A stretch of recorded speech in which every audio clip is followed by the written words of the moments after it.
Hello, it's Chris from Airwindows doing another live stream, and we're going to be doing plugin coding today. That said, I've got some fun things that I have been developing, and that's why I'm showing up only at around noonish, is because I was working all morning on things that were less interesting. For instance, we have this, and I consider it to be less interesting because I was going through and assigning letters to all of these different things, some of which were made very recently, as in literally this morning.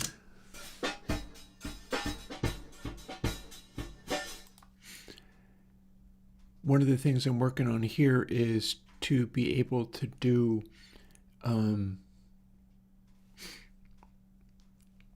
kickbox, the one where you can have an electronic kick and produce more naturalistic tones out of it. The way that'll be done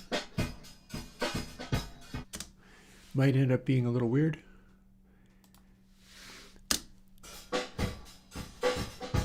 Because I'm probably going to have to go by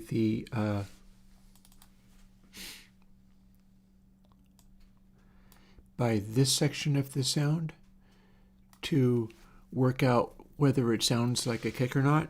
So I'll throw that on there, and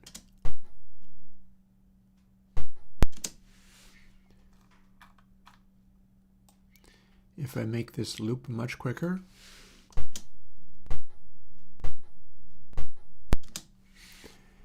get a bit of a sense of what that might be like in the form of a kick drum. But it turned out, when I was going through all of these large numbers of things, I ended up stumbling across interesting stuff.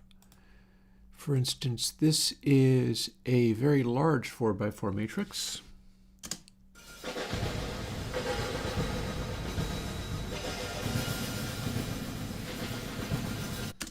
It's got a real slapbacky kind of quality to it. I've got an interesting one here that's even huger, but with some weird characteristics.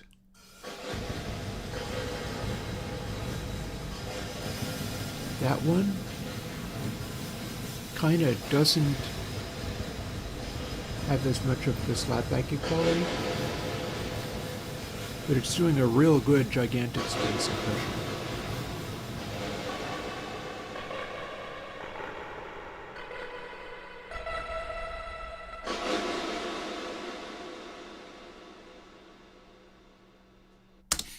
And some kinds of noises cause the slapbacky effect, and some of them don't.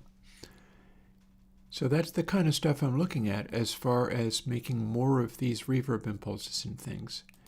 And turns out,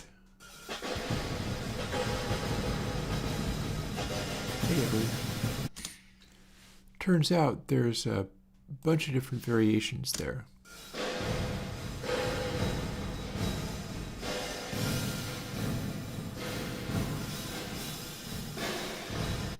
So I would never have known that was interesting if I hadn't gone and measured it in this new way. And as such, produced a rating there which indicates that it's pretty flat.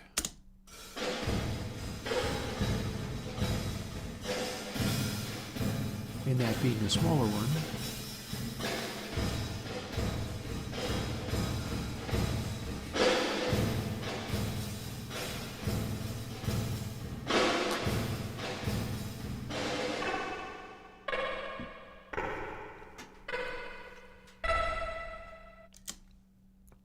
So those guys, being the 4x4 matrix, tend to not produce larger verbs very effectively. But there's a catch, and it's something that has given me ideas that I hope to explore. See which one I'm thinking of. Here's another huge one.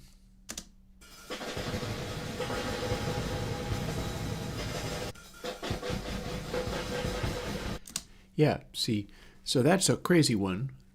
You can't use it as a reverb, but what if I did something like that and I used it as an echo jam? You know what echo jam is?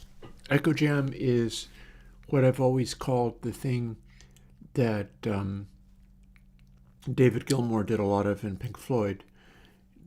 And in one case, Roger Waters was doing it as well. One of these days off of Metal, this echo jam. And then it also shows up very obviously in, I think it's Another Brick in the Wall Part 2, where they got...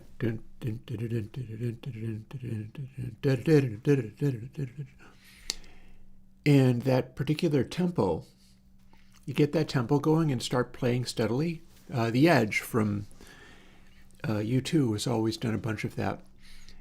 And that works great as a echo. But then what if you made a reverb which leaned in to the tendency of some like 4x4 matrix reverbs at enormous sizes to just make repetitive washes of sound that don't have the smoothness? For instance, here's an example.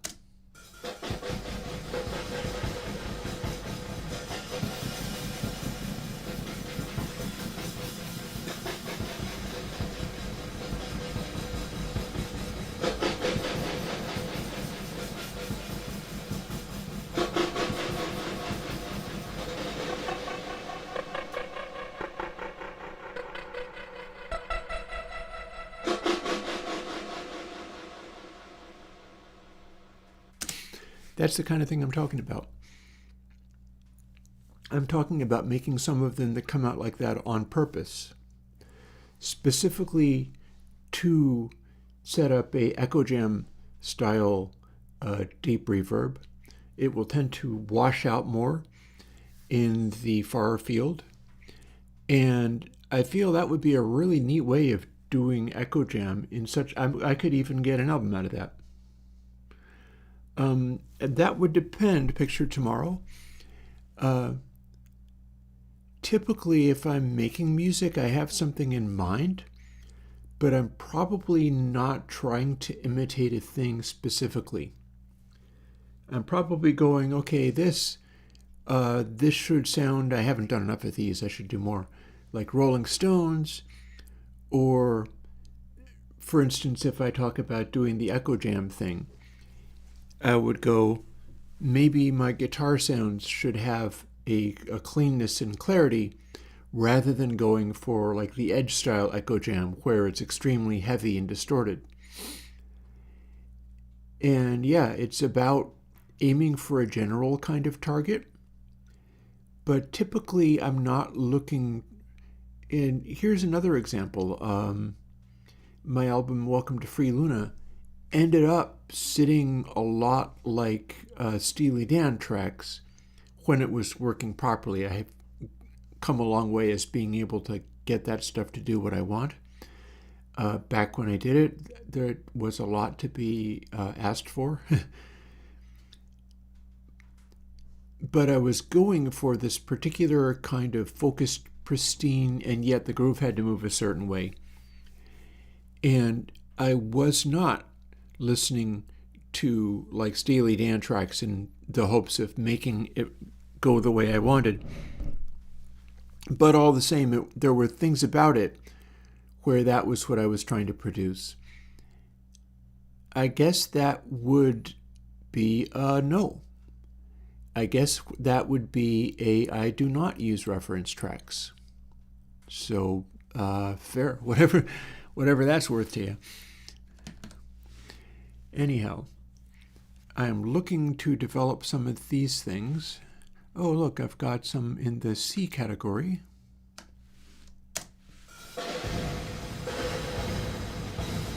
So that would work as a reverb. That sounds a lot like a slapback, but I don't really like it. The tempo isn't right. That sounds like multiple slapbacks.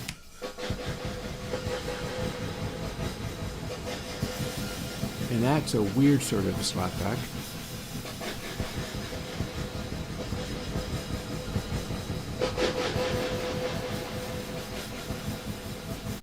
Sometimes I've seen people working with a lot of echo and reverb and wash, and particularly in guitar modes, using aquatic analogies for what they're doing.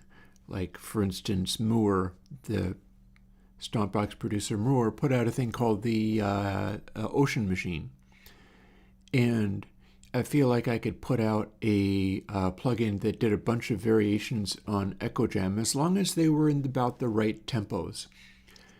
And this is another possibility of something that starts off like an echo but then turns into reverby wash.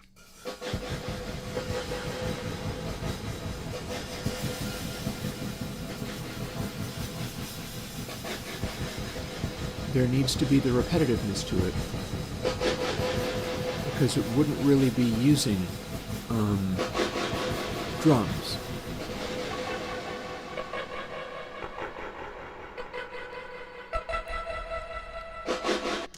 And of course, I don't have those guitar notes set up in the right tempo to do Echo Jam. Another very similar one, I guess. See, the way each of them turns from slapback to wash is interesting to me.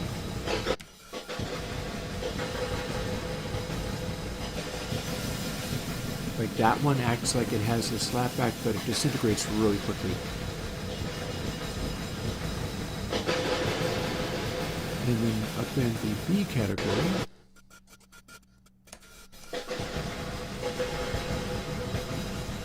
B means the overall tone of it is smoother.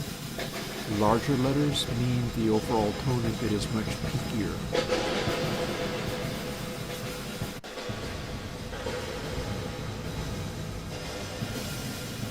That one barely has a slapback at all. And that one basically just, the way these come about, like what I'm doing to produce that effect, is essentially, this is the program I use to do it. And I've got different forms of evaluation for the reverb. But then I've got this.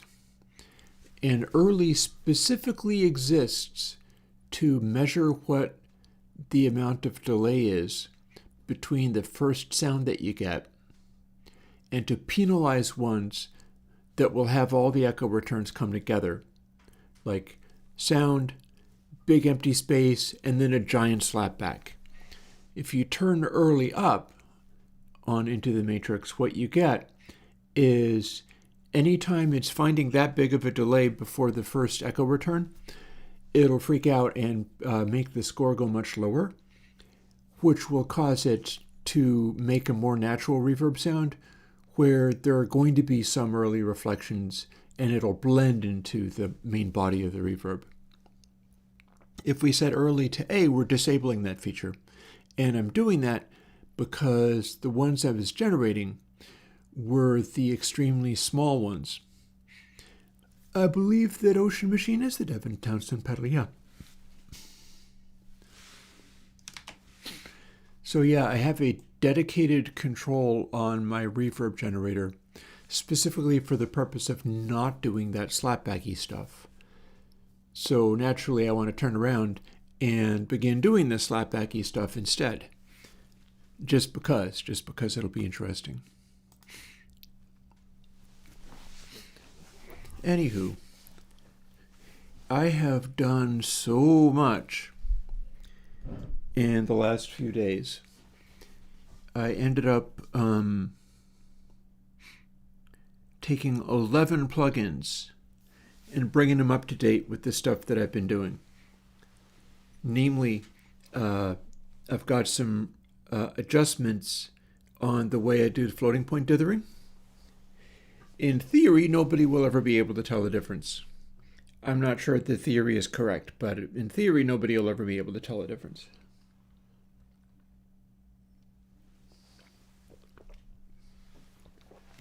I felt like there was enough of a difference that I went and overhauled 11 plugins. But the nice thing about that is, in so doing, like here's a picture of everything that I worked on most recently. Verb 6 is at the top. So like Bez EQ3 is now ready to come out. I updated X2 Bus. X2 Bus is ready to come out. This isn't coming out again because I referred to it in order to go and do this. I've got a Soft Clock 3 that's ready. I have a picture tomorrow. You don't get why I mentioned the Kinks. Because the Kinks were amazing and generated rabid, frothing, insane fans. Have you ever heard the thing of like, if you have 100 true fans, you're good? Like if you develop enough super rabid fans, then you can survive and live your life. And because you can do your work, and they will. What in the world am I having terminal open for? And they will help you out. Yeah, it's like that. The Kinks are notable because they produced rabid fans, and also like the guy that led the first band I was ever in was a Kinks and a Who fan. They also influenced other musicians. They've been honored for songwriting. Like I don't remember whether like Ray Davies has been knighted or something like that, but they really put forward the British rock kind of thing. And so also, let me take a moment and explore that concept.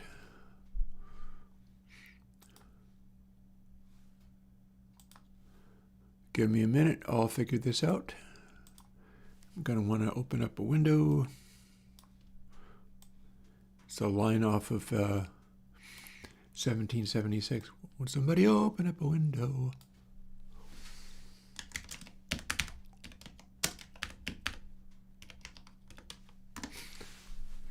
Look them up in the most basic thing. And they were, I think look at that. So this says they were an influential rock band. And then you go to that and it leaves influential out. But that's what I was telling you, was in fact they were an influential rock band. You Really Got Me was 1964. You've probably heard it. These early things. So the weird part is these albums that are being listed here. The track that I included was off of Face to Face. Not all of the songs off of Face to Face were like monster hits. Actually, no, it was something else. I think I do have Face to Face, though. It has Sunny Afternoon on it. Lazing on a sunny afternoon in the summertime. Might have heard that one, possibly. Something else has Waterloo Sunset. Waterloo Sunset was a big hit. Weird thing about Village Green Preservation Society is it didn't have any significant hits to my knowledge, but it's loaded with incredible songs.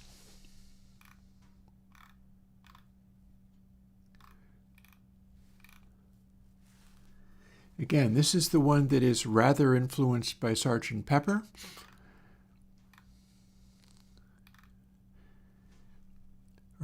Well, hang on a minute. It seems to have come around earlier than that. Probably would be influenced by maybe earlier Beatles albums then.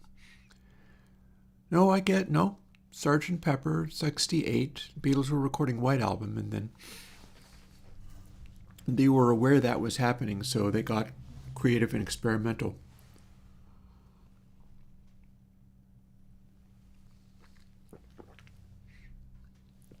It's a 4-track recording, much like Sgt. Pepper was. Picture Book showed up. I discovered the Kinks because Picture Book showed up on a Warner Brothers compilation record. It is a boppin' song. I'm going to play you Wicked Annabella. I'm going to do that for the $10 Nut patrons. Wicked Annabella is like a heavy rock track that's sort of garagey. And I believe the snare drum has its snares released. So it has this weird, like, quonk of a snare hit. Do you remember Walter? Is sort of Paul McCartney-ish sounding thing. It's a heavy compliment, but it's true. It's got really good piano stuff in it. It's got a really good groove to it. And the hook is amazing. As you can see, it came out as a single. Starstruck rock song. People Take Pictures of Each Other is a weird little track. It sounds like music hall or something. There's just a lot of cool songs on this album. Ray Davies steps into being the producer.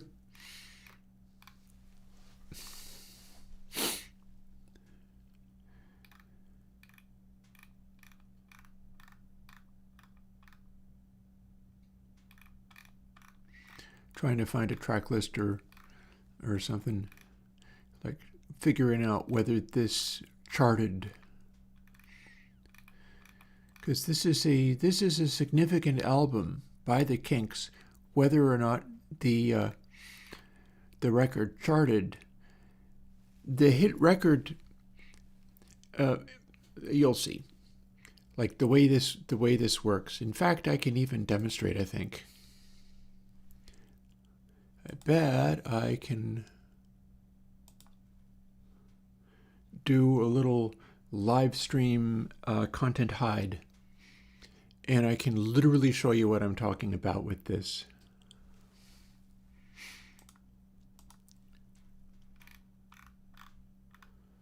So bear with me for a minute. We'll do that, and I'll get into my coding. I think I had it under new vinyl. Yep, there it is.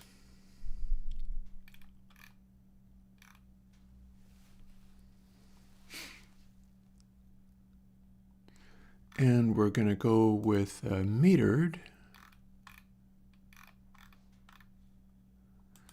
I wonder if we can search for... Sure can.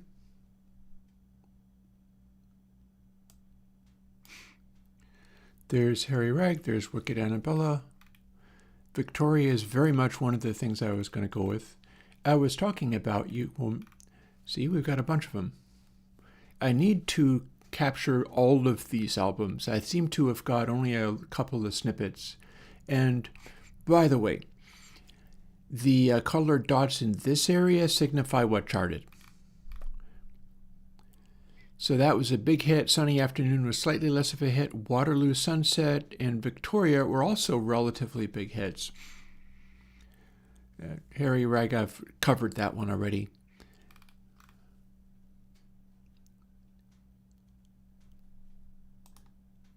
And yeah, I mentioned, do you remember Walter? So this is why this is interesting to me. I'll also do Victoria. Firstly, effect stacks, content peak. We are going to turn on content hide. Might also just turn it right down.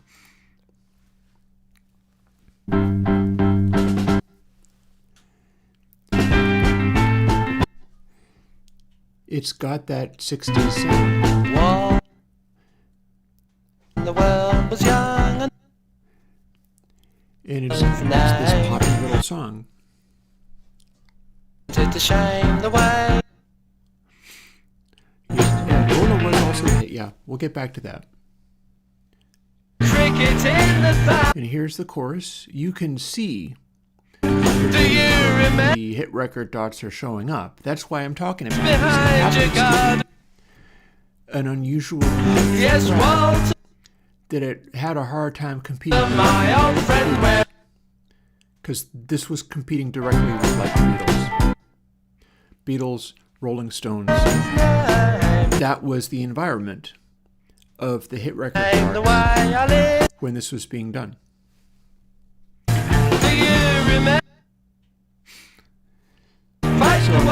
Such a great song. Look at this. This looks like a Beatles song when you look at the way the peaks are distributed across. And yet it is not.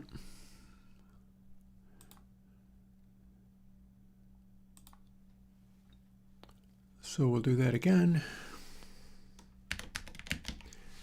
I am delighted that I can do a search in this open window. That's very cool. I'll show you how about, this is the one that I did previously, Harry Rag.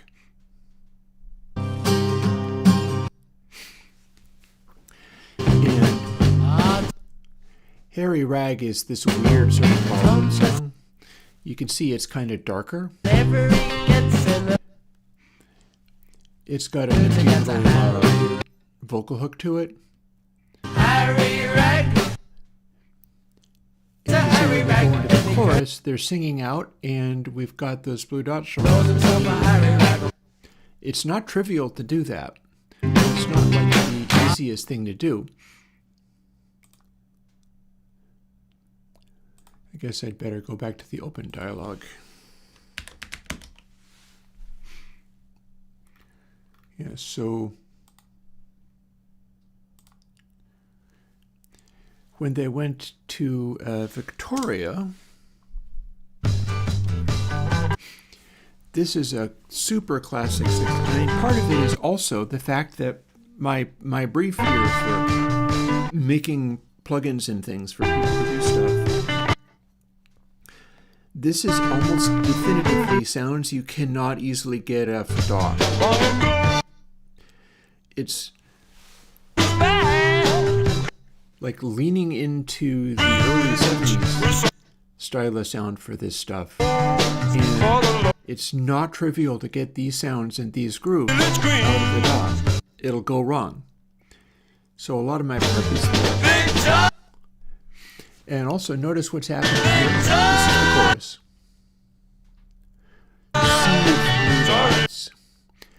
They've kicked into the chorus, they're bashing out like mad, and the vocals, and that's what you get. One thing about this particular, you can kind of see under, but if you look at the waveform, and I'll show you this, is it starts actually kind of chill. It's not played. Here's the chorus again.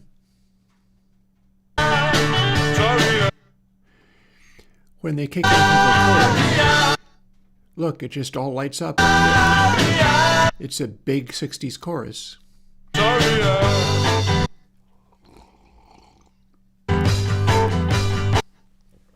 All the grooves are amazing. And we've got this bridge. The bridge is using horns. It's using brass.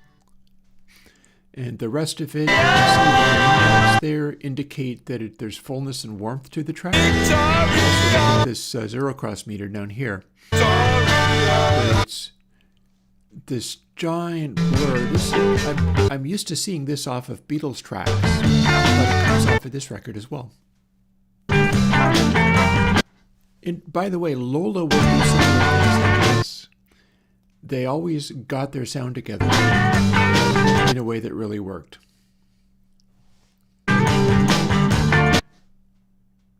You could say I'm actually very interested in developing this kind of sound and trying to put some of my own songs together. I have songs that I wrote when I was a teenager that never really got properly represented because I did not have the capacity to do audio like this at the time. I could not make it happen. I couldn't play it with this kind of energy, and I couldn't record it. I had like a 4-track tape or 8-at. And so here's the big rowdy final finale of here. And you can see it looks like a damn It looks like here. And it's largely being produced just by orchestration like that. This is why I'm leaning into the Kinks. Because the Kinks had the capacity to do all of that. Oh, well, the music will stop playing. Honestly, that's a sign of that I'm onto something there. Because if the music was not so forceful and attention demanding, it would be very easy to talk over it. My point being, you're going to be hearing more from by the Kinks on my Patreon videos. And I was asked earlier, do I use reference tracks? Well, I'd use this. I'd use this as a reference of the kind of sound I'd try to produce. And we can also close the effect stack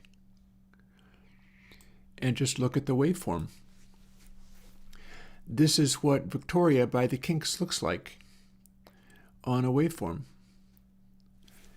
The hottest peak hits, I think it's about here. Actually, in this version of Twisted Wave, I can search for peaks. Yeah. The hottest peak hits there, sort of in the big finale. There's another hot peak there. It's probably not a pop. And this is where the peaks are the rest of the time. This is a bunch of dynamic range, and yet it's projecting. And it was projecting so loud that even though this is far from flat-topped, this is not peak limited, this is not clipped for volume at all. But you still couldn't pay attention to what I was saying because it was playing. That's one of the things to do with this kind of stuff. And then, yeah, that is still Village Green Preservation Society here. Phenomenal Cat is almost Syd Barrett-like. It's actually weirdly Syd Barrett-like. All of My Friends Were There is an extremely drunken, goofy music hall song. I didn't know that Dave Davies sang the lead vocal in Wicked Annabella, but you would never know that it wasn't Ray. Yes, it has guitar feedback. And that's the thing, is this is all Village Green Preservation Society. Arthur is their greatest album. Looks like that, if you've ever seen it, which you probably haven't. It's 1969, it was. And this might have been where Lola came. Let's find out.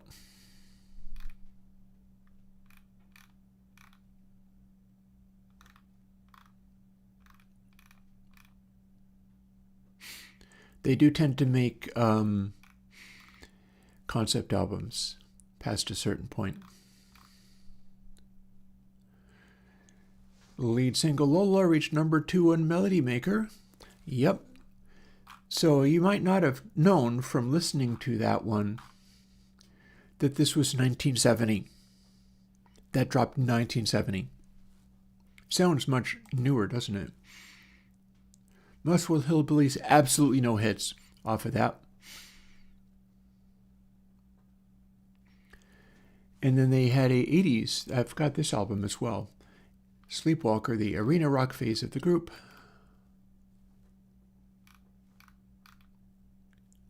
Trying to think of... Sleepwalker was, I think, one of the hits.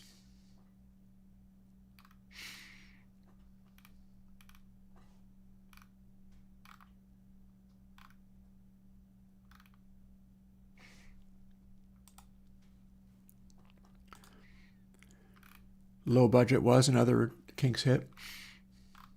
Not a big one, but it was a Kinks hit. It's funny how it works. Like, notice that they are still operating up to State of Confusion. State of Confusion is where Come Dancing.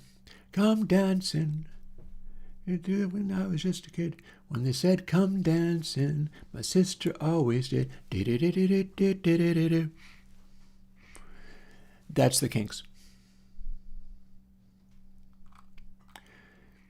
But yeah, their fan base was big enough for them to operate from 1966 to 1983, even though you've never heard of them.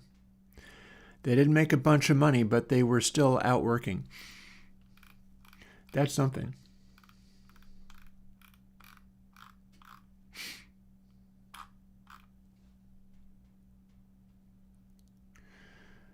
Oh dear, they were a rough crowd as well, like getting in fights on stage and stuff.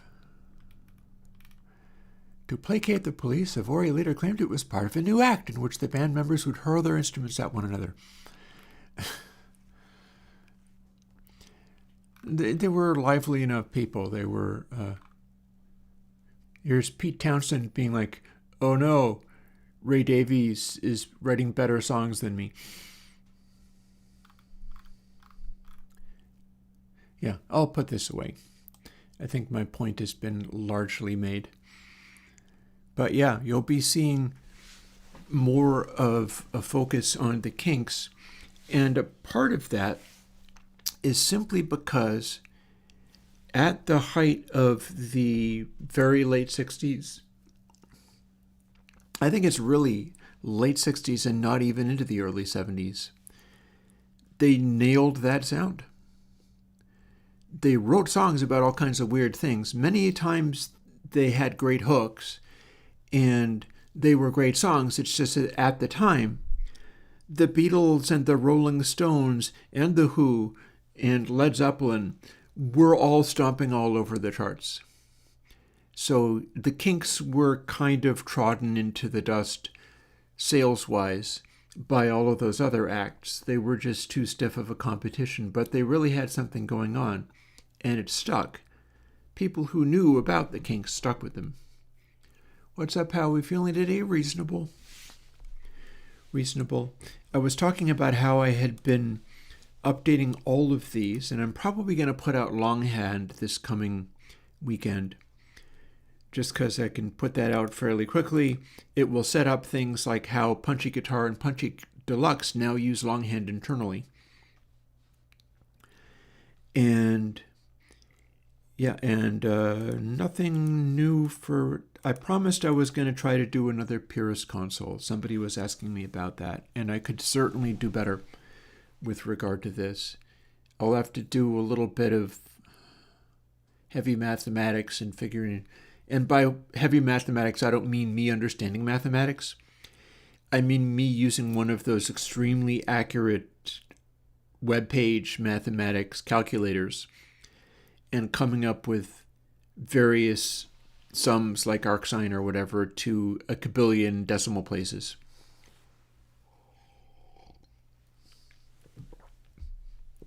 That's what I'm talking about. But I do have something that I need to put a little work into today. And that would be, I need to bring my audio version. Oh, it was you. And you're here. Well, on the strength of it was you that asked for it, and you're here, let's start mocking up Purist Console 4. But I'm not going to be able to, well, actually, no, maybe I will.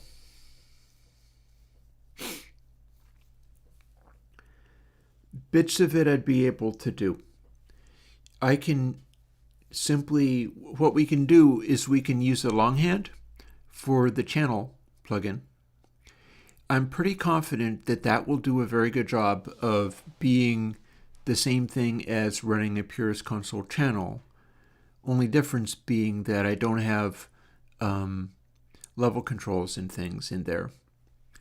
Mind you, one of the things I could do is incorporate like shift in of bits gain in there or something. I don't know. Since you're the one who's asking for it, you should tell me. Would you want it to act like console 0 or would you want it to act like console 9? Where the plugins on the channel give you a fader and a pan built in. Also, would you want EQs? It would still be purist if they bypass themselves. You tell me. If you're the one who's asking for Purist 4 and you're here on the stream, then pitch ideas. I'll be putting this together. Let's start putting this together right now, in fact. We'll put this aside. I'll be able to get to it, don't worry. And we'll get ready to do. We'll make them stereo.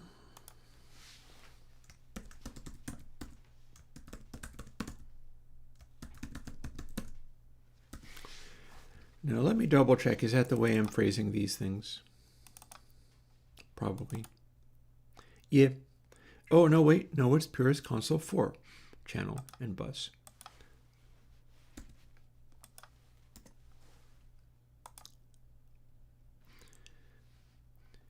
Sometimes when I make new versions of the plugins, they like crash out on me, so we'll see whether it decides to do that or not.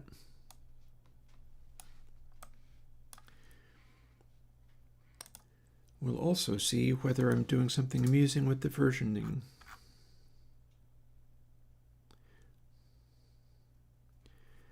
I'm going to call this PC4C.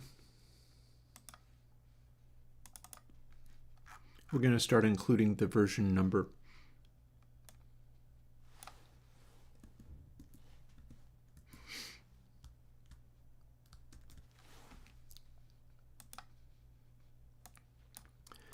And then likewise,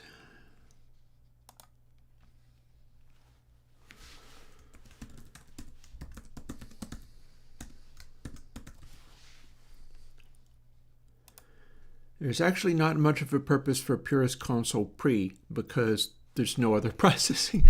I mean, you tell me whether you'd want it to have other processing, seeing as we're doing it for chat now. We're doing it for Aura Dreamweaver in chat, who is using my stuff in that way. We'll make it be whatever you wish.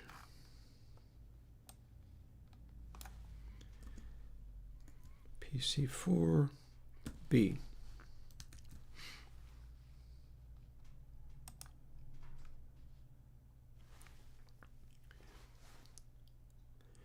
Maybe the other variation should be Purist Console for mono.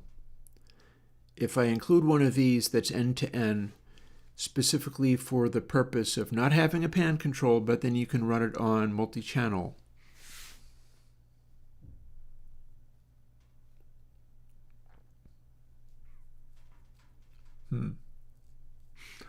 Okay, so you're in VCV Rack. Probably means you're, yeah, if you're in VCV Rack, you're going to be running with the stereo versions of it, so that's fine.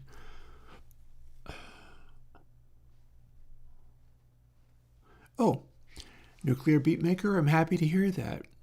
I didn't feel like I was doing, I looked through the variables and stuff and I was like, well, no, I'm not doing anything that would cause that, so I wasn't really sure what was making it happen. Fair. I'm glad to hear that that sorted itself out. Okay, so you like the way that Purist Fade has a slow control as well as the direct DB related control. We could have those things be combined. Would you want to be able to snap the bus from one setting to another? Would you want to be able to snap the channel fader from one setting to the other? Because essentially what we're talking about is we could have both of these run two separate plugins. I mean, two separate controls, rather. So you'd be deciding which of these ones would be in action, and the one on the top snaps directly to the setting or is smoothed, was probably a better way of doing it. I could honestly go with either. I could go with having it be the smoothing. And then the thing about Purist Fade is that it's got a time constant built into it. Ooh, Bezzy 2 cute. Well, let's have a look at it then. We are able to look at these things. I wouldn't be surprised. I mean, I did a lot of work getting to Bezier Q3. Bezier Q3 is a heck of a lot better than Bezier Q2 was.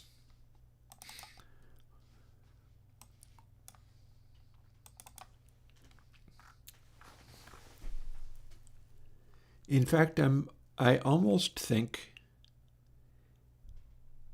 that I do know why that would be causing that. No, it's actually doing the smoothing factor. Huh. Okay, this is an end-to-end plugin. It's not stereo. We're doing that with it. And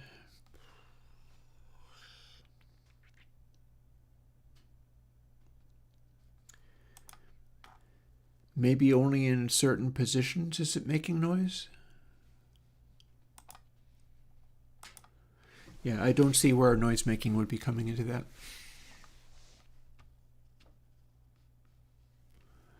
Ah, okay, so Aurora Dreamweaver, what you're saying is that your manipulations of the fader controls, and you're in VCD rack, and you're probably feeding it by control voltages, but what you're shooting for is deeply smoothed versions of these things. That almost suggests that I could be doing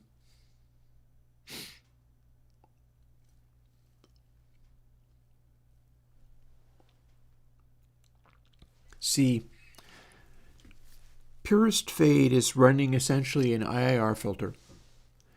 It's running a sort of a filter where it gradually converges on the final setting.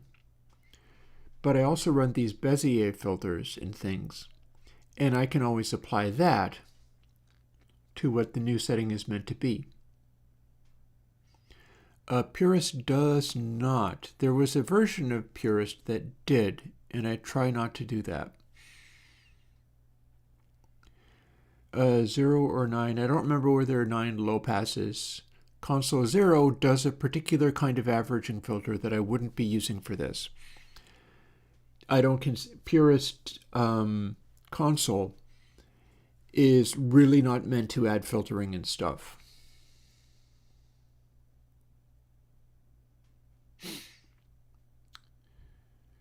I'm wondering whether Purist Console 4 will be using like longhand for the encode, and I'm going to need to work out. It's not going to happen overnight. We're not going to have that by this weekend. Oh, hang on. Do you mean you put the shifting of bits gain after BezieQ plus 16 bits and there's a noise? Do you know how much gain that is? It's a kind of terrifying amount of gain. That's not 24 dB. If you're doing plus 16, that's like a couple hundred dB. 24 dB, and maybe you are. Maybe you're doing plus 4. I know, right? 24 would be, yeah. Plus 1 bit is 6.08. So 2 bits is 12, 3 bits is 18, 4 bits is 24. So putting 24 dB gain after BezieQ 2, that would be shifting a bits gain plus 4. If you did shifting a bits gain plus 16, hoo boy, is that a lot more gain than you thought.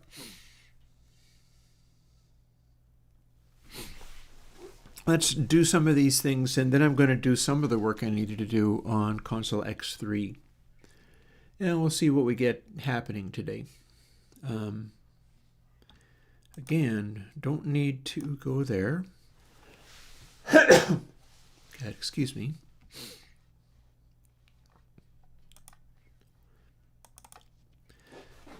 So I have 2 ideas here, and I'm trying to decide between them. I could be doing a different form of control smoothing. General performance improvements in Purist 4 in terms of speed of operation, we're not really going in that direction. you're not going to get much better CPUs than the regular Purist console, because it is already, like a single sign calculation, and the gain changing isn't really very much. So Purist 4 is not likely to give you a much more CPU efficient. On the other hand, it might not be way less. We'll see. The idea is to be producing like sound and vibe improvements. In particular, if you're using a version of Purist console which has faders and things in it, and you're getting like even the faintest little hint of zipper noise in those, well, that is something that I should be able to improve upon, I would think. So let's continue to explore that then. Here's all of the controls we have available. We're not going to be using all of those. So Purist console for channel.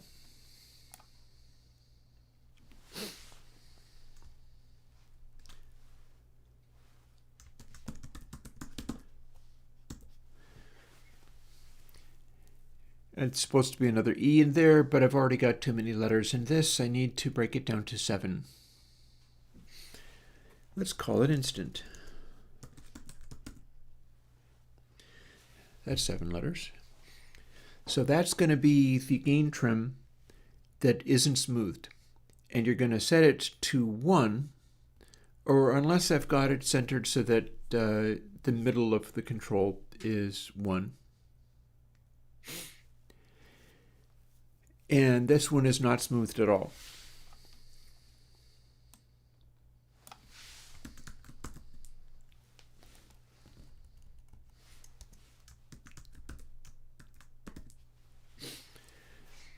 And we'll have that.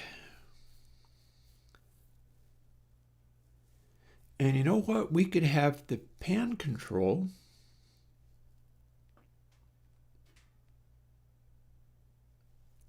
because I'd like to include a pan control, but you know what? Why shouldn't that also be smoothed?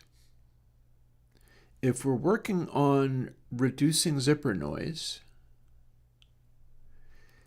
maybe the thing to do is to set it up in such a way that it's continuously, like instant is just a... Okay, so I'm now wondering whether this could be a dedicated purpose one. You'd set it up so that it was following speeds, and you have a speed control, maybe not even the instant setting, maybe it's just a gain, fader control and a pan control. Both of those suckers pursue the target speed. Both of those suckers use Bezier, much like I'm doing with my compressors, but on the controls. I haven't done that before, and I feel like that's a good idea, because that will let you jump to new settings rapidly. But the longer I stretch it out, the more it will just do very gradual adjustments. Zipper noise is what you've heard in some of my Reaper demos, modeling plugins. Like when I was trying to model the filters, and the filters were doing a nice little interpolation between the previous buffer and the new buffer, but it still would sort of judder and choke sometimes. You could it would bounce from one position to another rather than smoothly flowing.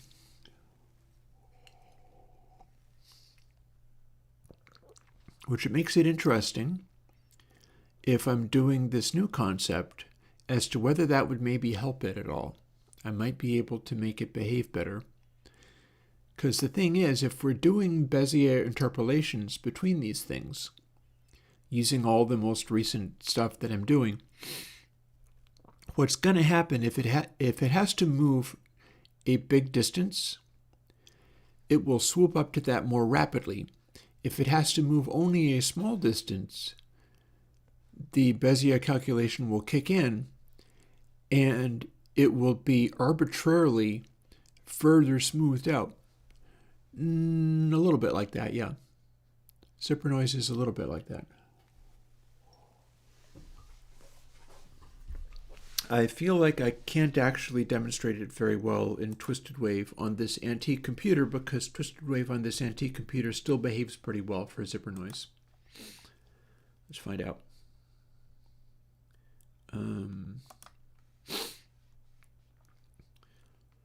Open. See, here's the thing. This Basie sign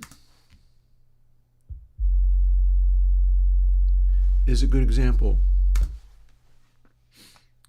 because if the level of it changes at all, and let's see whether we can demonstrate that at all. I think I can do two different aspects of purest fade or whatever, and that'll be pretty direct. Oop, and we do have to turn the volume up. No, that's still smoothing very effectively.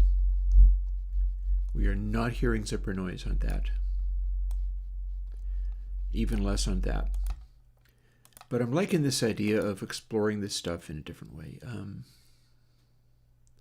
What might give me...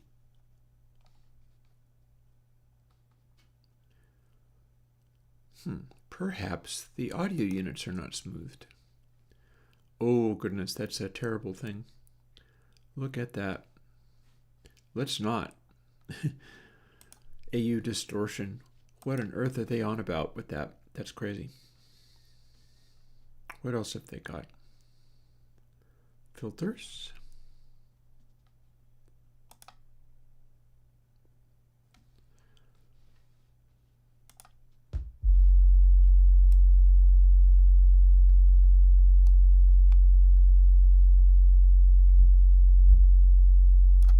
Not really hearing it.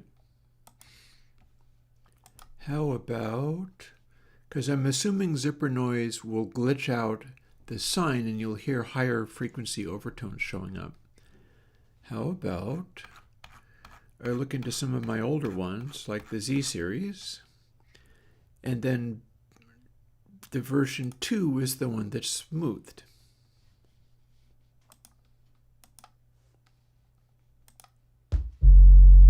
Oh, we got distortion.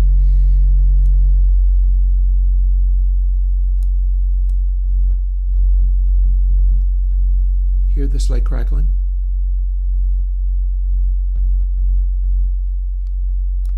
Let's cut this down so that we don't have quite as much going on. Oh, we do need to have at least one pole though.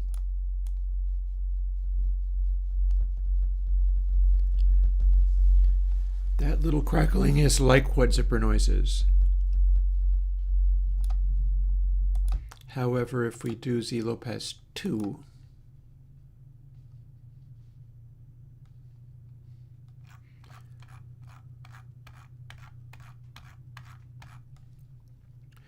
may or may not still be doing it. Let's default, pad the volume a bit.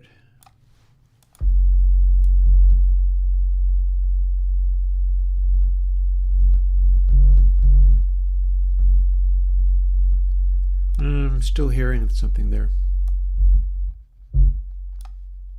You know what? I can't demonstrate zipper noise good on this machine. It doesn't do it as much as Reaper does when I try to do it. Hey, race car logic. Oh, well, understand, let me show you something. Understand this machine can't stream. Look at that. It is a 2.5 gigahertz Intel Core i5 with 8 gigs of RAM running macOS 10.6.8.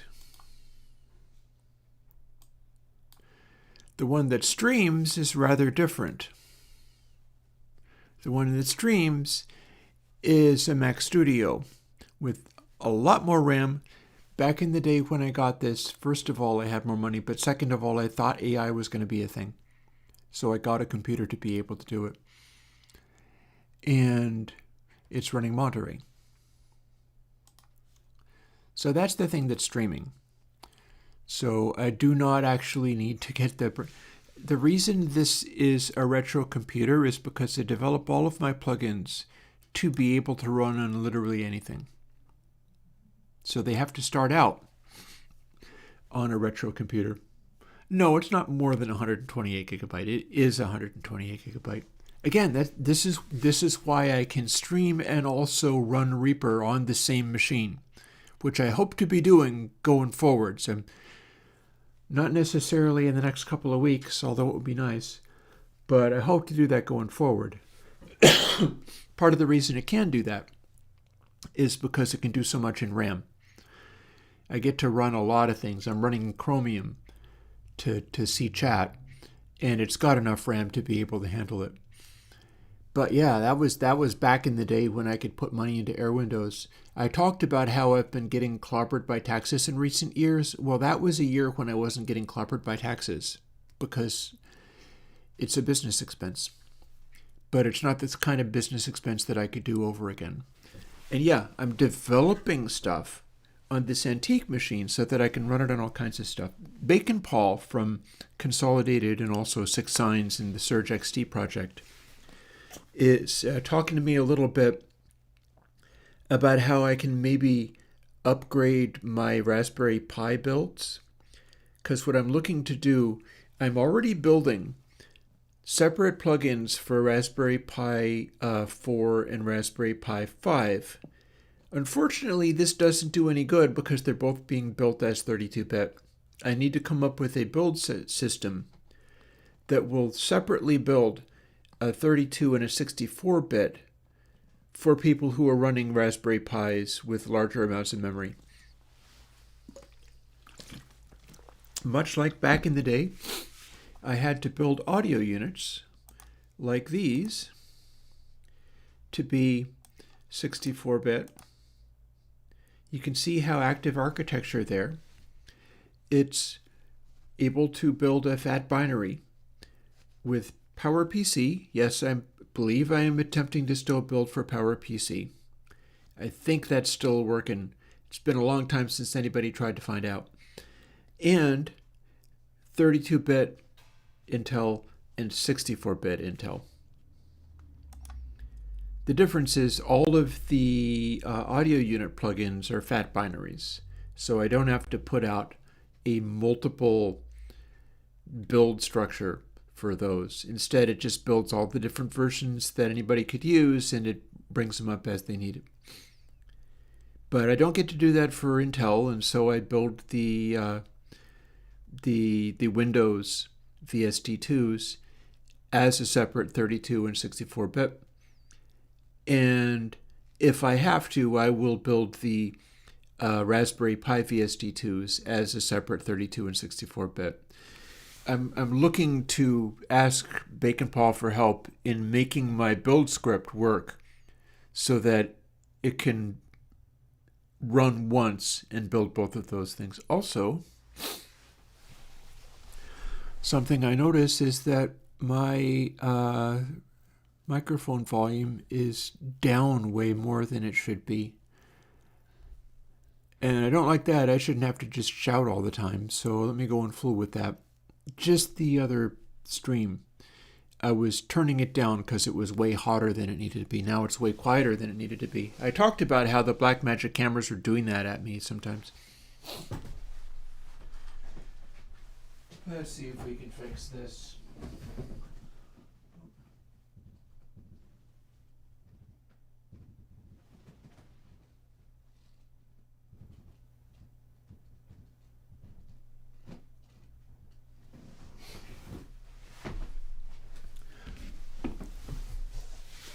Alrighty, with a bit of luck, that will handle volume better.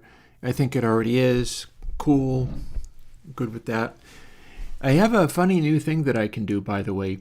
Do you know that I have the drum room camera on a remote switch? So I could go up and play drums on stream. Do you want me to do that? I'm hoping to bring that into the fold at some point so I can do streams for recording music and have more kinds of instruments available. But I've got that on a remote switch now. I can go and turn. I don't yet have it so that the lighting up there is also on that remote switch, but I could. That is totally something that I could do. Haven't decided what the lighting actually should be, but I could get kind of funky with that. Oh, you do? You want to see the drum room, do ya? Well, I think I've even got it set up so that it will run audio. I've got it running audio from a Beyer ribbon mic with very little output, and it's probably not going to sound very impressive. If I do it while doing an actual music making stream, it would probably be running that in over the main audio, which would be running off of the computer. And I'm not quite sure what the... Sure, okay, if you want to do this, we're going to do Purist Console stuff as well, but if you want to do this...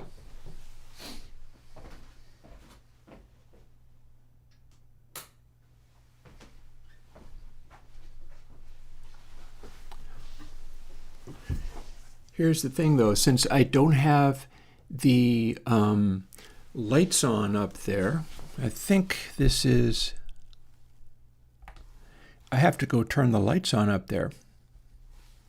And when I do that, then you'll be able to hear. And I can have both of the mics on, too. So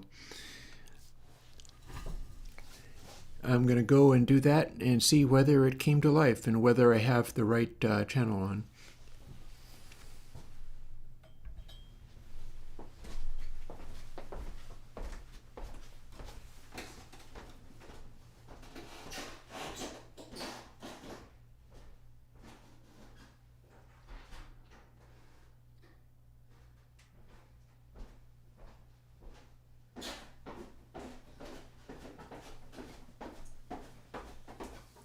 Aha.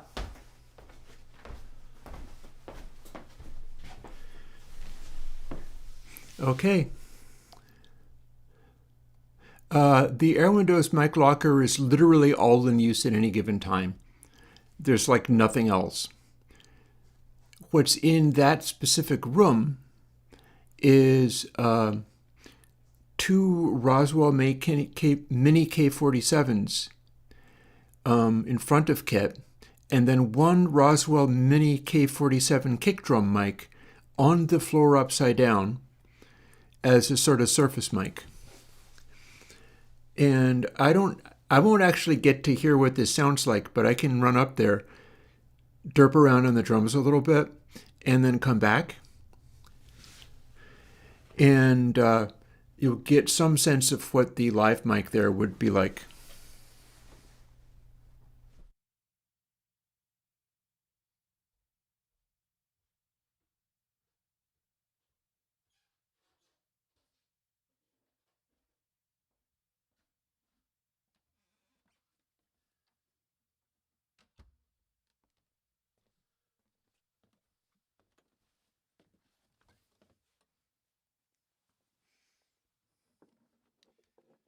Isolation headphones. No sense going deaf over this.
and an SM57 on the snare.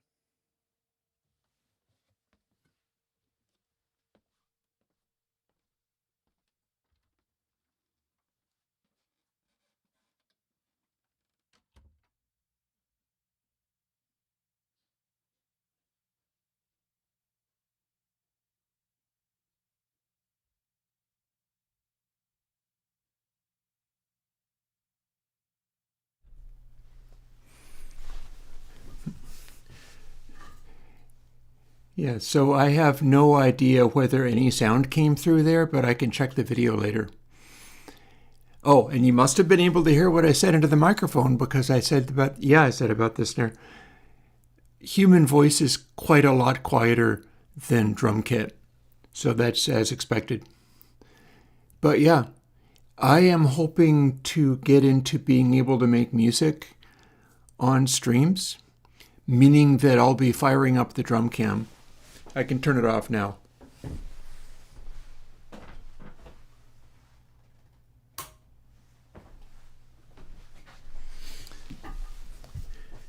And again, one of the things that I would like to do also, you'll hear the drums clearly when I do that, but it'll sound nothing like what the recording will be, because you won't be hearing the mics in front of Kit. You're hearing a camera mic. And I'll be checking later to see whether it was wildly distorting the camera mic or not. Probably somebody would have said something if it was wildly, insanely distorted. So there's that. Yeah, I mean, I'm sure you could hear them, but it probably wasn't blowing up the stream.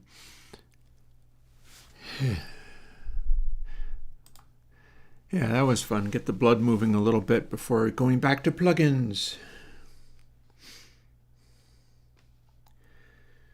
So where were we at? Purist console 4-channel. Yeah, the camera mic is actually a good mic, but that's not a good way to mic. What the camera mic was technically, what you'd call as part of the drum locker or part of the mic locker, because I do have that Beyer ribbon mic, and it's actually a vocal mic, but I've got it in there simply because it is not high gain. It's not high efficiency, so I can put it in a drum room, and it's still not going to distort the camera. And yeah, that's the idea there. And although it is a hypercardioid mic, it's kind of tucked in a corner and isn't going to produce a nice sound. And that's fine, because it's for just tracking purposes. It's for just, I'll have music going along, the music will be playing over the stream. I'll have SW audio capture piped in so that people will hear the raw mix bus of the Reaper. And then when actually recording drums, what I will have is the stuff that I'm playing along to in the headphones and also going to stream.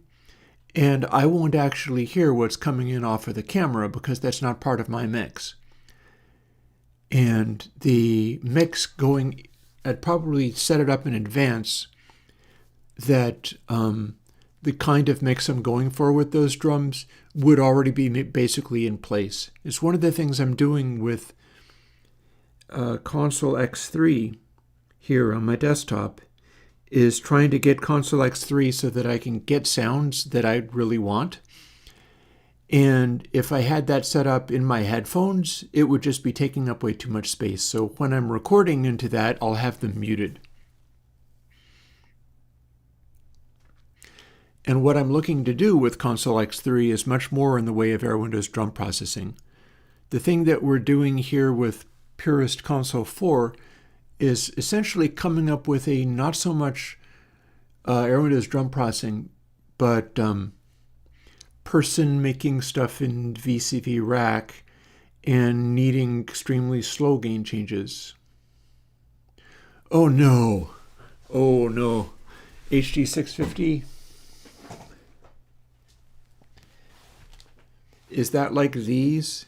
This is an HD 600. Oh, that's an open back headphone. Oh goodness. No, don't do that. Like certain earbuds would do better for you than that. What I was putting on there was extreme isolation headphones, because if I'm playing, like, I am a pretty heavy player. I'm using Hickory 2B sticks. I have a pretty heavy foot, and I've been practicing a lot just to try to get regularity going on. It'll be easier when I have guide tracks to play along to rather than just making stuff up. But as a result, even though my drums are not wildly resonant, especially the snare, that snare is dead as anything. Not because it's so much deadened, but because the head is practically slack. It's one of those Tom Petty and the Heartbreakers style doof snares where there's no resonance off of the batter head. It's just a muffin. And to get a sound out of that, you have to play it pretty hard. But yeah, I have to have isolation headphones or I will not hear what it is that I'm trying to play along to. I try not to spend a bunch of time playing actual drums without those isolation headphones on because I'll take my ears out and I can't be doing that. Well, hang on. Depends upon what you mean by competition. I'm going to take a moment.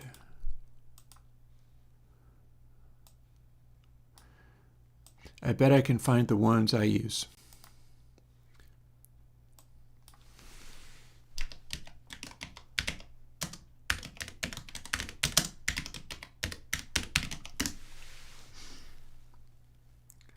Nope.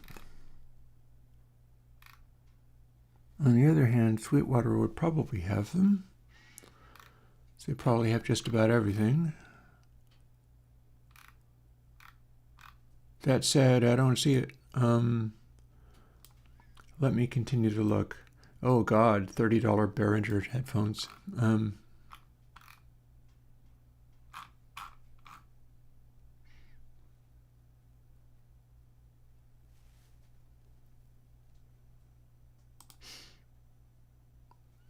Let's see if I can get into the zone. Like, all these look like they are over-ear headphones, and yet, it's not even close to what you need.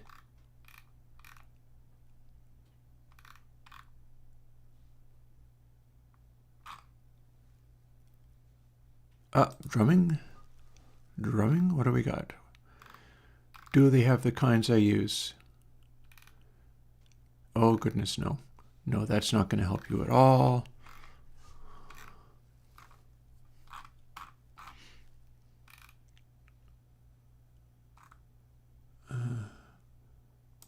Remove studio, thank you. Also, nope. $40 drumming headphones, terrifying. Okay, clearly that's not helping.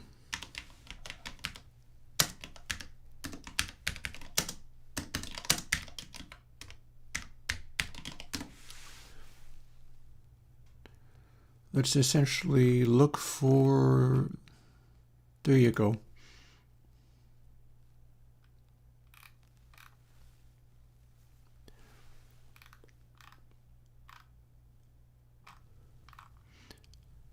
So I basically see what that is, but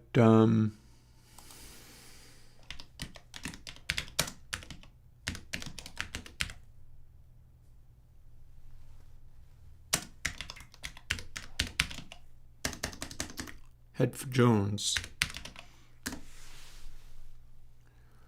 Let's see if I can find the ones I have.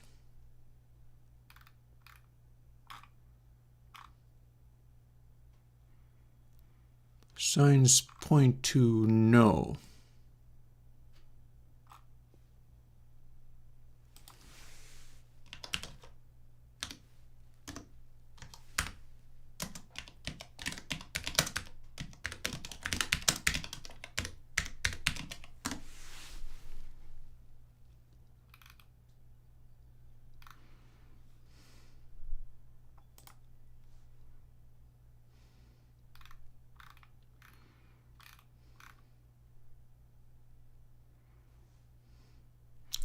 I suppose it's possible that direct sound were the ones. I'm trying to find a picture of the exact ones I had.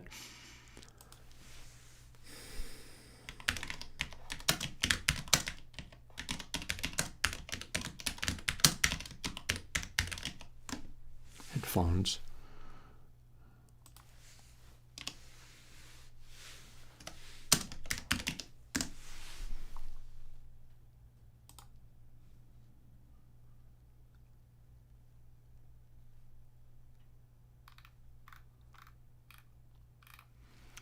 I think this is the vicinity anyhow. I'm not getting a lot of luck at finding the exact ones. I feel like I'd be able to see if I duplicated what it was, but could be mistaken. So here's the thing, and I don't know whether I'm finding it here. I could just look for the general category. Yeah, images hide. Yes, exactly. Certainly weren't Telefunken.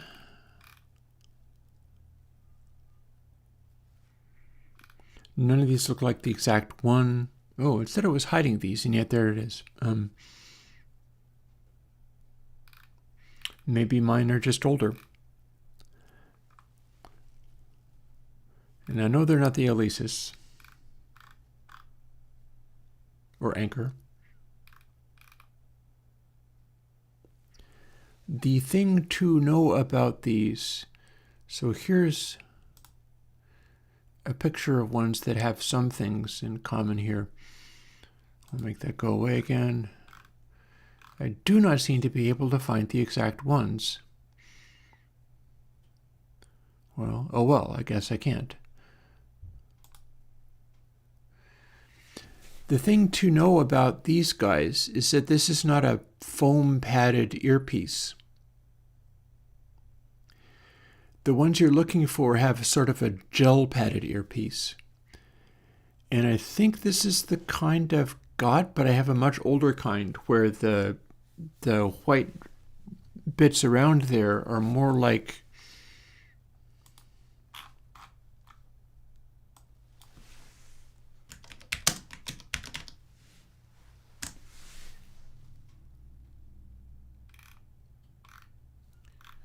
the ones I had were built out of something like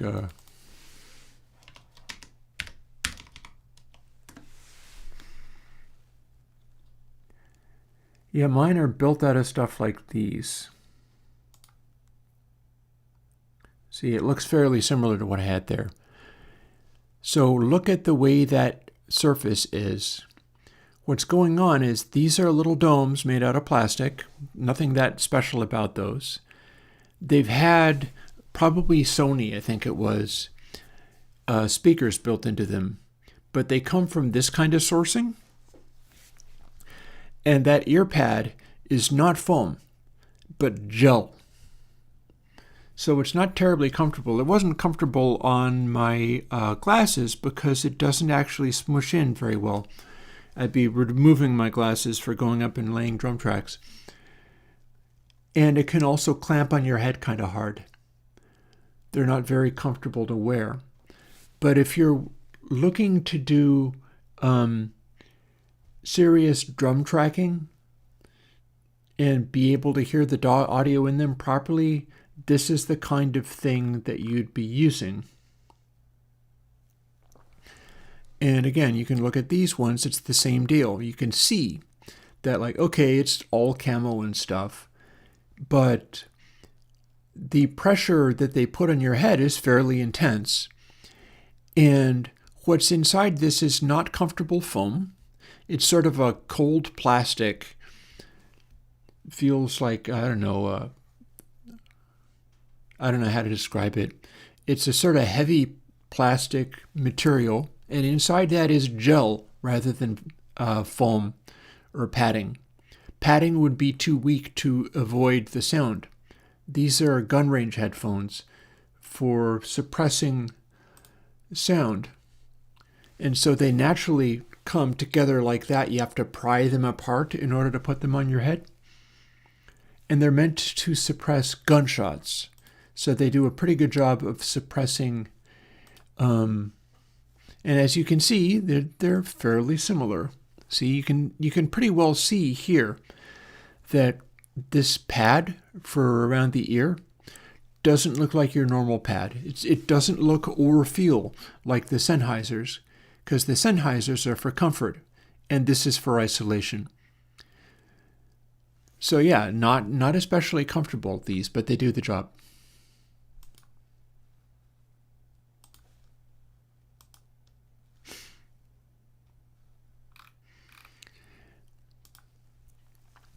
And yeah, that's also, I should think that in-ear monitors would be a similar challenge. Because the thing about if you have in-ear monitors, it's hard for them to have so much material and so much of a tight seal in your ear canal that's greater than a plastic shell that's dense enough that it really blocks the sound, and a large ring of essentially gel being crammed against your head as hard as it can go. That will isolate your ears better than having an earplug in, because there's just more material for the sound to be able to get through. So you can do better isolation than in-ear monitors. And it is important to not try to fake this by having normal headphones and just cranking them up, because it's insta-deafness. Pete Townsend famously said he went deaf, he has tinnitus, he has all this horrible stuff with his hearing, but it was mostly working in the studio with headphones rather than being on stage with incredibly loud amps and Keith Moon. Being in the studio with headphones broke his hearing worse than being on stage with The Who. Be careful with headphones. You can make them go really loud in a way that is bad for you. And it's almost impossible to avoid if the headphones don't make a very good seal and the bleed through the headphones is extremely high decibel. If you're recording stuff like drums or big guitar amps or even just loud guitar amps that are extremely high sound output, you kind of need to have the isolation headphones or come up with something else.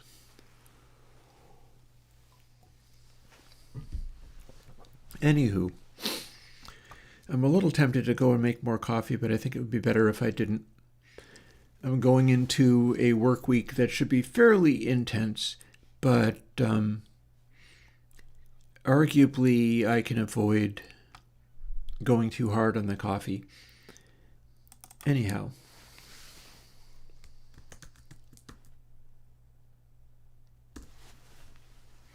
Let's actually do faded.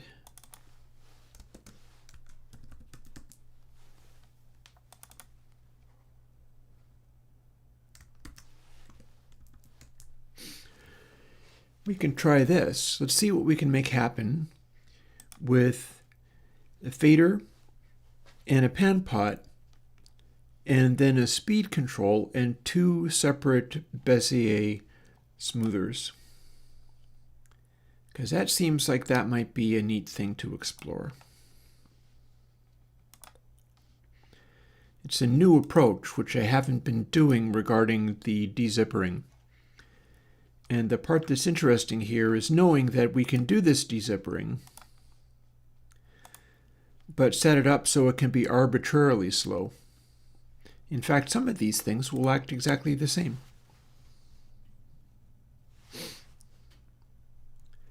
That said, I don't think this is what I want to go to for this. Too specialized.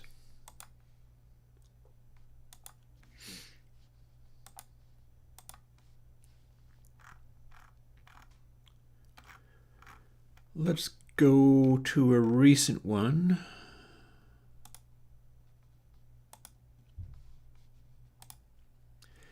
I bet I've got Bezier stuff in the dynamics that would work. See, this will come out soon as well. We've got this coming.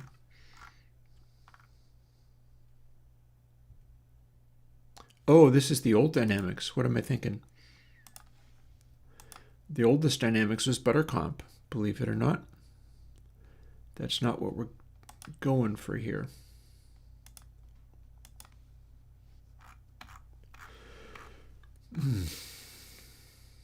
See, Dynamics 3, that's what I was looking for. Dynamics 3 is the one with the Bezier filter stuff. And indeed, some of the speeds I'm going to be working with are going to be the same as compressor style speeds. We'll get to do this, and then we'll play with it a little bit and see what it's like.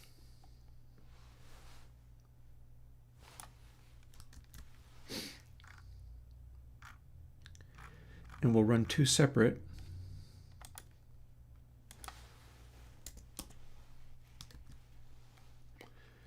We'll fix this tab business.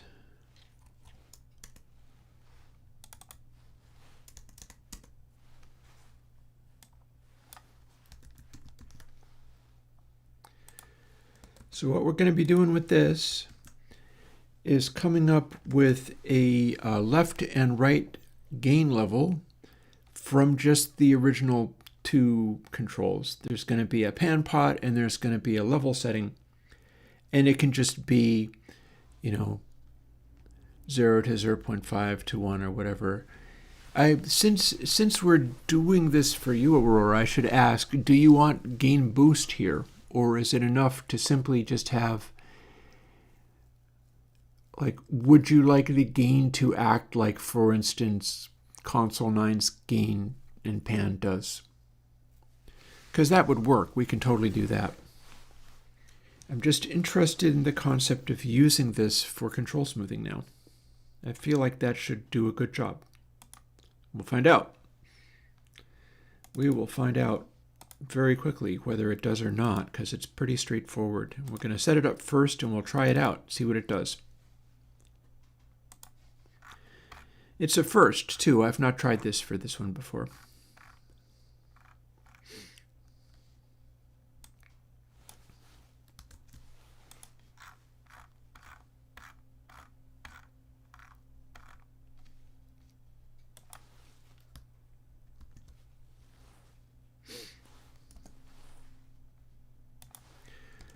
Put these in our little brackets so that we can do both of them.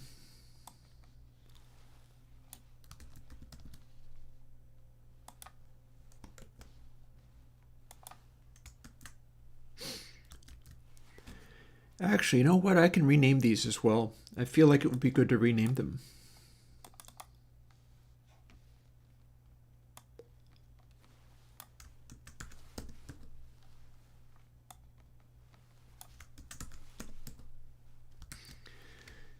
We can call them this, because that's what they're going to do. And if we rename them, we can copy and paste it into newer plugins if they become more widely useful. Who knows? Maybe this is what I'm going to want for Console X3.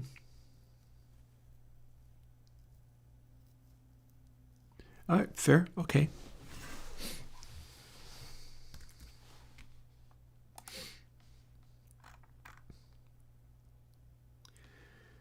And then a bunch of this other stuff does not relate, but this, on the other hand, does.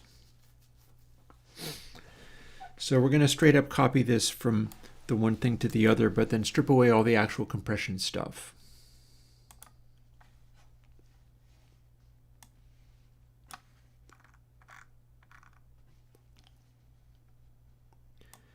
And we won't need that anymore if this turns out to be the thing. We will be doing a form of control smoothing that no longer cares whether or not the buffer is at the beginning or the end of the buffer. It's going to literally be chasing a setting across buffer boundaries, so it won't matter anymore whether it's a buffer or not.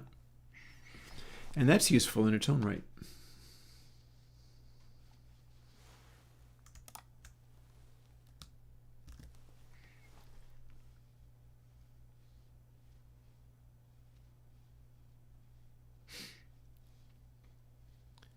Okay.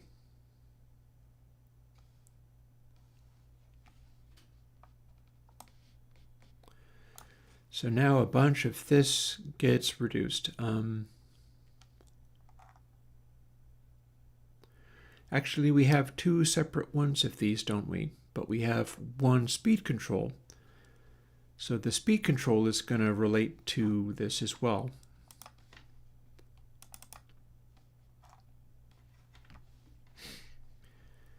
And BezRes is how we go about doing that, and BezTrim is also important here.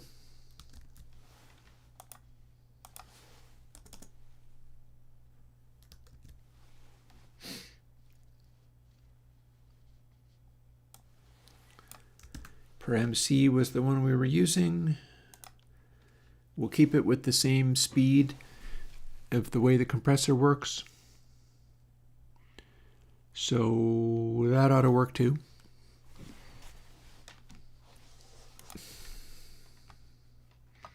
None of the rest of this will matter, so we can get rid of it. No further need to refer to that.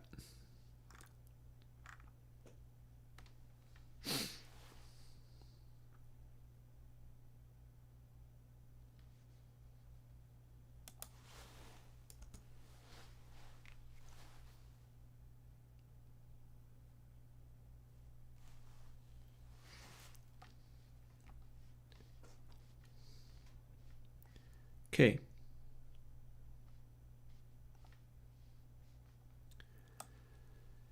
That goes away. That goes away. That does not, but something else happens to it.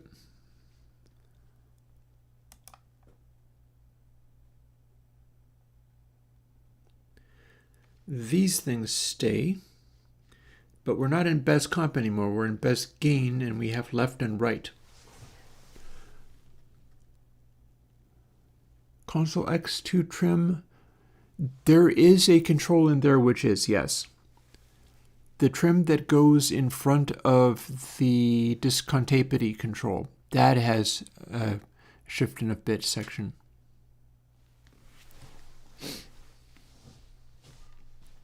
That's how that's implemented. Okay, so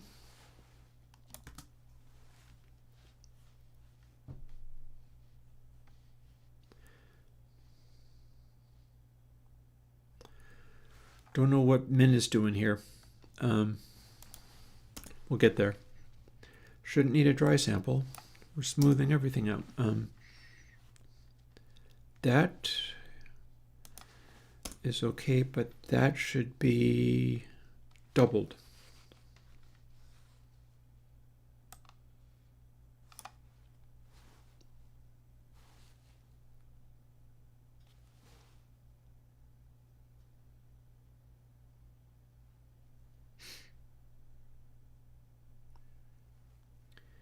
And I believe we are, in fact, setting control. Okay, so here's the question, though. This is based on a compressor algorithm that needs to use the absolute value of the signal to get a center. Maybe what I'd rather do is just feed the input in directly each time we run a new version, meaning it doesn't actually have to do an average version, because we're just taking the new value coming in. Yeah, I know, right? I always have to remember to call it shifting of bits for obvious reasons. Okay, we're also no longer doing a compressor here. We're not doing a dry sample. We're doing a Bezier chase of literally just Bez Comp.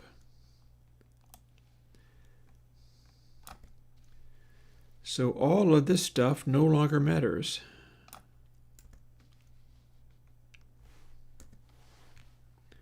Or probably no longer matters. I guess we'll find out. No, it no longer matters because this is the match that we use in order to get this result. X is going to be the same either way. We could do just one of them and have it be a left and a right individually.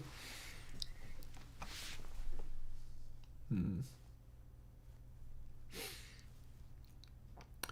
there was much pondering.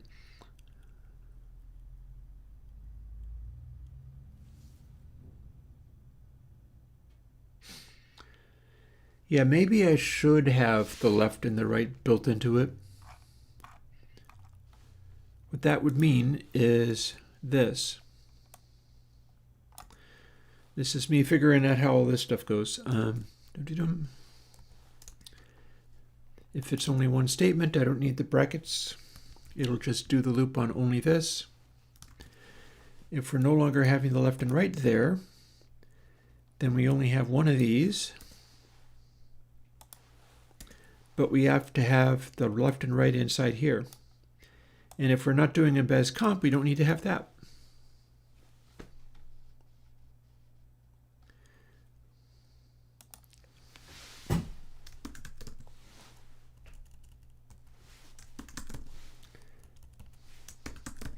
We're going to have separate enums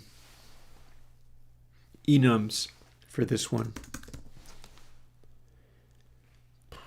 Are we even using control? I don't know.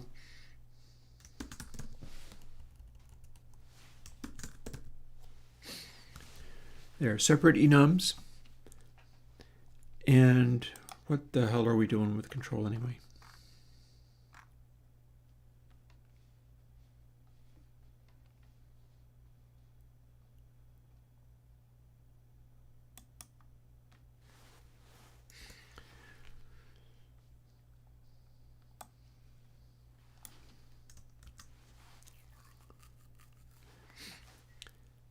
So we'll just set this each time. And then as soon as we get a new entry into the Bezier comp, which is now Bezier gain, and has stereo inside it,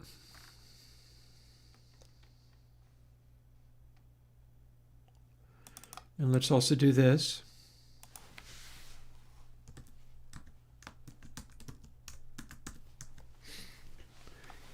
I want everything to have unique names in case this gets brought into something like, for instance, console X. Like if this is good, it goes into console X3. That'll be interesting. That would imply that console X3 would also have a dedicated control for its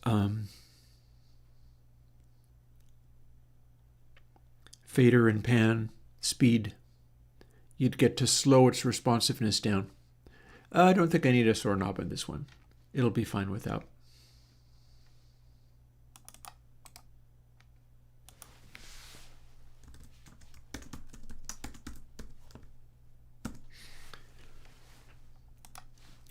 And stepped gets to be its own thing because we get to reuse it every time. It basically looks exactly the same each time. So it just gets used and then we throw it away and we reuse it again the next time we need that int.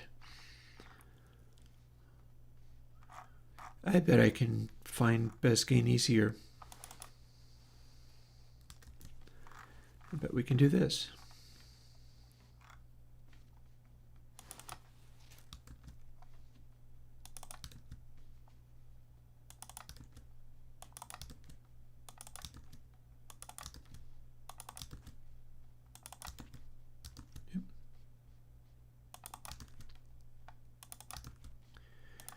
I could probably have changed all of those in place.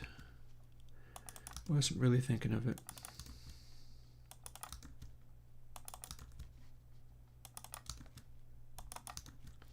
Doesn't matter, we'll get there.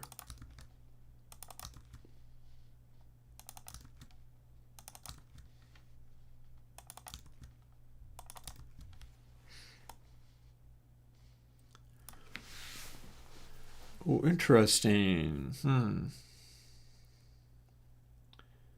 There's no special reason we should be assigning that to a value inside the Bezier calculator.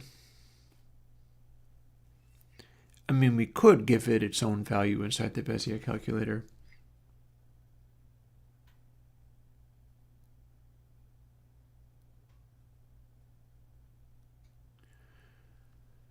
It's worth a thought. Do we want to have gain values that just live inside this? And every time we're referring to the gain, we're referring to that array?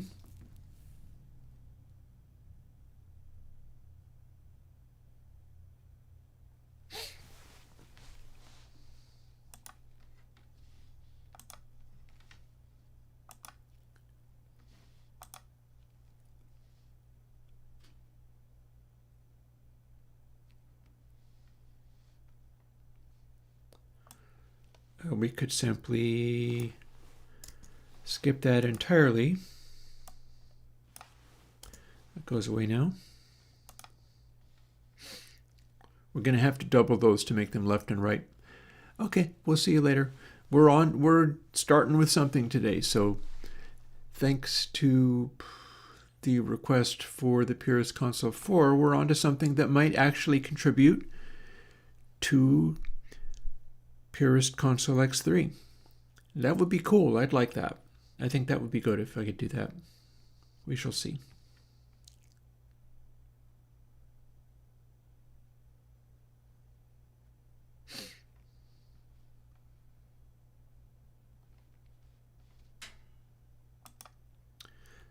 Only reason I'm slowing down is we're trying to figure out how to make this work. Logically, this can work.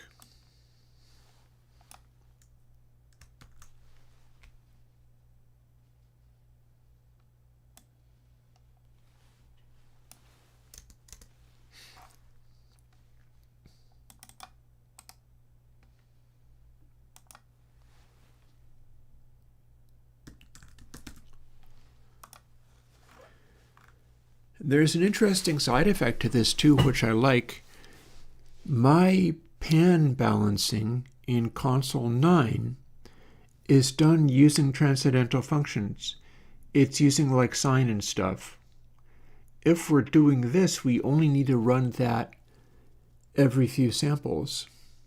That might not be the biggest deal, but running fewer of those transcendental functions can only help the efficiency of the software. So I kind of like that. I like that a lot. Let's see what we can do.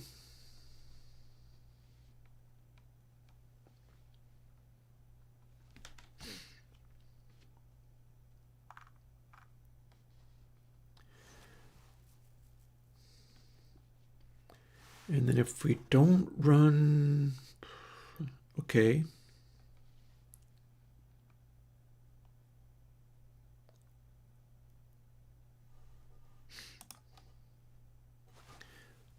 Yeah, let's not even run that calculation at all.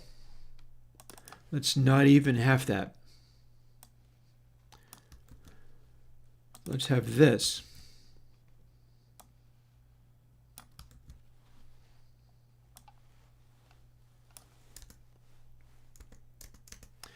Boom. Looks messy, but this is actually the end result of the work we're looking to do. Except for it's not nearly done, but that's okay. We'll be getting, probably by the time Aurora Dreamweaver gets back, I'll have this sorted.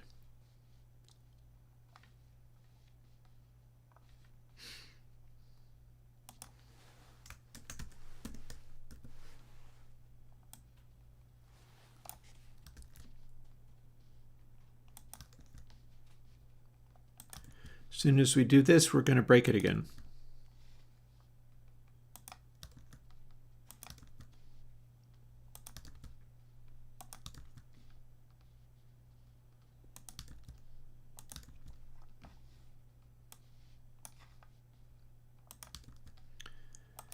And then we'll fix it again.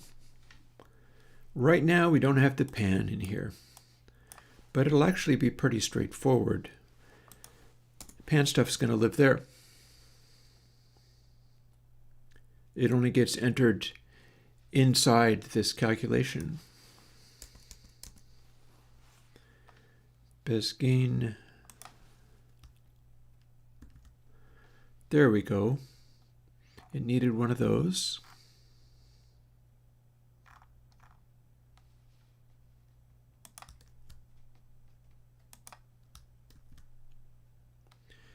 In fact, all of these need one of those. Only then do they turn blue and show that they are ready to move.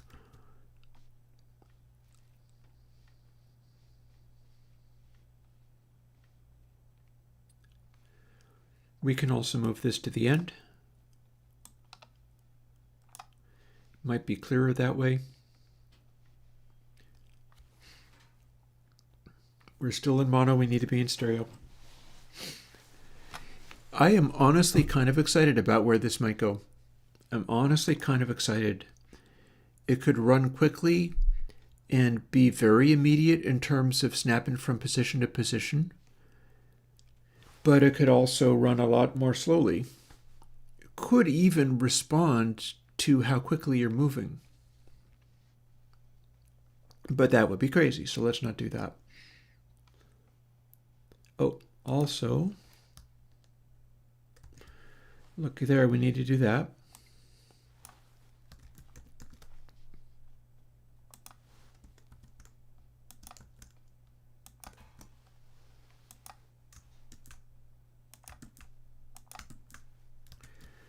And then we need to do this. And now everything has been broken, but we'll fix it immediately.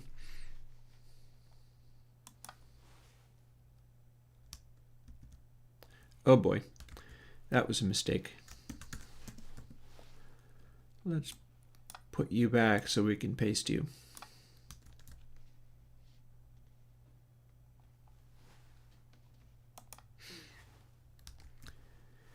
And that's looking still good.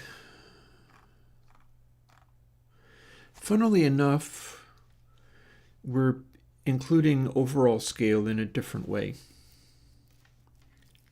Come to think of it, we shouldn't need to do this because it shouldn't care that much.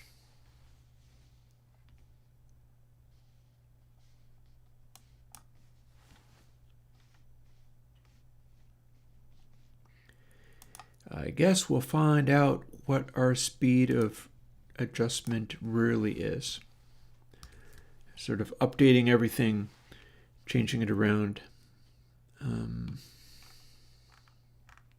to see what we get.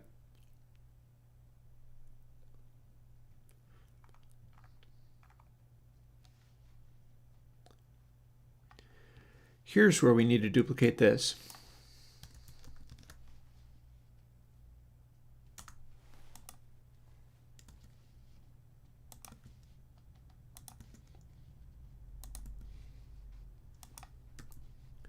There, it comes back to life.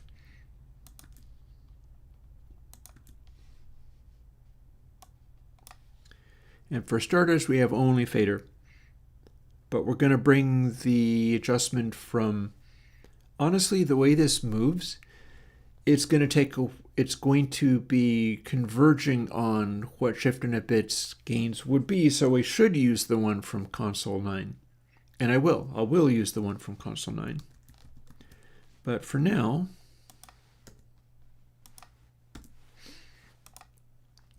we'll set both of the controls to the first knob, and we'll go from there. And here's our input sample L and R.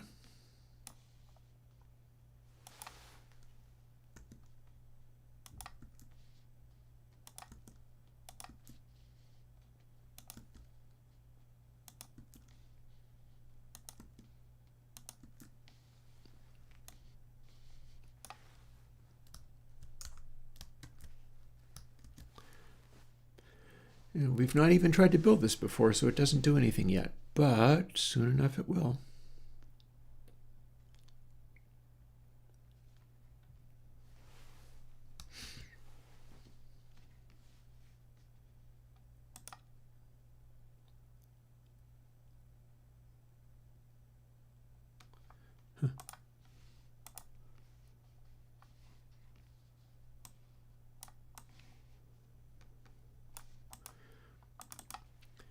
It'd be very interesting if this turns out to be a cool thing. We don't even have the processing in yet. That's going to be a whole separate thing.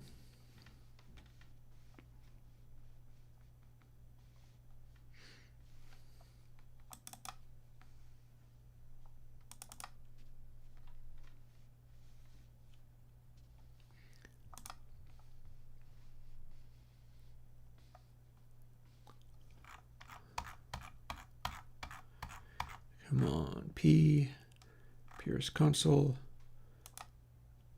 Ta-da.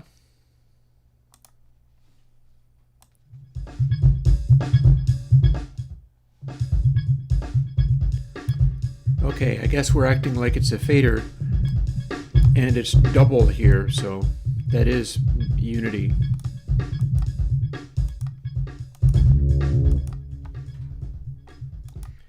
How do it? Well, first of all, let's find out what happens.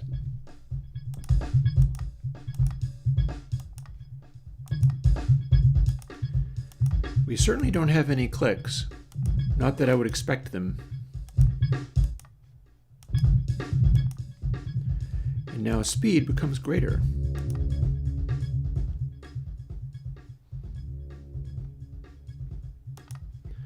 We're going to have to call that smoothed.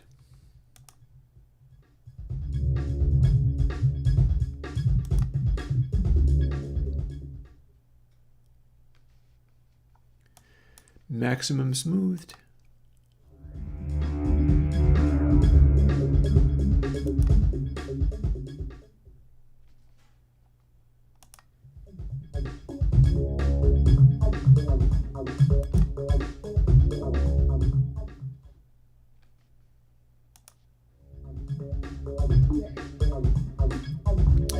Okay, one thing I'm noticing, this is not following the logarithmic.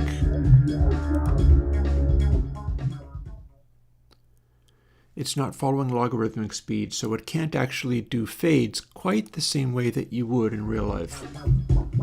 You could do it manually.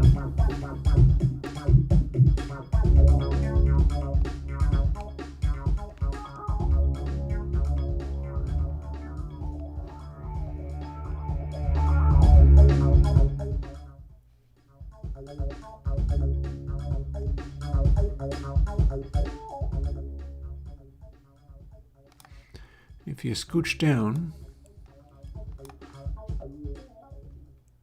and there it goes to silence. Now halfway smoothing.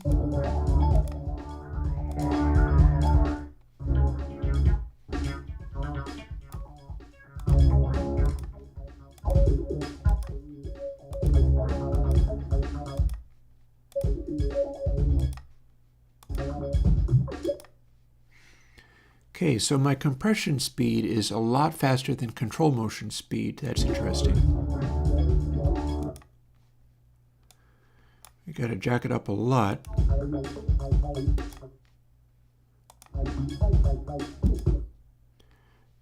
To get it slowed.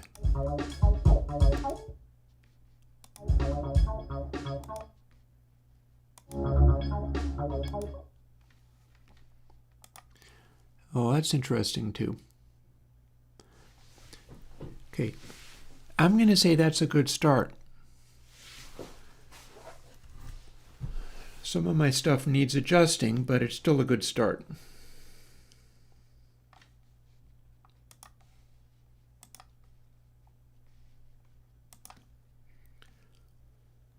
Good enough to duplicate over into the other one.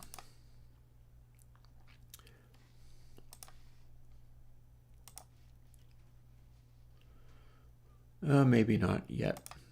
I don't think we're quite there as far as duplicating it over into the other one, but it's a good start. I should be able to get this to work.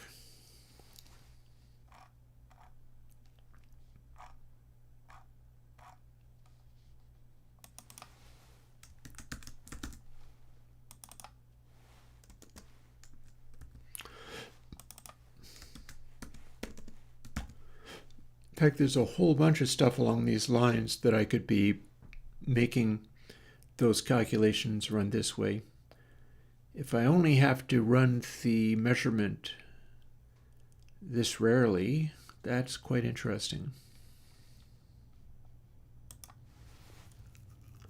I guess we'll find out.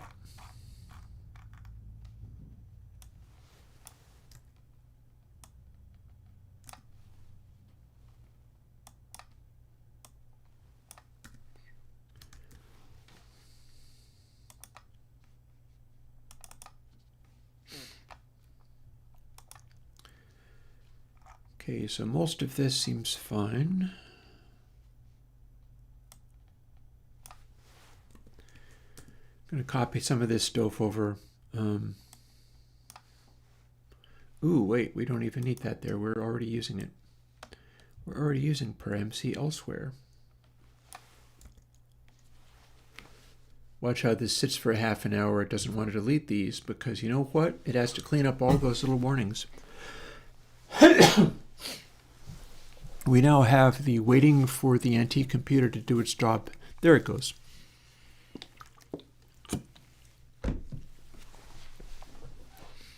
We got there in the long run.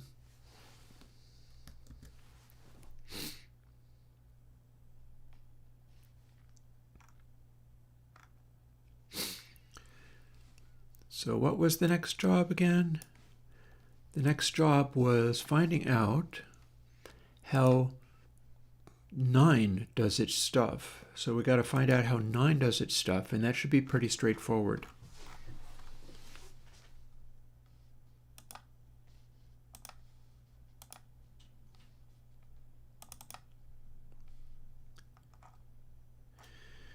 But here's the thing, rather than doing this calculation like this, we're going to do it differently.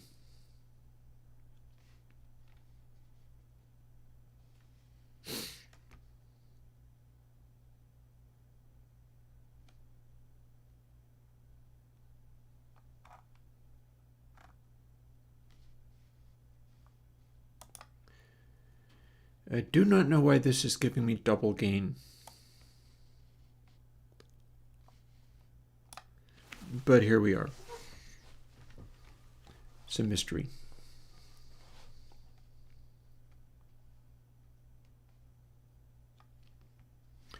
We're going to leave these as 0 to 1 here and only apply them here. So technically the result we're going to want is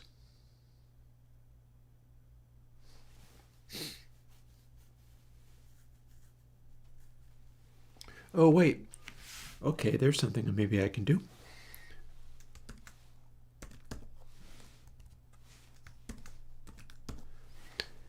That'll cut back the gain again.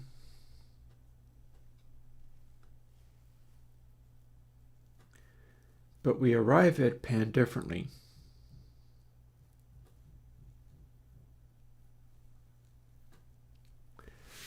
Also, I do not understand, why is that param 1 and param 2? What on earth am I doing there?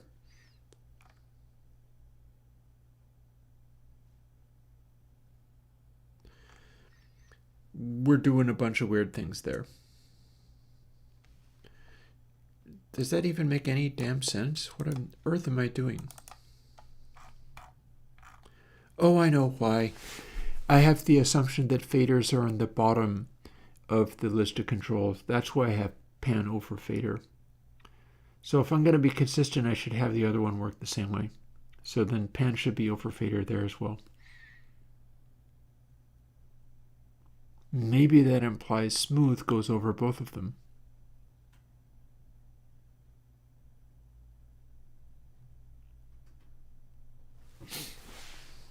Sure. Sure.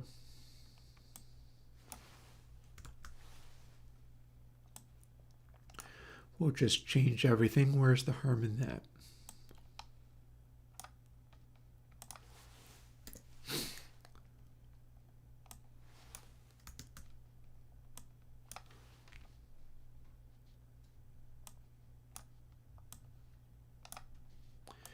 Boom.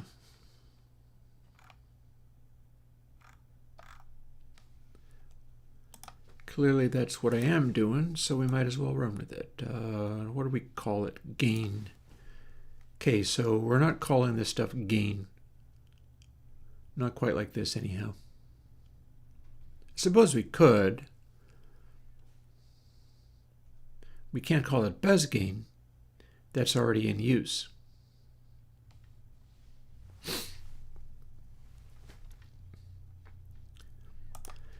And here's the clever bit. Rather than even doing this with every buffer, or much less doing it in here, which is every damn sample, we're going to only do it every time we update the Bezier filter. That's going to make all of this run way the heck quicker. Well, maybe that might be putting it strongly.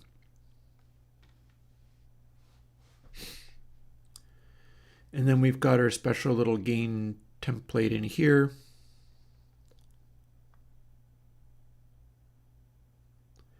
This is apparently what we do. Well, we're inside an if statement, so we can make a local variable.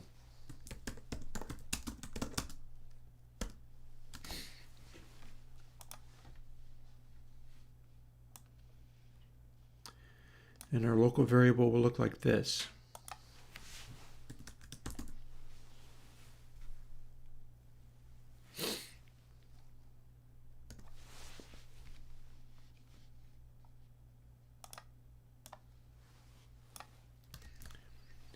And then we can follow it up with that.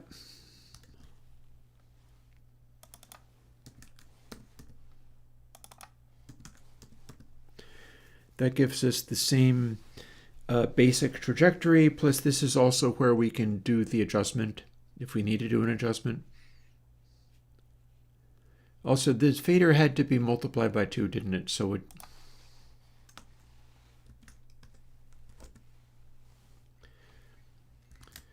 we start with doing that. That gives us a maximum gain of like 12 dB. And a cut of whatever it is that we're doing.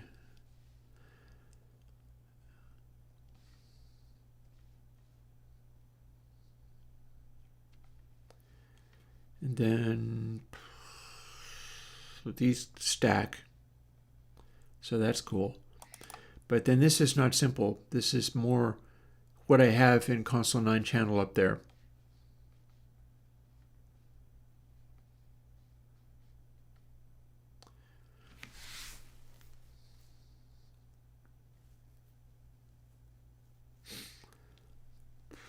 Okay, so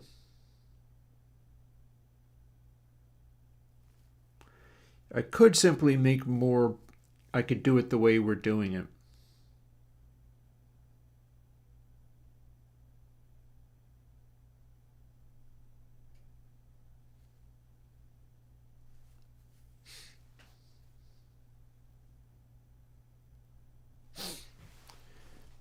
Or we can do it manually.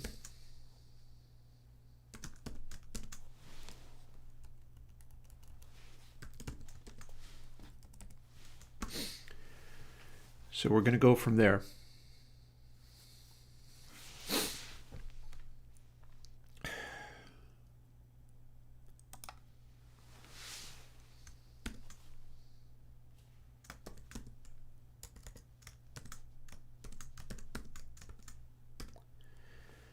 That be the correct value for that.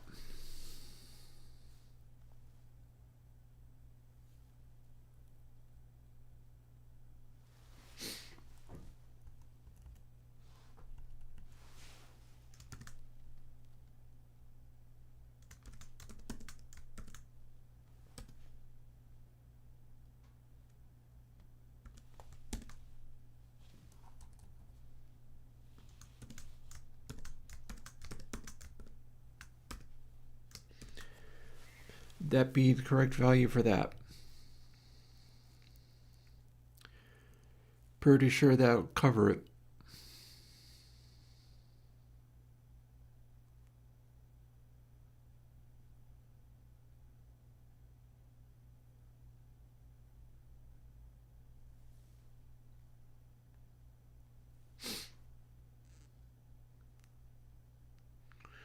He says as he pauses for second after second, thinking it's probably not sure, thinking I probably don't have it sorted. Although, you know something, the stream is dropped off as long as Aurora is out, so this is probably a good enough time for me to go on a break. But before I do that, I think what we'll do is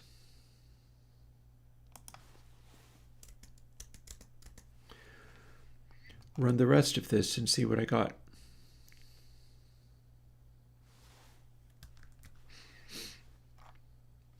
Oh, did I change the...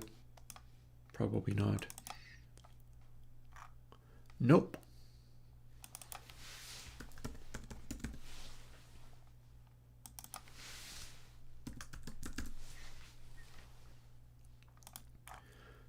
Find enough time for me to delete all the rest of these. As long as we're cleaning stuff up, let's clean this up.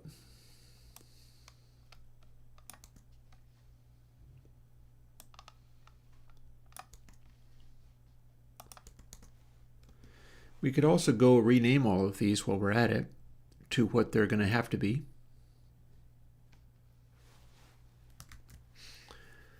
And I can do that by looking up what it's supposed to be in console x3, which is console x2 copied over and altered. Let's see. So that at least should be fine. I don't anticipate problems there.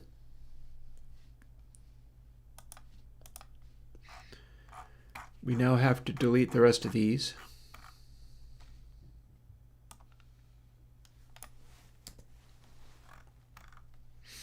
There are no warnings on them, so I should be able to delete it pretty straightforwardly. And indeed, seems legit.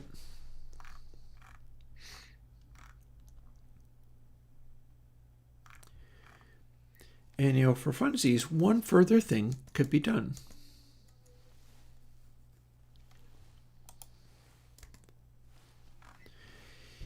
I can technically finish this at a stroke.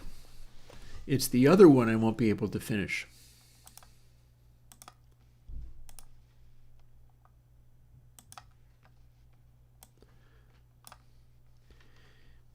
I can finish this at a stroke if my recent projects have it. They do not. It's fine. Doesn't matter.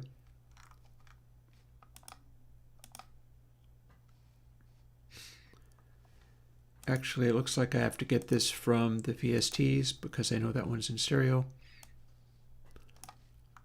Longhand, where are you hitting? You're hiding there.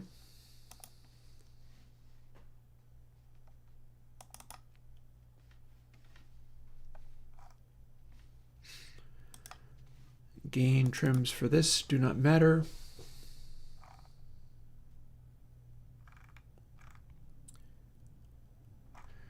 We'll just directly take this and apply it.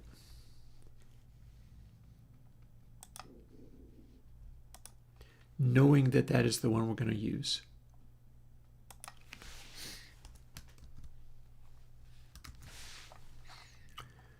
There we are.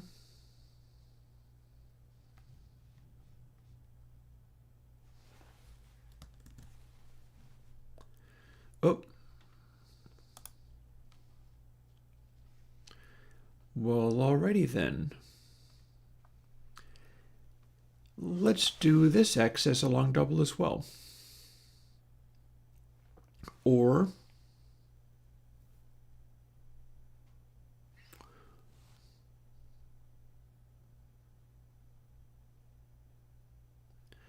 no, that would be wasteful and silly.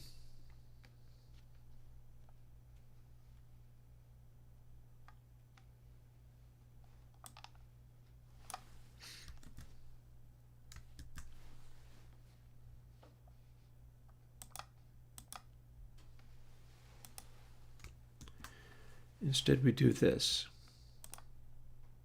Boop. There.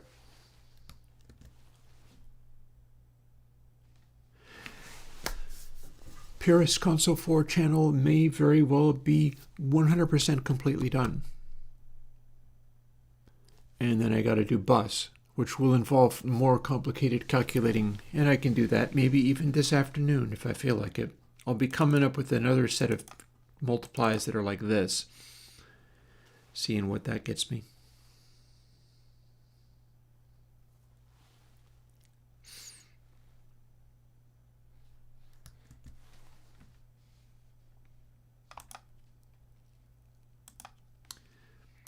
But we might be 100% finished with this.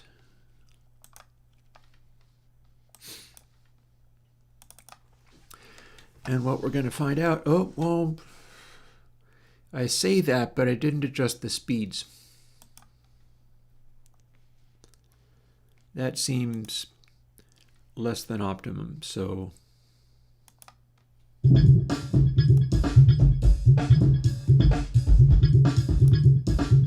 also it's not doing left and right correctly.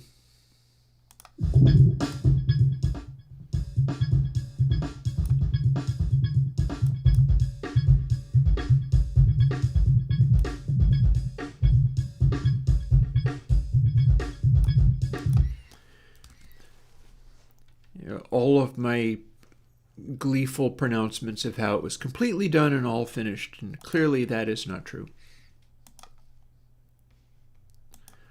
Well, let's go in and fix some of that stuff I was talking about fixing.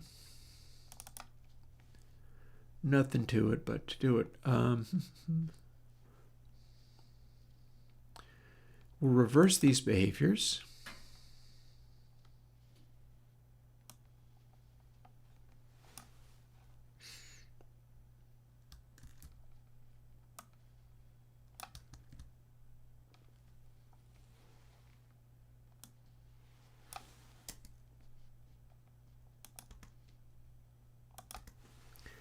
That'll fix that. I guess that gain thing is more correct than I thought that it was. Silly me to doubt it, I guess.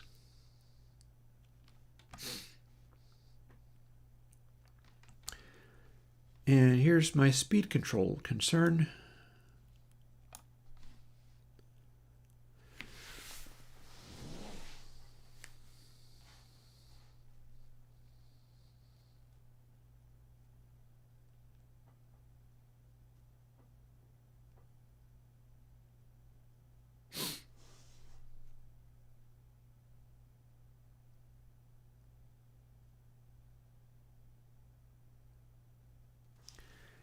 Okay,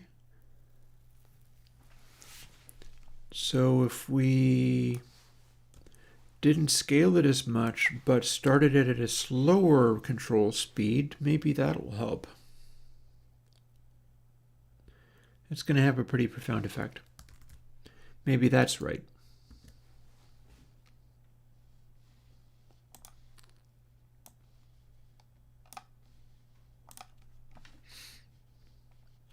This should work great in VCV Rack, I'll say that. If we get this up and running, it should work great in VCV Rack, because feeding weird controls to it, it'll just smooth everything out. Or it'll let stuff move very briskly, but it will still be declicked and dezipper noised in a way that should be very profound. Nothing to it but to find out what it's doing this time.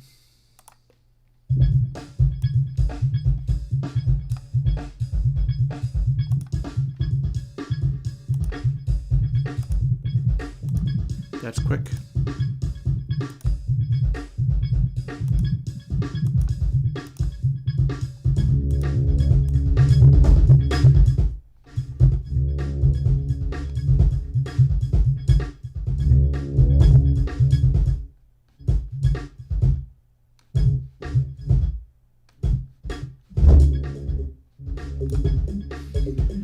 And max smooth. Okay.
Neat.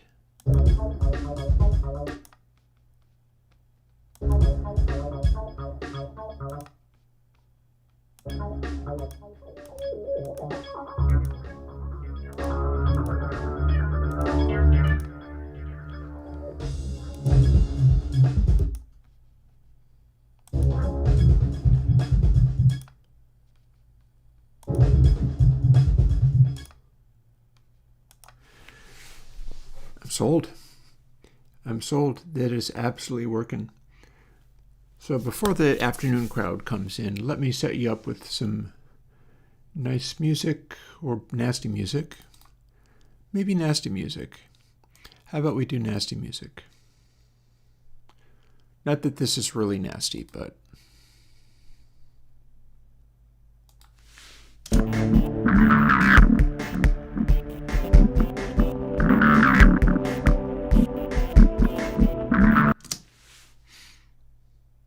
Sure.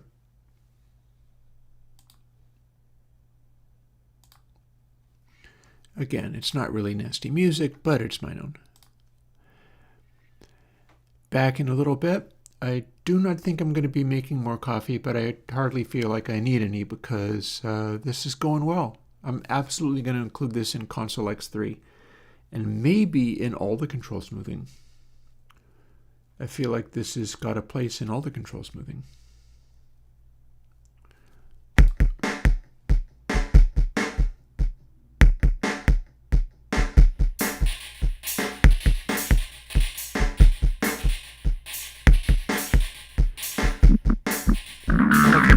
Be right back.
funny thing about all that was a giant exploration into Bacon-Paul's 6-sign synthesizer.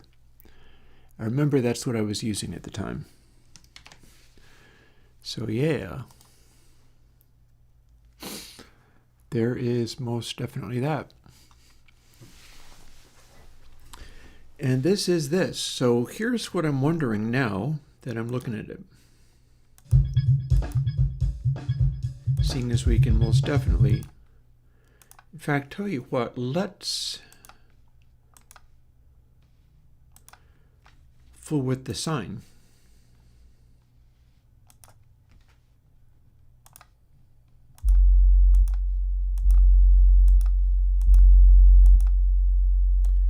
Complete lack of zipper noise. Although we can make it go so fast that it does the thing.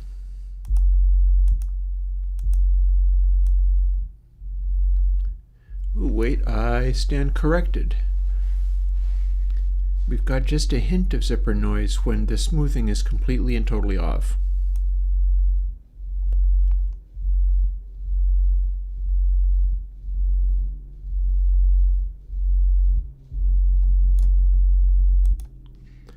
Smoothing is at half.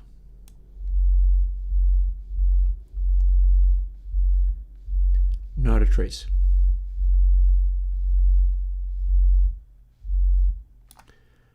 And then 0.75, we start getting really slow.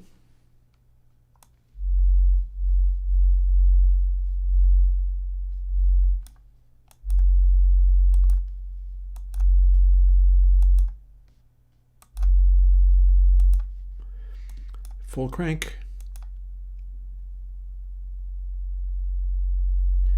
Reacts very slow.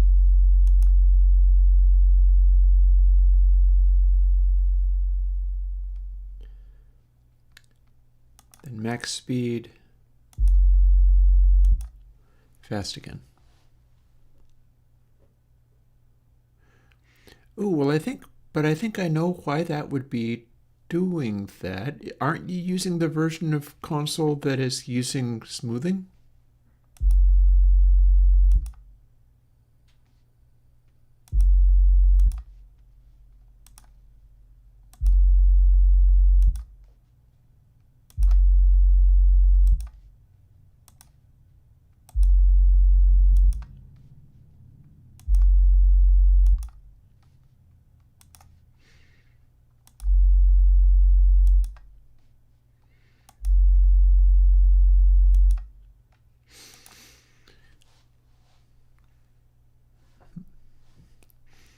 I may or may not be able to see your screenshot. I don't see any links or anything showing up, so that might not be a thing that the stream can do. Oh, well, I mean, but Aurora, I can't see. Chat is text, you see.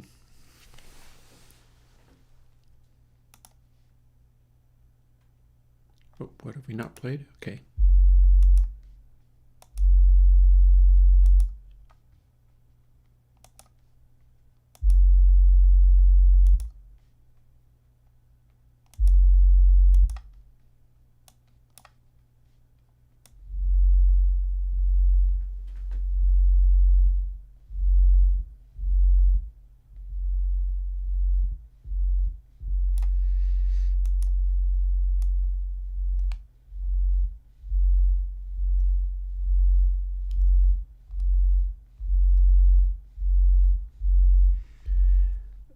I don't know.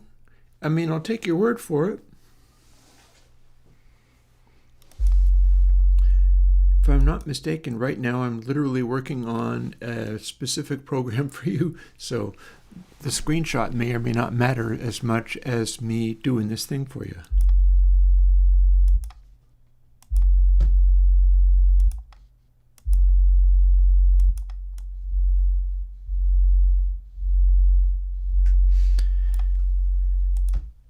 And I feel like that is doing a pretty good job.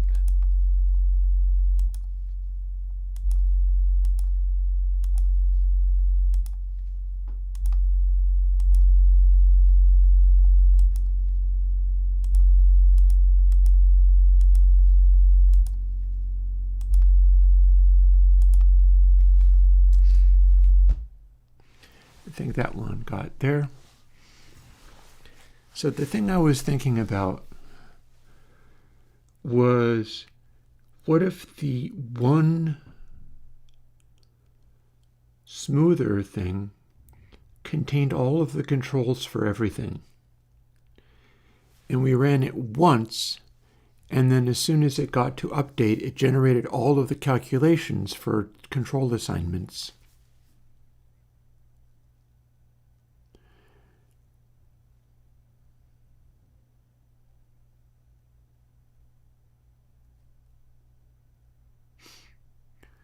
Well, nothing should be creating a massive increase in CPU use. Honestly, some of the stuff I'm doing here is for reducing CPU use.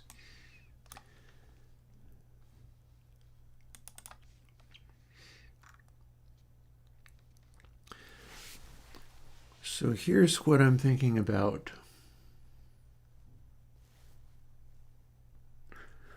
Well, the screenshot probably isn't going to tell me that, though. Never fear jank ways. Sometimes jank ways are what you want to be doing. That said, I don't understand what you're doing, so I don't understand how to answer that.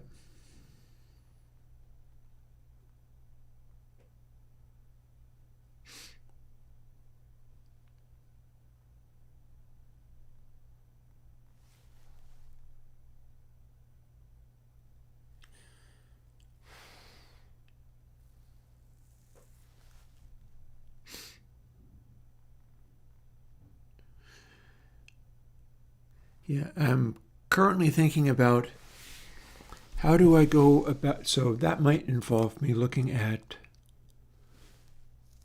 okay, that's not one of the ones I want.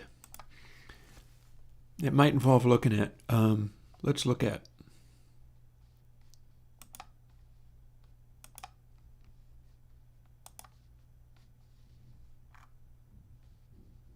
there we go.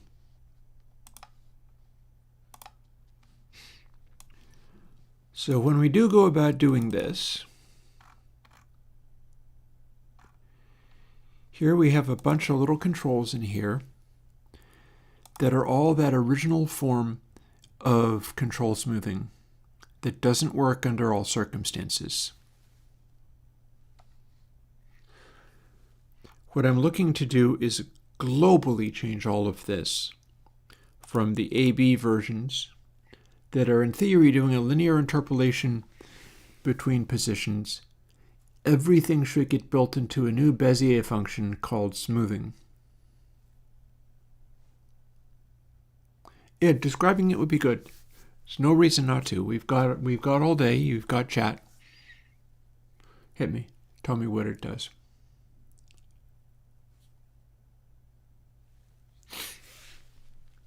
Meanwhile, I'll try to figure this out.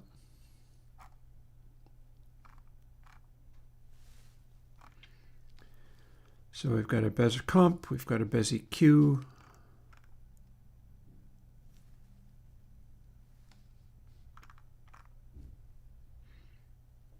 Probably not using discontapity. We've got a cabs. Cabs does use the smoothing.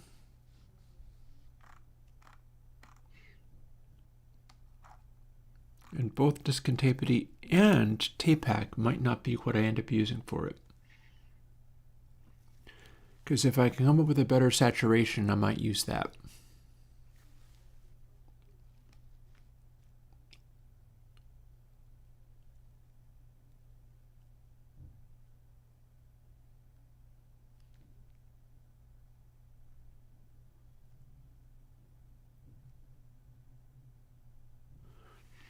How do you pass a separate channel unsummed into a bus?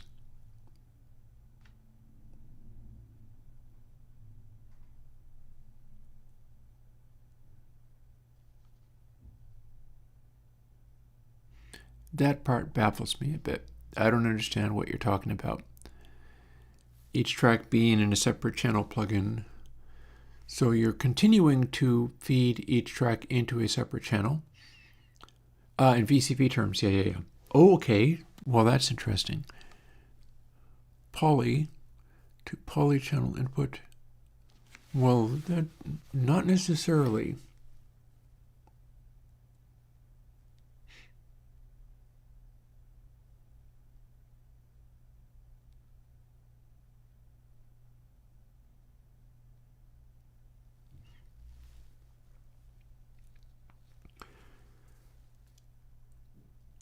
That's interesting. I think I know what that means.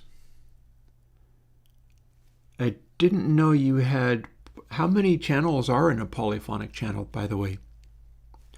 You got like 8 channels or something?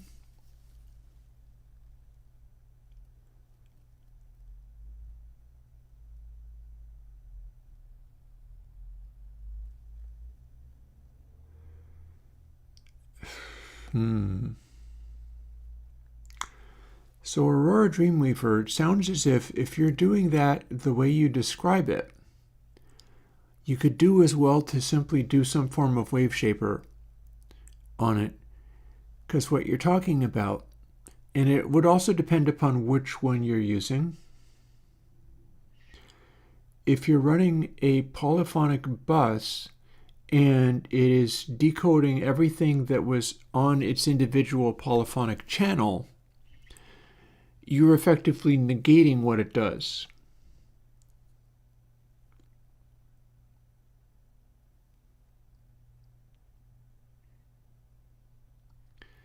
But it would also depend upon what your gain staging was between poly mode and stereo mode.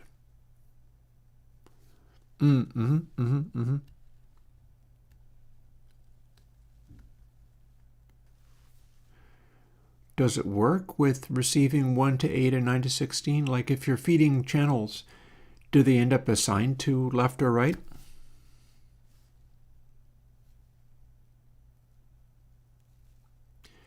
If they are all at unity gain and you layer like 8 channels on top of each other and assign them all to 1 to 8, does that mean that the left channel is now distorting and way overloaded? Do you have to pad the polyphonic channel input from the dedicated channels? Do they all have to be padded down? In other words, is 1 through stereo L unity gain, and then also 2 through stereo L is unity gain, and 3 through stereo L is unity gain, and 4 through stereo L is unity gain? If so, that's functioning as a console system. That said, mix master poly mode sounds a little complicated. So if it works the way it's designed, then a single channel with the other ones going unused into the stereo input would be unity gain going through.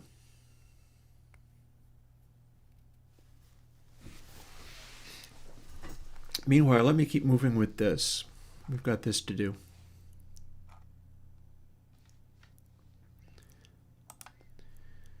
So we can rearrange some of these a little bit.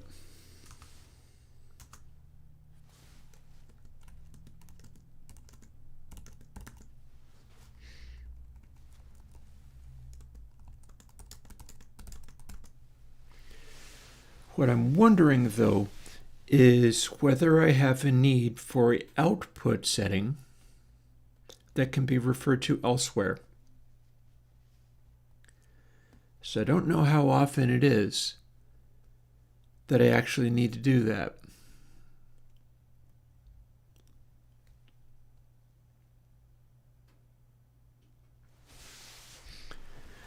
Let me show you what I'm describing. Oh.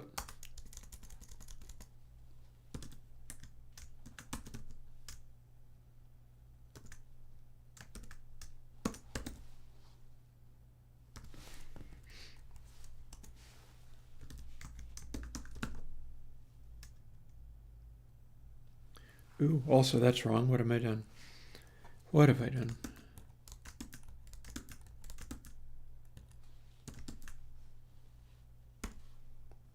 Boy.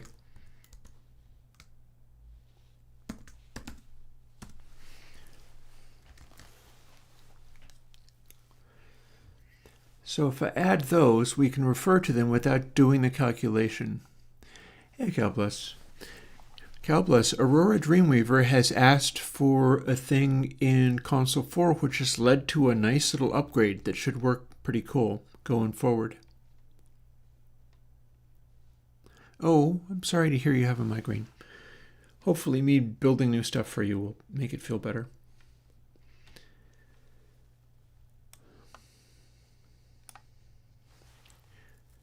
And I need to come up with something better to call this than gain, because now it's not going to be only gain.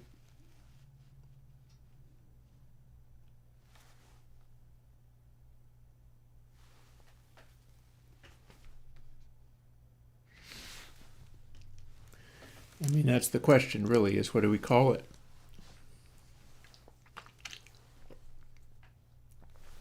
We shouldn't just call it gain if it gets to do things like the high pass and low pass, too.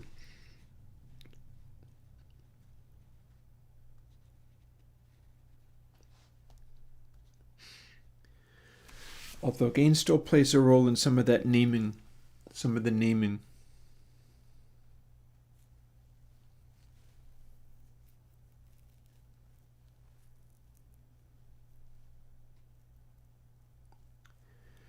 Like phrases like d-click come to mind, but that's even longer. I'm looking to do control smoothing, but control smoothing is also too long of a name. The idea is like Bez Smooth as the total title. Power, punch, fat, character, proximity, hell yeah. Oh yeah, that's how we name things.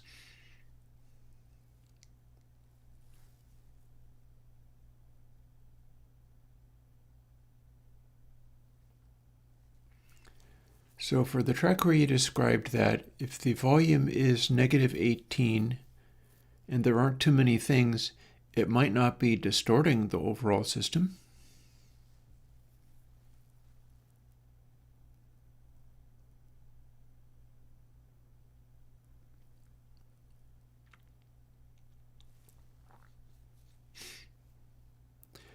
One bit is 6.08 dB. Exactly. So 18 would be 3 bits. And that's not just on shifting of bits, that's everywhere. That's what that does. I need my parameters to be named by a troop of improv actors. Well, that's what I'm struggling with now. It's like, I know that it's Bezier, so we could simply, unless we're doing gains or comps or filters or whatever, everything is called BezieQ or BezieComp or whatever. I could reserve literally Bezier, the name of it, which is only 3 more letters, for this control smoothing system.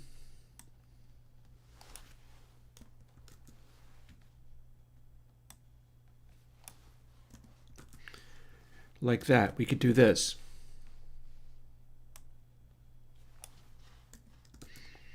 It's neat looking.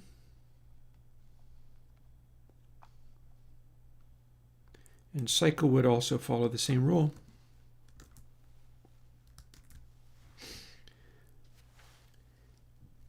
And then this gain business,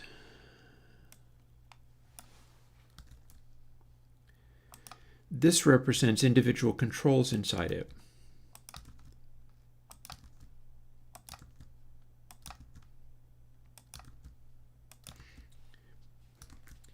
And all the other stuff that I do is always using Bez and then something. So nowhere do I actually say Bezier, so we're going to call this, and it's not the new undersampling, but we will have a comment. Smooth my hoof. Yep. Smooth the hoofs. Ponies always like smooth hoofs, but you're Cowbus, so that doesn't count.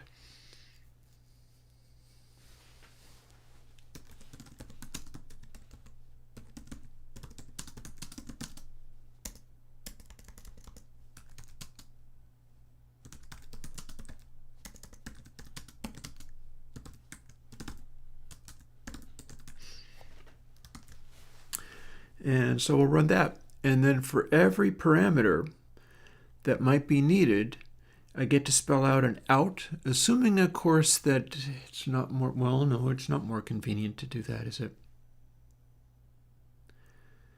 Better to assign them to something. So in theory, I do want that out factor in there. Out in there, listen to me talk. And then we'll get to include that. And then everything needs to get changed now. But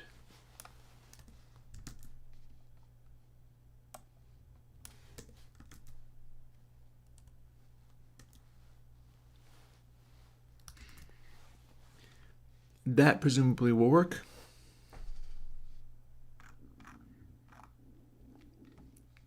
And now I just got to go and edit every last little bit of it everywhere.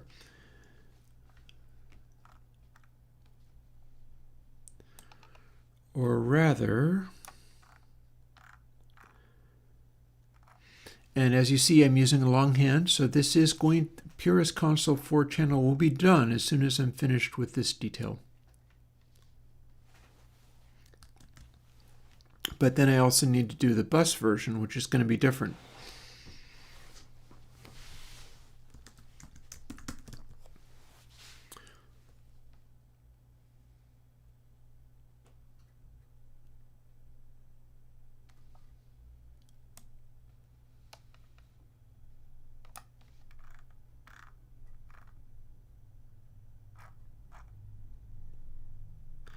Yeah, let's cover those too.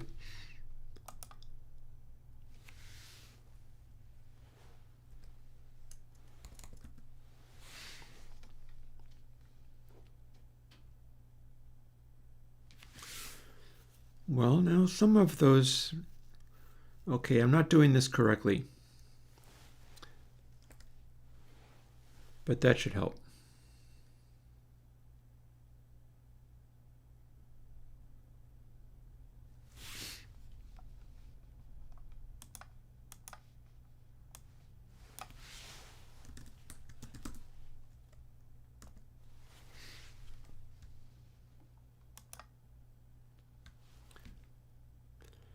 So we need that. And then some of these other ones, but some, no, actually, everything's all different and wrong. What am I doing? How about, never mind. We'll deal with this one way or another.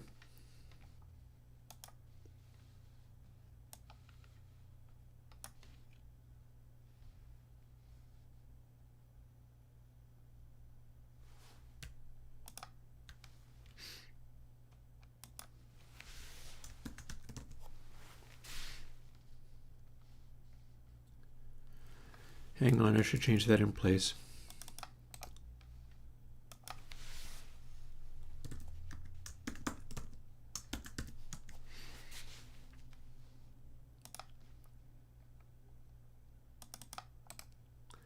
And I should change this in place.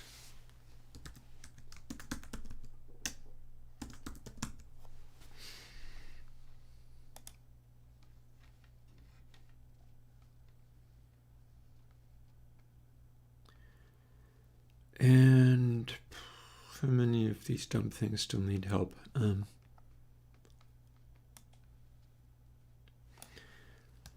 I think I can do some of this by hand now.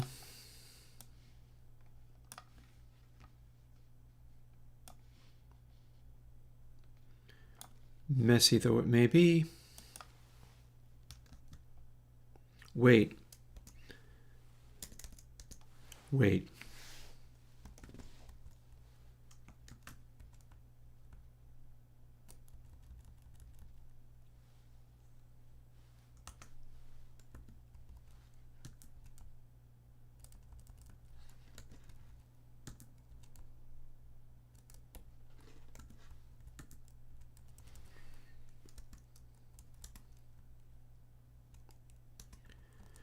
We were also changing this because we can generalize it to other controls that are not left or right controls, and so this gets to be a separate Bezier control.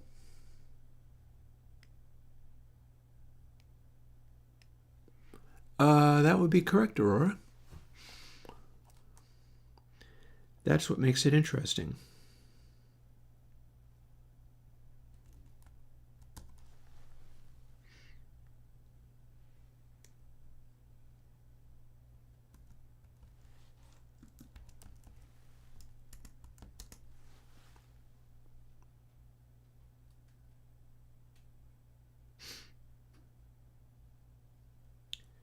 Okay, we're not quite there yet, but we're getting there.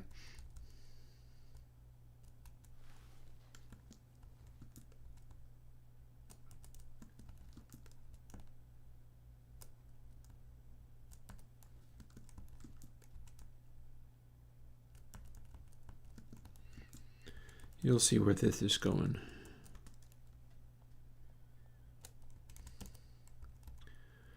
If only I can get there.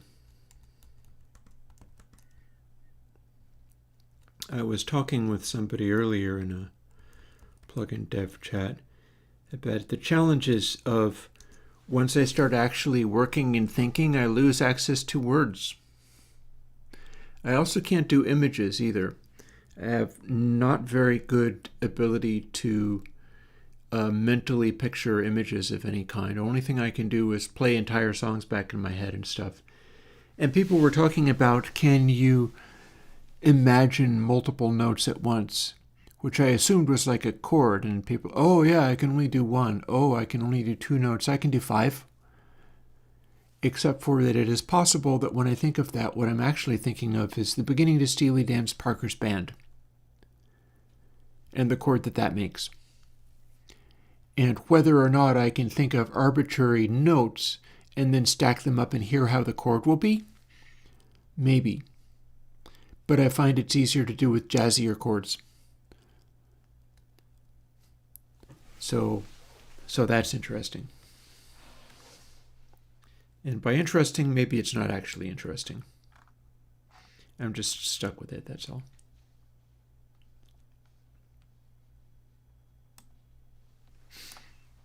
Anyways, look, we're magically turning them blue because these are the actual values that we wanted.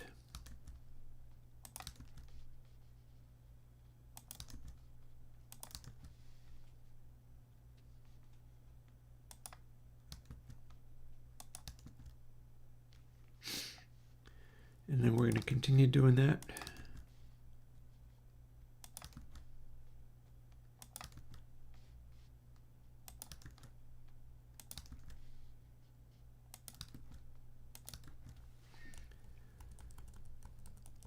There we go.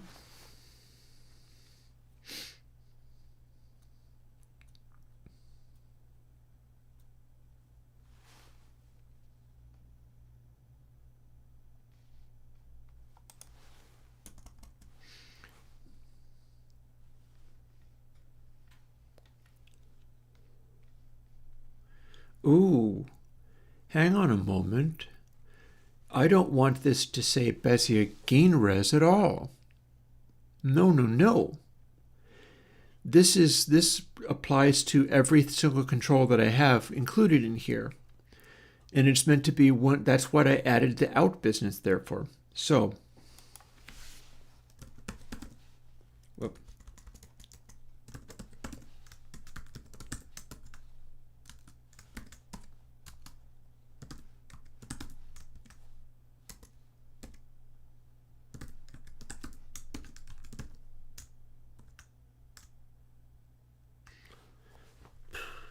Okay, I think this is what I had.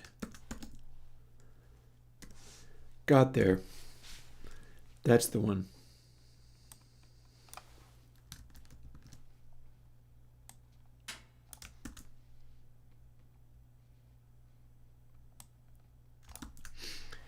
So anything I do, whether it's stereo, whether it's mono, whether it's a EQ setting that needs to be smoothed, we just get to do it like this.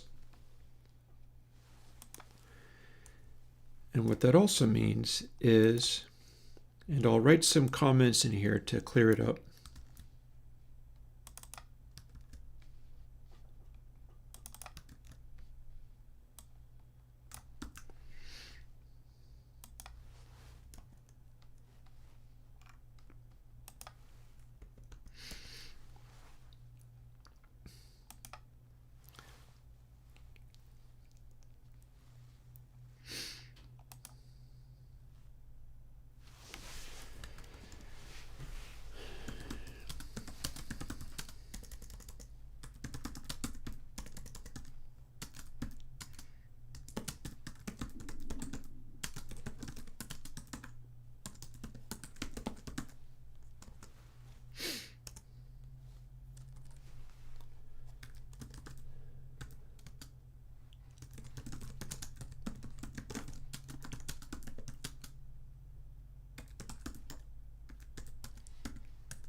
technically, we could be doing that with the gain res as well. No, that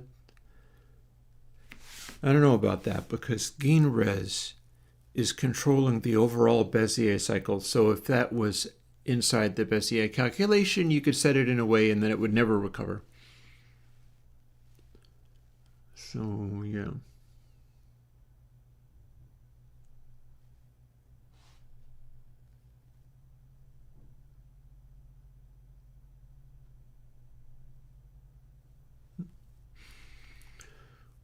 Hey, Food Matt. Yeah, that is a challenge.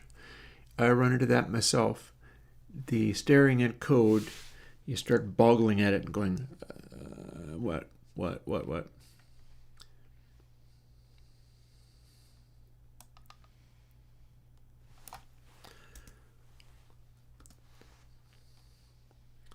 For funsies, I'm going to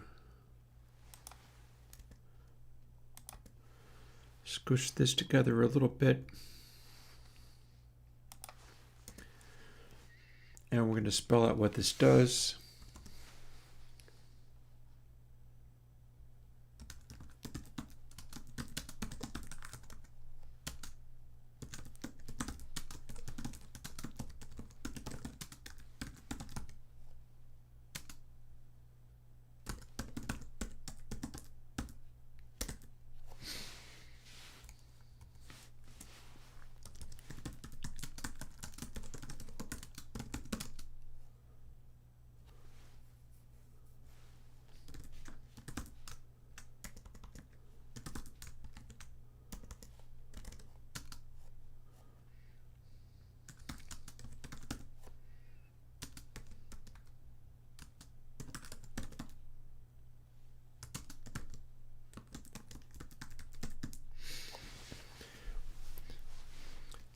So there's the idea with that. And will it work on things like filter coefficients, direct form 1 biquad filters? I don't know, but it could lead to those being calculated differently. Alternately, it could lead to a way of doing direct form 1 biquad filters in such a way where the coefficients morph according to Bezier. And I've not really explored what that would mean. Currently, I've got it so that you can sweep around those types of filters, which are not really designed to be swept around either. And the coefficients always shift with regard to the buffer size of the DAW. And yeah.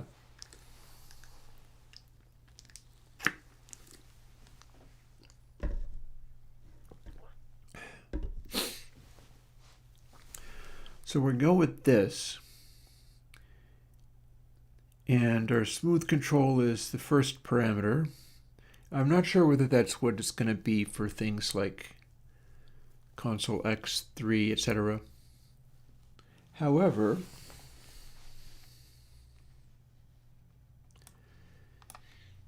I have a habit with regards to some of these things. And we're going to incorporate that with these.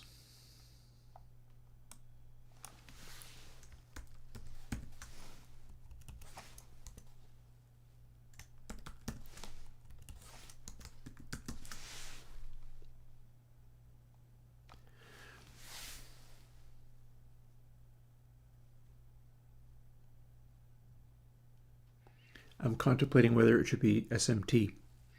I'm using 3-letter labels for all of these things. The purpose being so that I can just straight up drop it into a plugin and it won't conflict with any other things and it doesn't have to be renamed.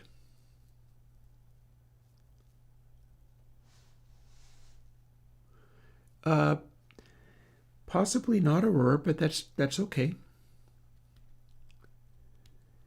And Airwindows console is not the same thing as how hardware console systems work. So the deal with these, and it'll be the case for this one as well, Purist Console 4, is the tonal characteristics of how they operate behave like you have a degree of saturation on the individual channels, like you're operating physical transistors or tubes, and they are driving a bus of variable impedance. This is not the case for literally every mixing board out there. There's plenty of mixing boards out there that use a thing called a floating ground system. That's effectively like if you have an op-amp, operational amplifier, electronics, and it is kept linear by feeding negative feedback into the input of it, that's going to produce a floating ground system which will make stuff going into it, if it's fighting where the voltage of it is at, it'll make it a much higher impedance. What I'm looking to do with the console system is have not a floating ground system, but a fixed ground system where if the overall bus is like sitting at a very different voltage level from what the channel is trying to do, it'll get in the way of the channel's output and cause it to distort kind of early. That's always been the concept behind the console summing. And does that accurately reflect what real-world mixing consoles do? Not necessarily. But what it does do is stuff that's in phase gets reinforced, whereas stuff that is out of phase tends to distort easier.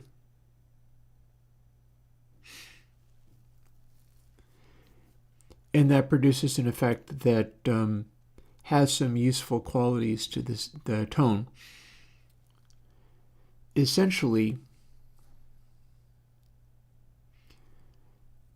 it acts as a sort of modulating the amount of saturation in the overall system, and it doesn't actually have to have communication between the console and the bus to do that.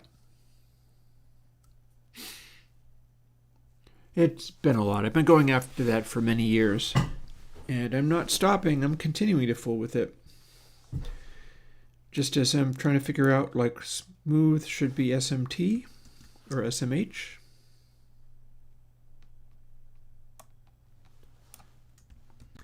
We could have it be SMM or small, SMO.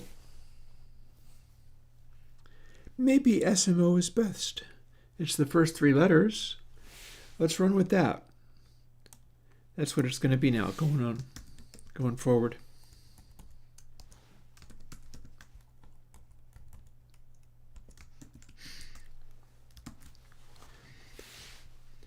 And if we get to run with these things and everything gets updated in this way, then we can just copy and paste them into existing plugins and they make space for themselves and don't overlap anything else. Otherwise, everything could be starting off as, like, you combine them all together and then every 5 things say K per M A, and you don't know which one is from where, and it gets confusing. I try to avoid that stuff. I have a great respect over my ability to get confused by all this. That's why I can be kind of insufferable for other developers who are helping me do things, because I don't understand how stuff works. But there's no sense in being afraid of that. You just sort of go with it. Floating ground, not necessarily. It's just feeding the output into the negative input of an op-amp. It tends to neutralize voltage rather than increase it.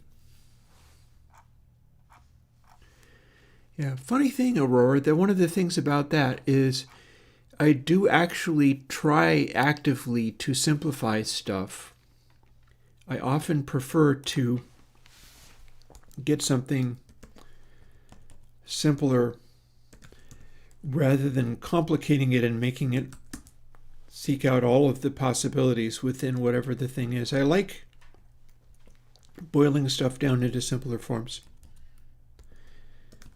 and coming up with categories like this that we're doing right now, where I can go, oh, here's a new control smoothing thing that beats all of my previous control smoothing things, and let's do this. Let's go with this from now on.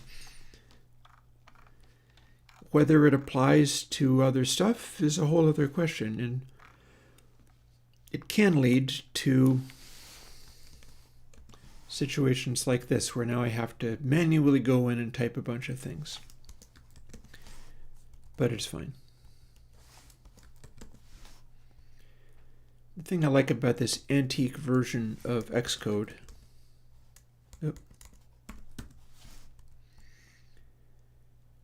is that when I'm dealing with stuff like that, it turns the things blue when it knows what they are. I enjoy that. I could make it be different colors if I wanted.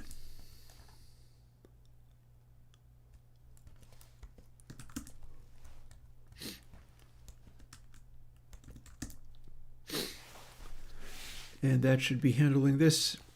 If I get this all done, I can run it again, and if it still works, then I win, and I got there. But first, we ignore that stuff, and we go and look in here and say SMO for this one, pan for that, fade for that. And then we'll copy all of this over to Purist Console for bus, and then probably spend the rest of today getting the ArcSign version working. Because I've got the sign version ready for this, but I don't have the ArcSign version, and that's going to involve a bunch of tedious messing about. So, yeah, tedious messing about. It's what we do.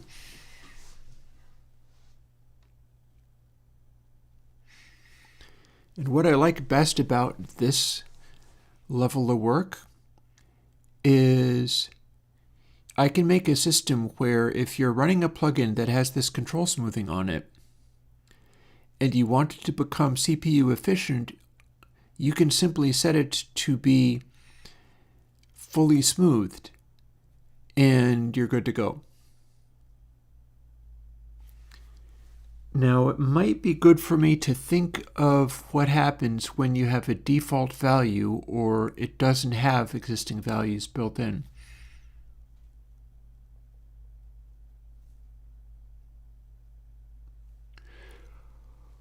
Oh, God, excuse me.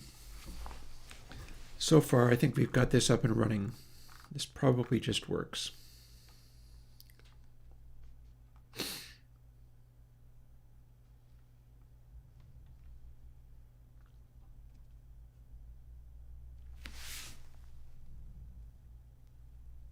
I don't know whether I like that G being G.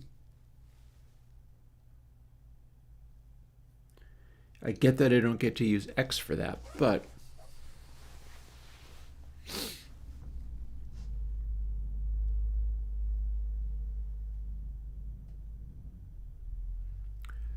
it is still making me wonder whether I like that being G. It isn't descriptive.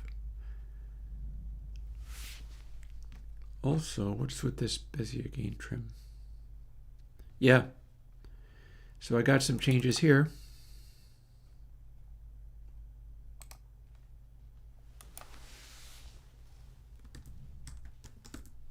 Oh dear.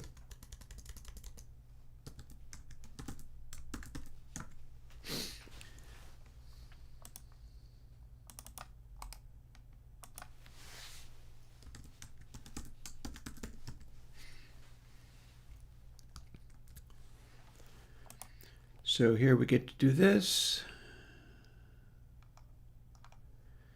This chunk is going to be consistent across many things, so we take it as a single boop and plunk it in other places.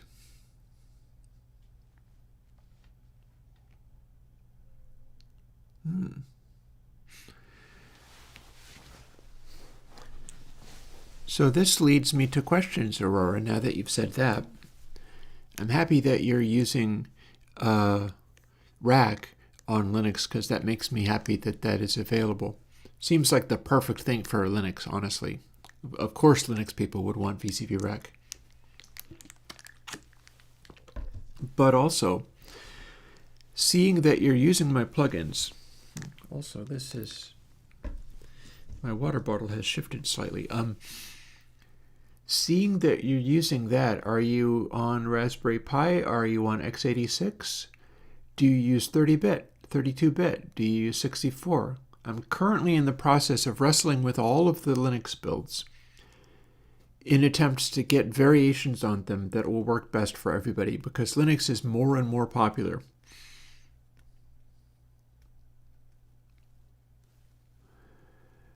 Purist Console 4 is well, this depends. Like, Purist Console 4 is the updated versions of Sign and ArcSign, which I haven't yet to fully work out, but I've got the sign part worked out. That's coming out as longhand, as a separate plugin. But the stuff that I'm doing with the control smoothing most lends itself to things like VCV Rack or whatever, where you might have alterations happening. That said, if you were using classical mixing and you needed to apply mix changes, it would probably be about as close to perfect for that as you could ask for.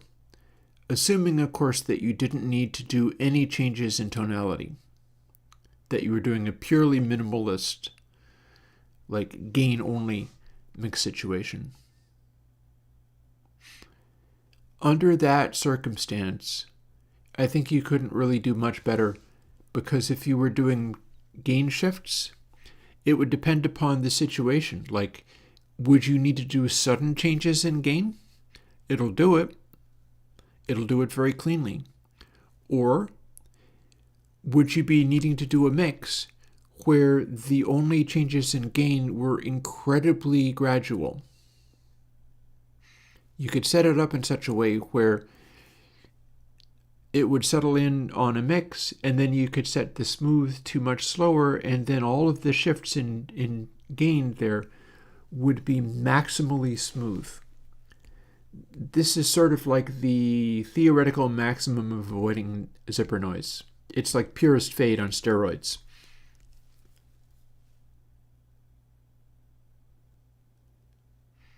And you could say the same thing of like, yeah, if you needed to do gain changes that were maximally smooth and unnoticeable, this is the one.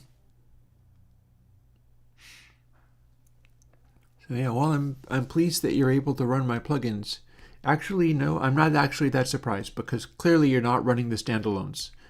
You're running Consolidated or something. Because Consolidated is the one that will handle, or no, not even Consolidated. You're running literally the rack port.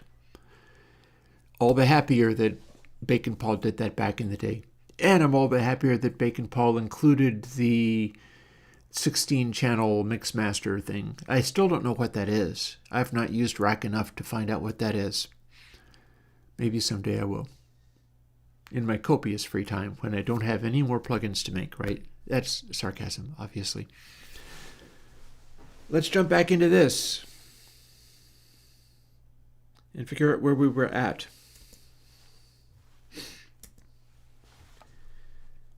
That seems to be spaced out about right. Where did I leave off? Oh, we're also commenting on this.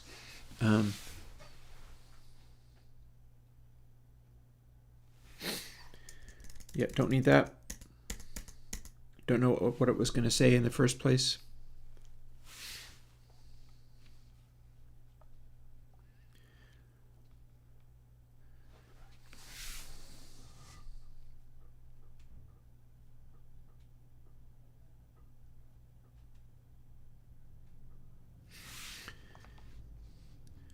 Let's add some more comments.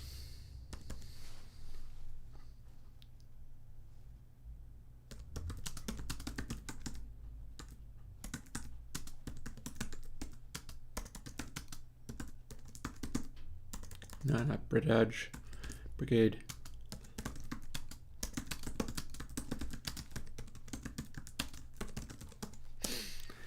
Little space. And then we sneak this in here. Actually, you know what? I could reset Bezier cycle up there. Let's do that.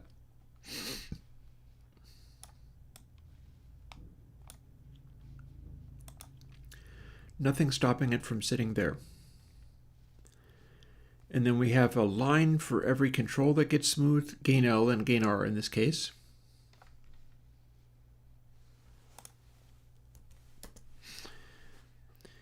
And then here's where we begin expensive control calculations.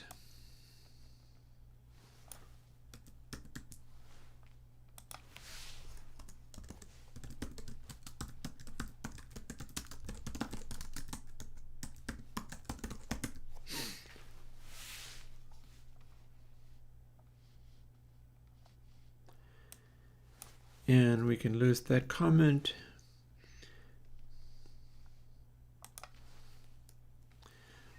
And so there's how we do the gain and pan in this particular instance, is it only runs every time you need it to run.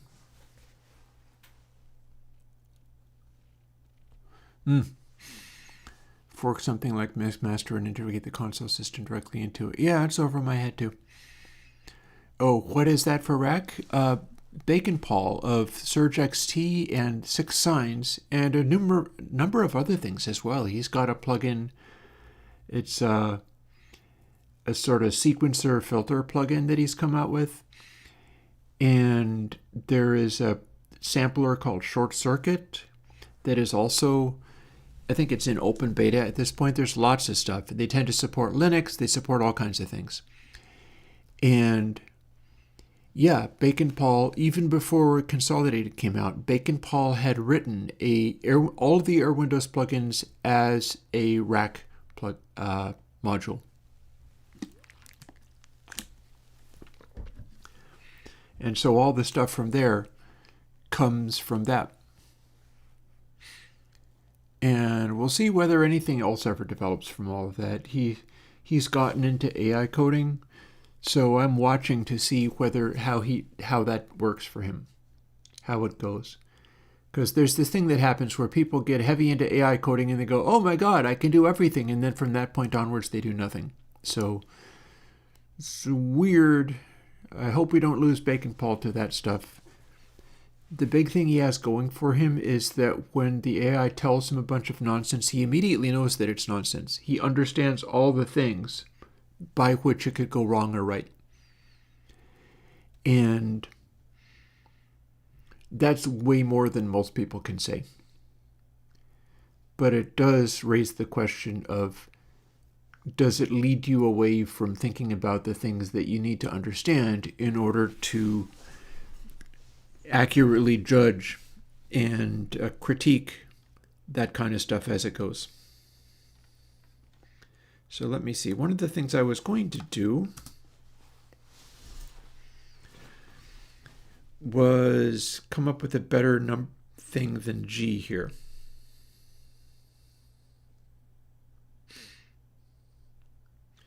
So what's the purpose of this? The purpose of this is to take Bezier cycle and step it back by 1.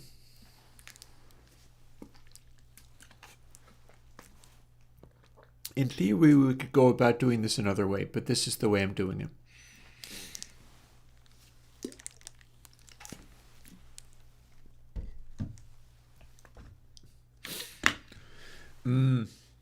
Oh yeah, so that is a definite gotcha. Foodmat says AI doesn't understand how expensive memory allocation is and overdoes it when in DSP. That is very much a no-no. Like, I do not allocate memory. Everything is set up ahead of time and then I just use it. It does not allocate anything onto the stack in any of my plugins ever. That is just not something that you want to do.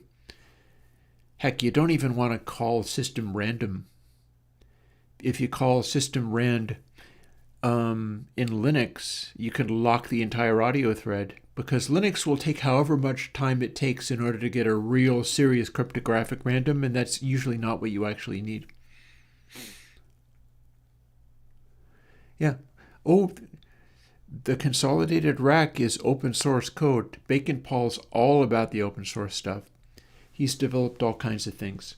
He's got a shared library of all the Airwindows stuff that gets updated along with everything else.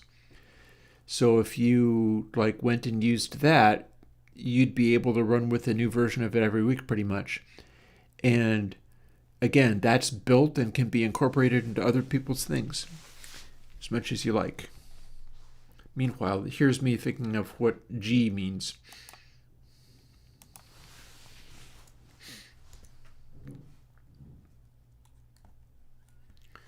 And why can't I see the end of the screen? There we go.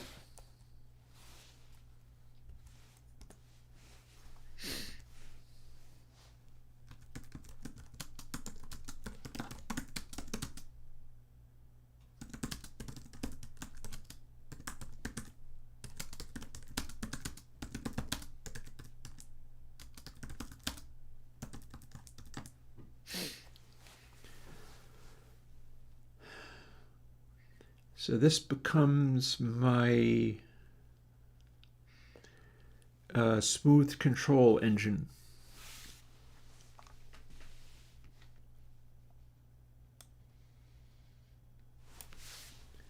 Here's how I flag stuff typically.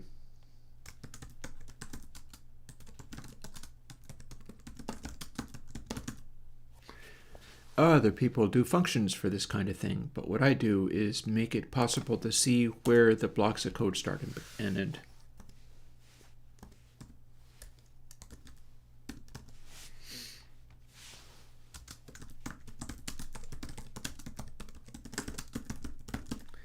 That's how I roll. Gotta set it up like these so that the stuff in there just sits where it belongs. One of those for every smooth control. Then you see where each one sits here respectively. All you got to do is change the internal name to be whichever the internal name is. The other stuff visibly and clearly matches. And I want to come up with something that isn't G for this.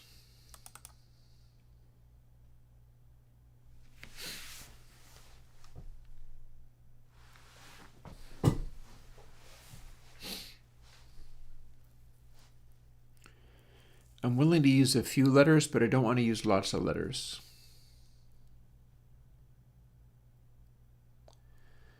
I could use bez, but that's not really descriptive. This is me sitting here being kind of running into an obstacle simply because I'm working out what this is supposed to actually mean. It works. It does what it's supposed to do, but I need to work out what it actually means.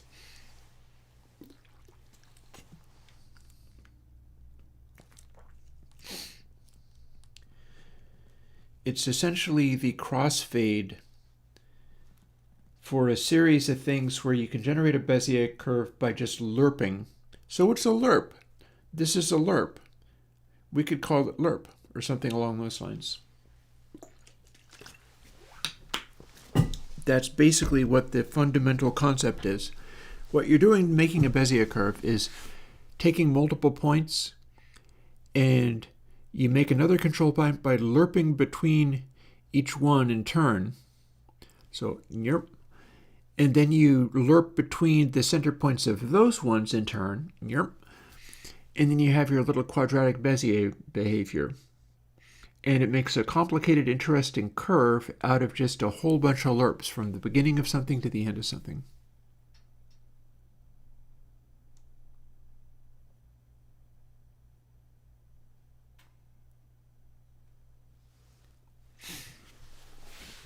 So let's do that. Edit all on scope. Now that it's actually selected, that is.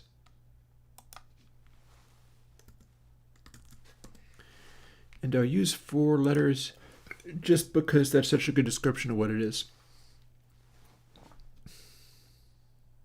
I could have said LRP, but that would lose 1 letter for not much usefulness. And then the complication of it is because this is actually some kind of algebraic reduction of what a simple stack of lerps does.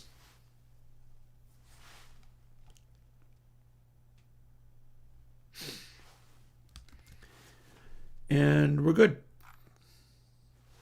So the next thing that needs to happen is for me to literally copy all of this over to, well, firstly, let's build it. As long as I've got this, I might as well build it and plunk it on the desktop because we're done with this part.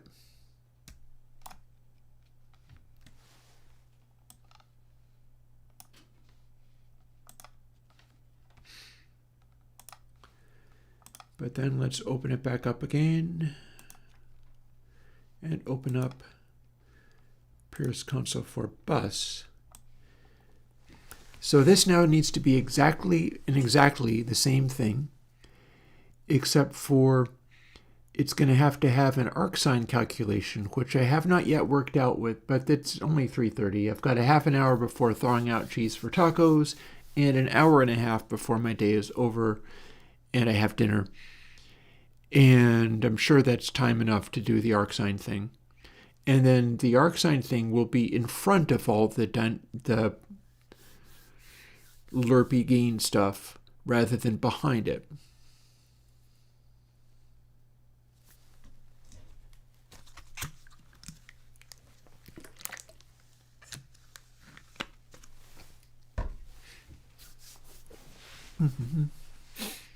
Oh,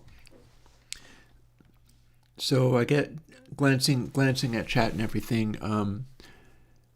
Foodmat, I think you just didn't understand that Airwindows for Rack already covers Mixmaster. My plugins don't. My plugins are VST2s or audio units. This one is an audio unit. But the VCV Rack port by Bacon Paul already handles Mixmaster stuff. Now, how it handles individual details, like how it combines 16 tracks into 2 or whatever, that I don't know anything about. But he already has a Mixmaster version built in. So yeah.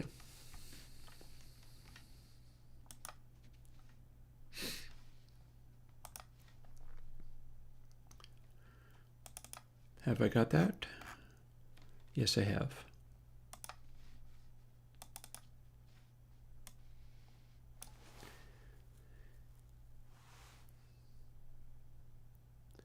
Technically, I could do a mono version for audio unit. I'm not sure whether I am all gung-ho to do that, but it would be fairly straightforward from working from what I've got there, so it's fine. Yeah, I hear ya. I am a paid owner of the version of Rack that runs in DAWs and have never actually used it. Because I like the fact that Andrew Belt has done that and am financially, or have at least, because it's been a while, I have financially supported Andrew Belt in his development of Rack by buying the plug-in version. That was back when I had a little bit more money as well, so that was easy to say. But yeah, I haven't had time to do anything with it. I would like to someday.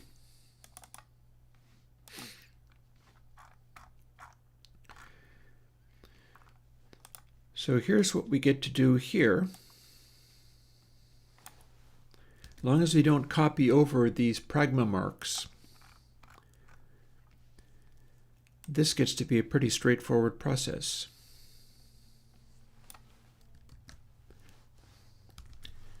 We're just going to be plunking everything in as needed. It'll all have the same basic names and things.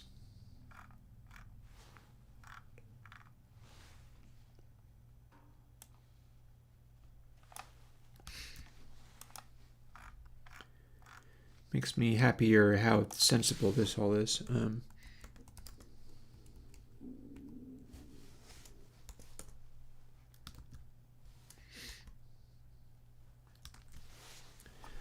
Ba-da-boom. I feel like I've got it to the stage where it's understandable how to expand it and do other things with it.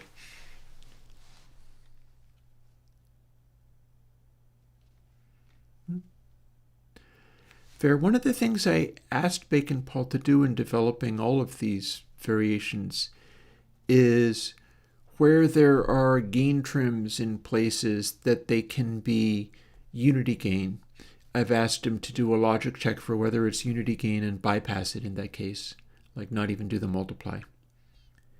Which is not a significant thing, but so much of my stuff that I do, they're pursuing a particular line of thinking, whether or not it is significant. And that's really what got me to longhand. Longhand has some extensive stuff going on with it that isn't necessarily significant. And I'm about to do the arcsine version of the same thing. See, here's longhand doing a sign that, well, hang on a moment. Wait. Wouldn't I prefer to have this clip rather than wavefold? Longhand wavefolds on purpose. You can hit longhand really hard. But do I want this to be wavefolding? I think maybe I do not.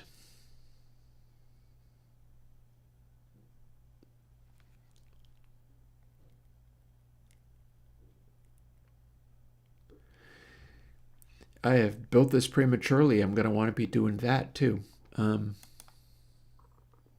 Okay. Pretty straightforward, at least.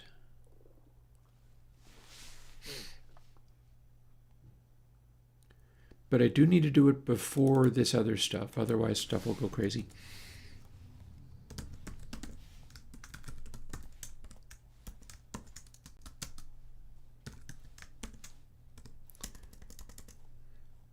Hang on, is that how I do it?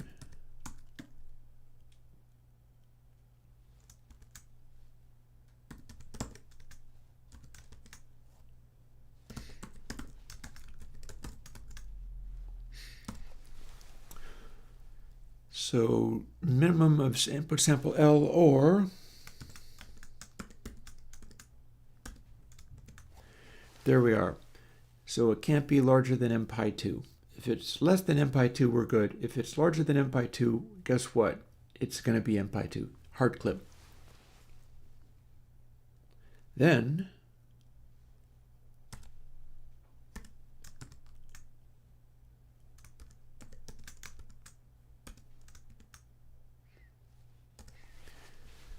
there we go. So that's my hard clipping, and we're doing such an accurate sign, I'm willing to just use the variable that it would be for sign. We don't have to get fancy. We don't have to measure whether it's really quite that or not. I had to do that with pure saturation, had to do that with tape hack. This will not count. This will literally just be like, okay, it's a sign for all practical purposes. It's a sign. We don't need to worry about wavefolding it or anything.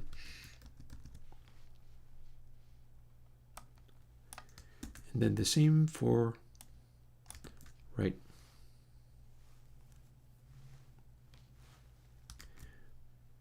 There we go. So now we need to build that. And that has just replaced everything else that we were doing. So option drag you to the desktop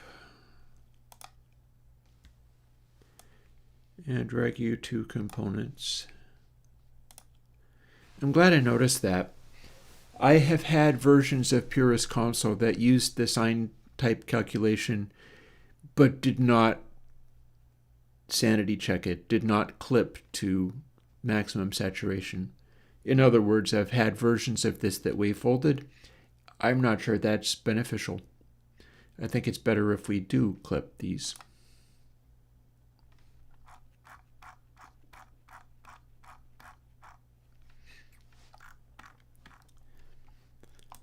And now we've got some work to do here. This, however, straightforward. None of our parameters are alphabet numbers. You know, a funny thing I was doing this morning, I was working with the reverb generation, and I did a trick with it, which was kind of interesting and might lead to amusing things happening with my video game making. Because I was trying to come up with a way to do naming for individual reverb impulses. They have to use the numbers contained within the reverb impulses to work. So I was busy doing that, and I've been taking like the first 3 reverb impulse values alphabetically. Trouble is, as I ran large numbers of these calculations and got lots of these reverb impulses, each of which would run 100 million trials in order to get what the optimal one was. Turns out they all ended up starting with 13, 17, 19. That was the delay times. In certain regions, in certain sizes, it would just sit with like, okay, all of my good reverb results start with the 3 values. And if that's my code number, then I've got like, okay, 2-seat room, or alternately wooden box or drum or whatever, 2-seat drum. And the code number is 137019. And I would go, okay, well, that's not very useful. I have to start going 137019A, 137019B, and so on, in order to even have them be individual, which is what the purpose of the number was in the first place. And then the other things would still be different. So they would be different. They would perform and behave very differently, but they'd start out with this. So rather than simply choose to have a different set of numbers to make up the number, what I did was firstly figuring out, can I do the tiny URL trick where you can make a composite thing? Honestly, I'm looking at that right now. YouTube.com, it's on my screen right now. YouTube.com video, capital Y, QP5, capital Y, I, probably capital O, V, capital V, lowercase k, capital L, capital I. That's all YouTube needs, because that is a X-digit thing in base 62, which means if you expand it outwards to a decimal number, that's a ginormously large number. So if I do an identification number and it's based on the concept of these reverb values, and if they were all identical reverb values, it would be okay if it was the same number, because it would be the same thing. But then if I'm trying to distinguish them from each other and I am using the wrong ones, and the identification numbers end up being 137019 over and over again, firstly, I want to go for different numbers, and secondly, I want to go, how many digits do I really need in order to incorporate that? And I don't have access to the 62, the base 62 thing, which crunches things down to a very small size. So what I ended up doing instead was just going, okay, let's take that and combine them together into a larger number. In other words, 151719, or whatever you wind up with, as a composite number. So that would be like 131,719. And then since I don't have access to 62, base 62, in Godot, I do have access to very easily spit out hexadecimal. I can print that to a string as hexadecimal. And when I do that, I wind up with much smaller numbers, and I can show you them because I went with that and I made many of them. So here's where I was at today. Here's a packet E4. If I go by date modified, you can see that lots of these, I can look at that. 3 in a row, 17, 19, 23. So I had to make it be 17, 19, 23, B, D, and C. And that's clearly a waste. Look, there's more. 7 seats, 17, 19, 23. It was a very popular combination of numbers. So first of all, I stopped using those particular entries. I've just assumed like, okay, it's going to be something else. we're not necessarily going to get like this one, which is 1725-240 or 17-252-40. They were all meant to be different. They all ended up being the damn same. Here's what I do these days. I'm using, or going forward is what I'm going to do. I will never have to look up whether it matches again. Here's yet another one. Gee, 5 seats, 17, 19, 23. It shows up freaking everywhere. It's maddening. Well, now I don't have to do that anymore. Here's a 17, 19, 16. There's yet another 17, 19, 23. They're supposed to not duplicate each other. And everything is duplicating so damn much. So here's this morning's result. G, 7 seat, 16365B8. I made a much larger number using 4 values rather than 3. I concatenated them together, and then I took the hex of what that is. So I can end up with like H, 11 seat, DDC7AAE.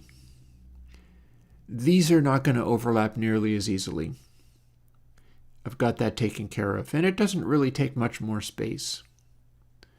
Like some of the larger ones, like this will really smush down a lot smaller. Here's F8 seat 8A1E249D. Hexadecimal, man. Hexadecimal. Works really well.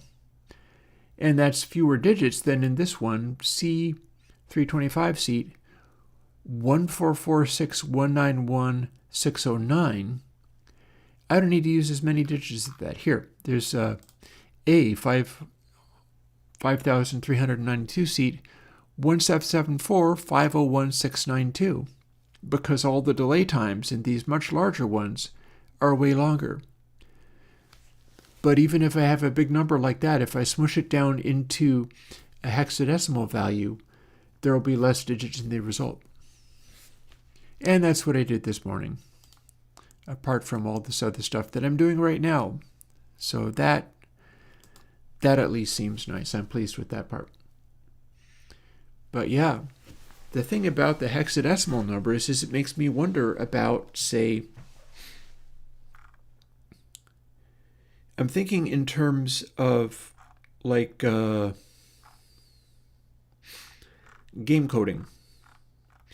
And the deal with game coding is you're often thinking of ways to do interesting things. Observe, for instance, my FPD numbers in here, because this is part of a system designed to produce a random noise source. So we got this FTPDL. It's like a 32-bit int, a 32-bit unsigned int. And I've got it set up so if it is smaller than a certain size, we'll repeatedly call rand times uint32 max. And that's going to give me a random number.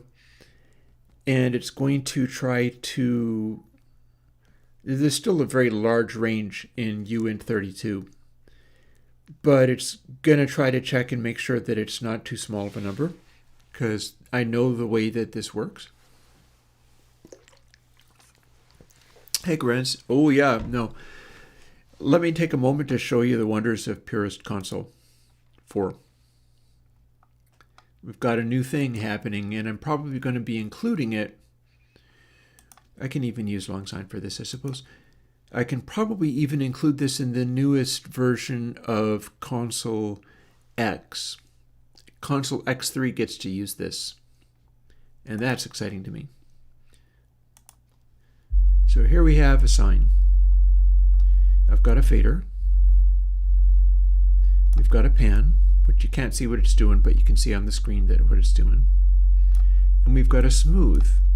So if smooth is all the way off,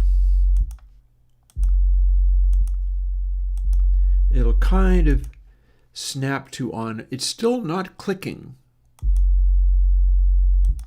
I wouldn't call that a click. But it's moving rapidly. And as I move this, there's a little bit of ratchety noise on the sine. You can kind of hear it go. This is what would normally be doing a clicky noise. This is also what I have not been able to get away from, even interpolating between buffer sizes, because it's like it feeds the control in more slowly or something.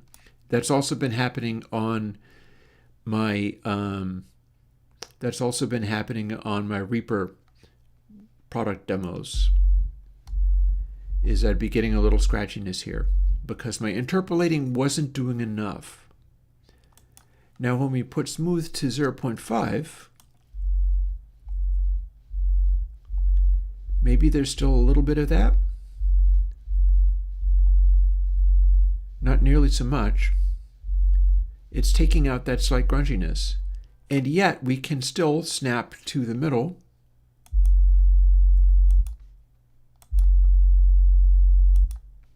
That's about as quick as a human could throw a fader.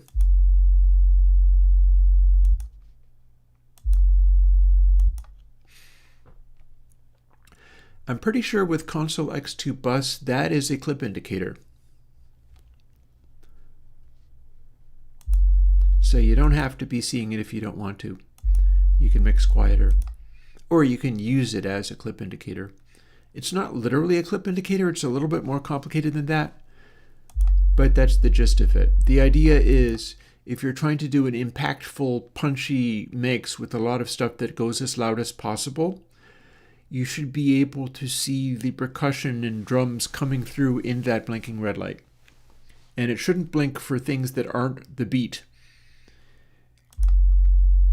Meanwhile, we can make smooth go even bigger. Watch this.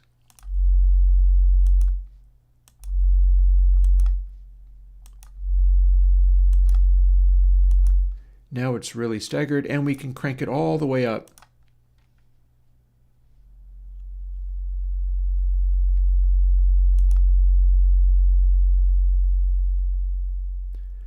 For if you wanted to do stuff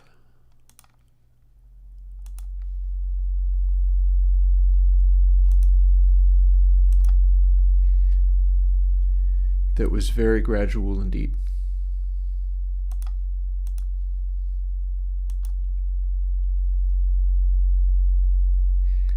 But if you have it set this slowly, it's really not tracking your control inputs very quickly at all. Not that there aren't ways of getting around that, but... And then speed it up a little bit more. Completely imperceptible shifts in level in that there's no zipper noise of any kind, but it's still reacting fairly quickly. Back to roughly the middle for extremely quick reactions, and this is using the fact that Bezier curves are able to smooth all of these things in. That was me wrapping around and beginning the sign again.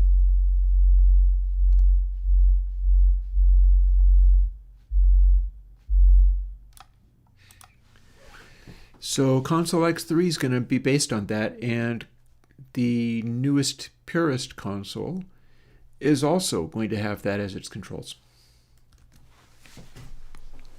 And we came up with that today. I was considering the idea of it.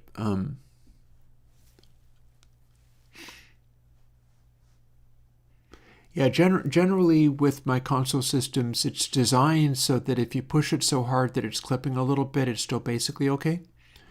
You can check to see whether the output is actually clipped or not. Some of them, like, I'm pretty sure that like I think Console X2 and I can find out. I can look that up. We can go and look that up.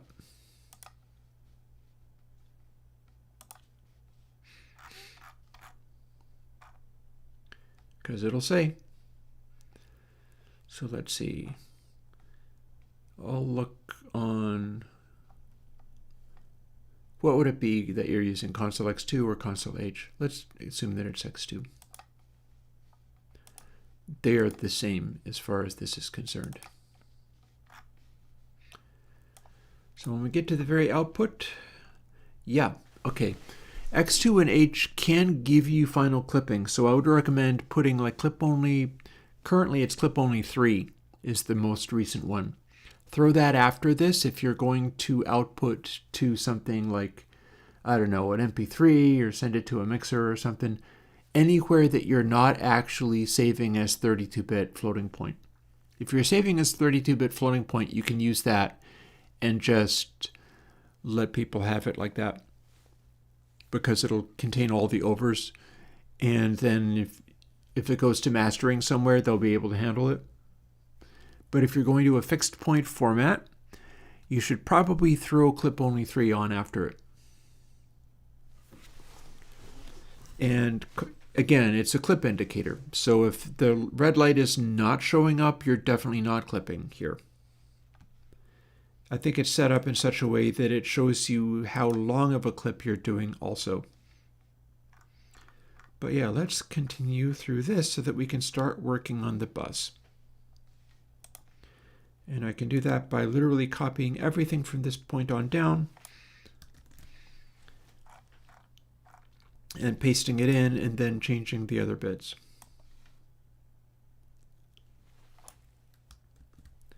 Boop. So we can now build it, and it will be a duplicative console 4 channel. But first time we build it, it doesn't work.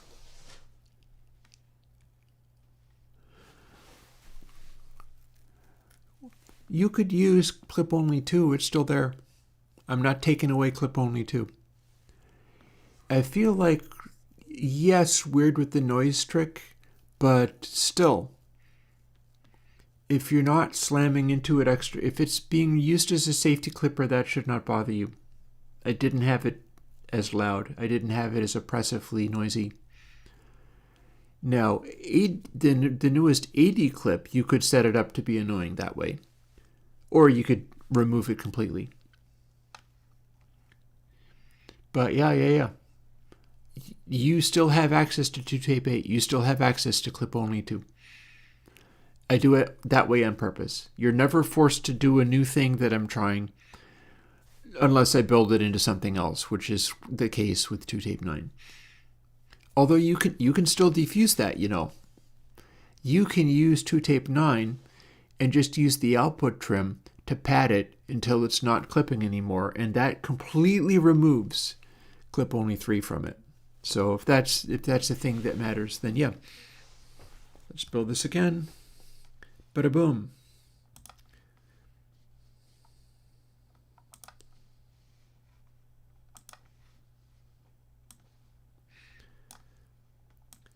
So got that. No real reason to copy this over here, but I can. Going to be replacing it anyway.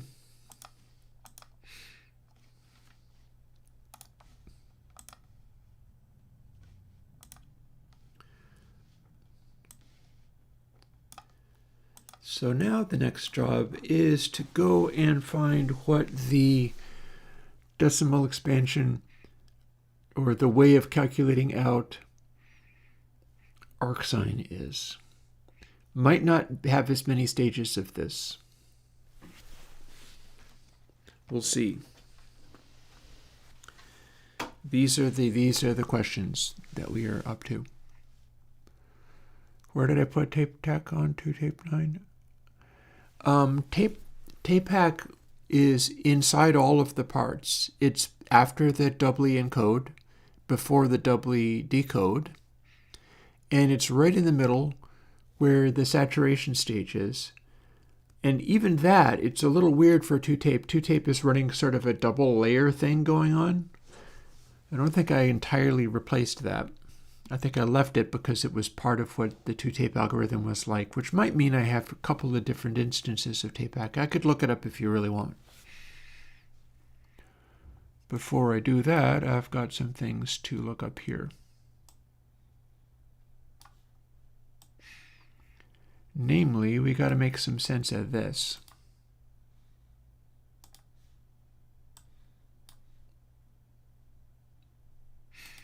I'll even put away the...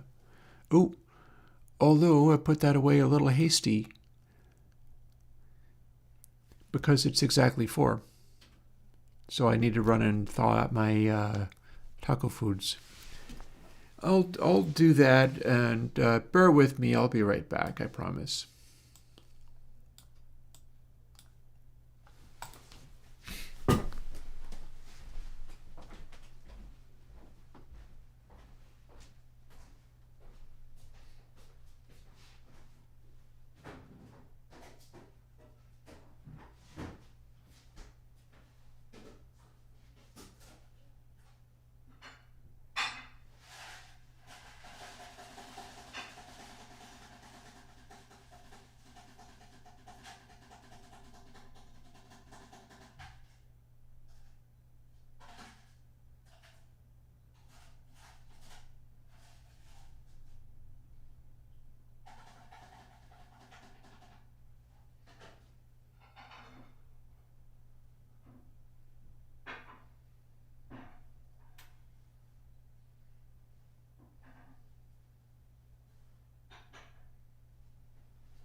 Taking me a little longer than expected.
Okay.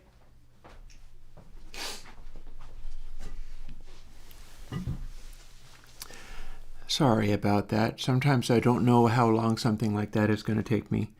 I was fussing around defrosting extra cheese for the tacos. And I've stopped worrying about that kind of thing. So, yep, wandered away for more minutes than intended. But here we are. And we're going to do something to consolidate this with this, because that is a sine calculation. And it's going to follow basically the same rules. In fact, I think it might even have the same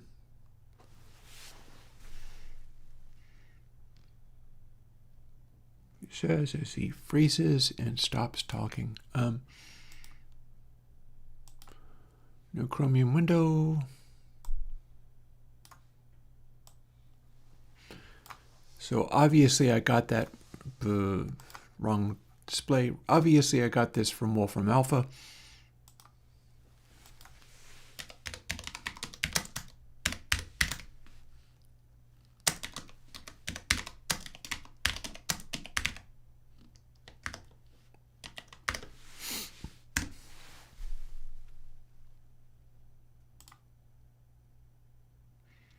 Boom. So there's arcsine and here's sine.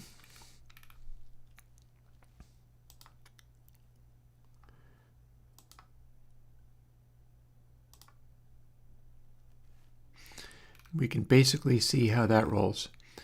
So as you see, it's doing its sine-shaped thing. And you can see the first term swooping off, and then the second term swoops off in this direction, third term swoops off in this direction. As we keep adding terms, although apparently not here. Okay, yeah, see.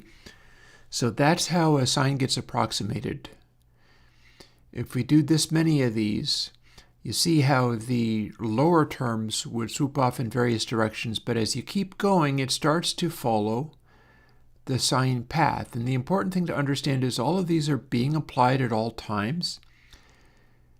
But once you've had it wrap around a couple of times and wavefold, this is where you start getting the really large numbers there.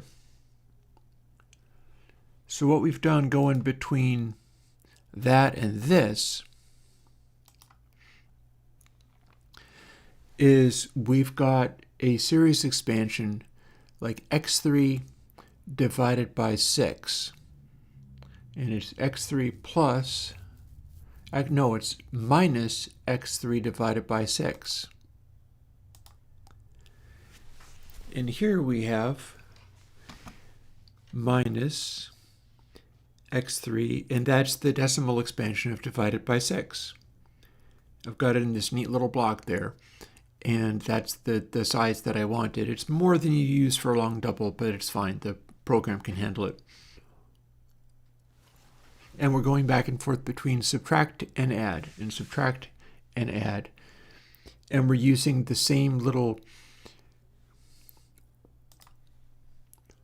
x to the power of 3, then to the power of 5, then to the power of 7, then to the power of 9.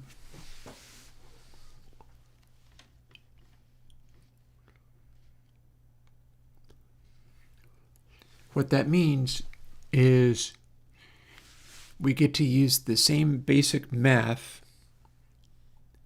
for the sine expansion, which is like 6, 120, 5040, 362, 880, and so on.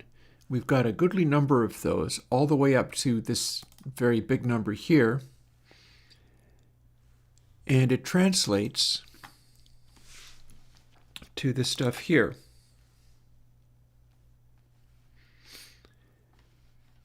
And this is a functional wavefolding sine thing. What that means is we go back to Wolfram Alpha,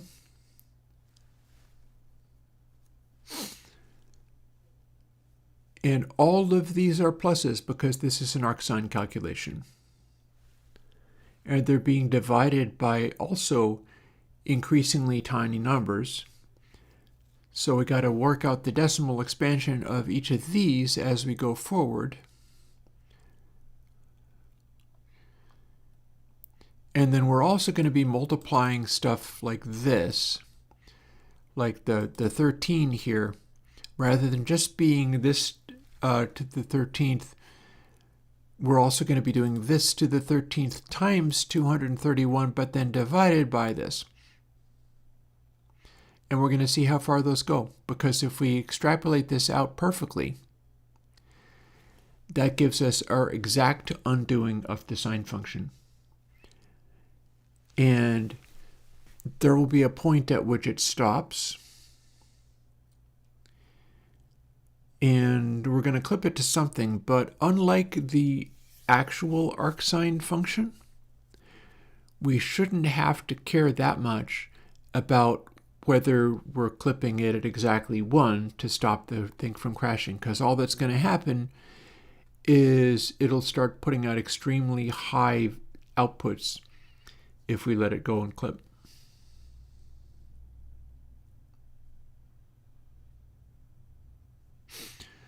Noisy, dusty old console, I see people suggesting.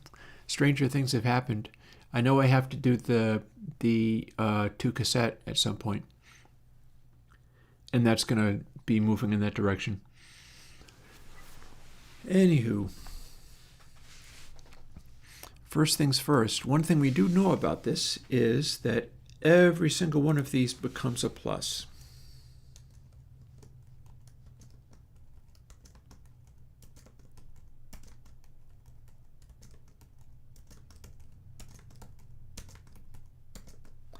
It's the arcsine version.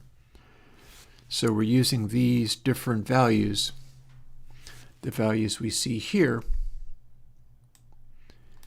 and then also incorporating other things, such as, for instance, an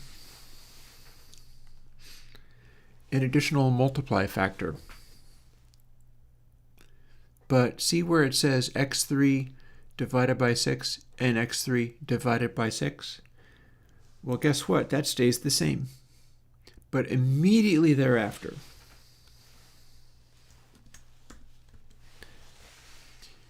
we do that.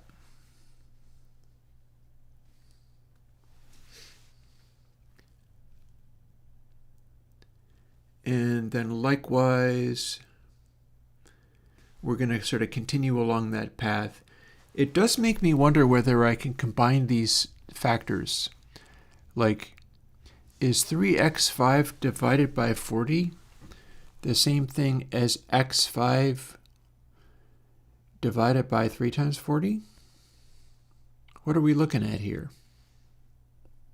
Because it's acting like Wolfram Alpha is acting like we actually need that to be there. And it should be a symmetrical behavior. So in theory, we know what this does, what this is. And we'll be able to test it if we actually get it built by the end of the day, which is a question that I don't know the answer. But I'm assuming that this is what we're looking at here is we have to do this, and we have to include these factors. But then these additional numbers here are also multiplications.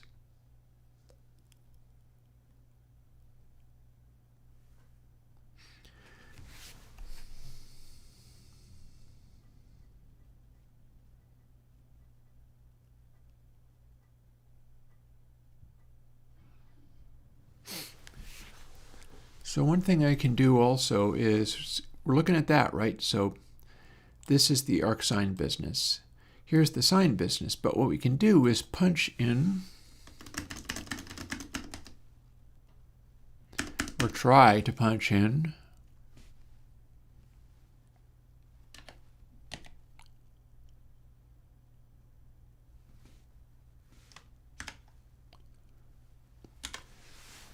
so that's what we're looking at on the top of that thing, and then we divide by 40.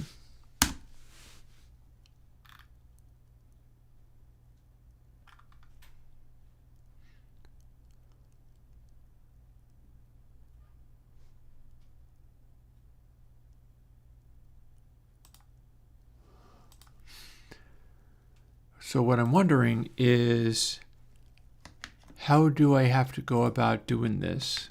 What if we did that? Is it different?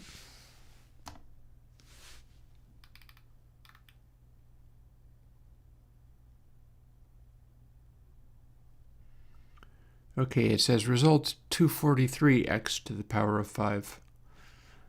Didn't expect that.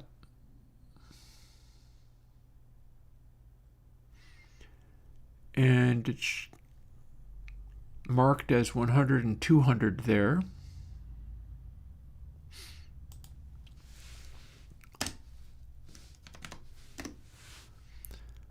So is it still marked at 100 and 200? Oh, no, it is not. So I'm assuming what we're looking at, if it's marked like that, we're still doing a multiply. There's no reason that it would be an add, because that would make things asymmetrical. And we're not dealing with asymmetrical. So yeah, for whatever reason,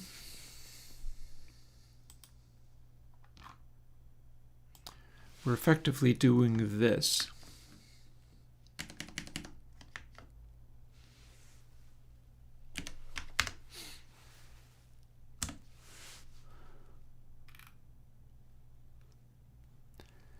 Three x5 divided by 40.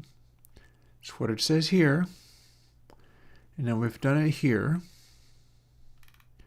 And let's just scale the whole thing down. That's what I was expecting to see. And we're going from negative 1.2 to 1.2, but since we divided by 40, it's really not doing squat. Fine. All these other things also kick in at some point, I guess. This is how it balances out. I don't know why they came up with this expansion. I just know this is what it says an a sine is.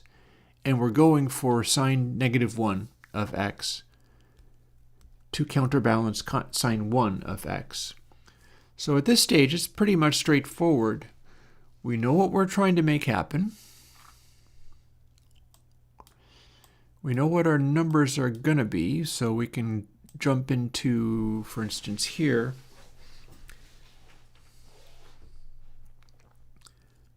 And multiplication is commutative, so I should be able to either do divided by 40 or like x to the power of 3 divided by 6 is the same as x to the power of 3, which is what we got there, times 0.166666666, etc. Ad infinitum, in fact.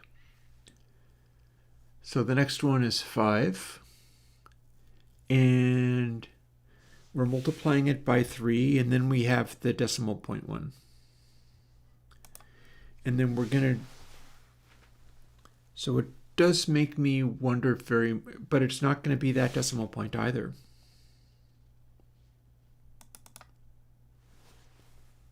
It's going to be something else. So we'll kind of go from there and see where this takes us. Firstly, let's do them in sequence, because I don't necessarily trust my ability to keep track of all of this.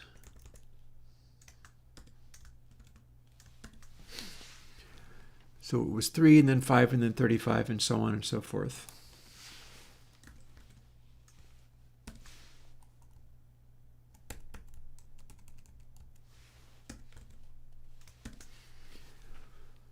$35, $63 to $31.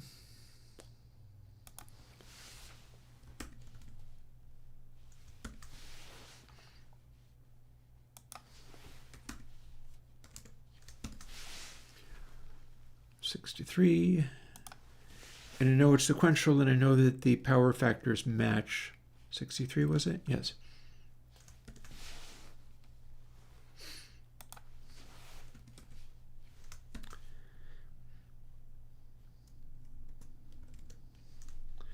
Let's make sure they're still doubles. 231.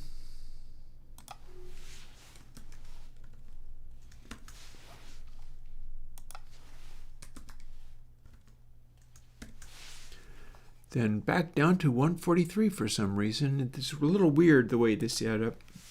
I'm assuming it's going to be correct. Wolfram wouldn't lie to me. 143 this time.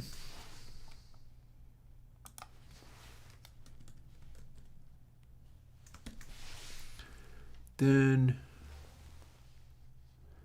6435.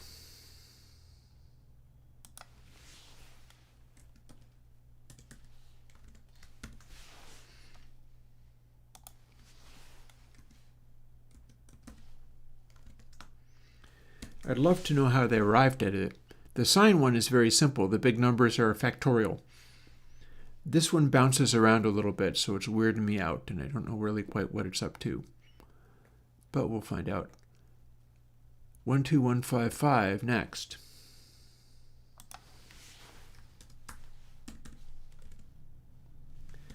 The thing about following it out this far is that I'll be able to test it by subtracting it from the other one.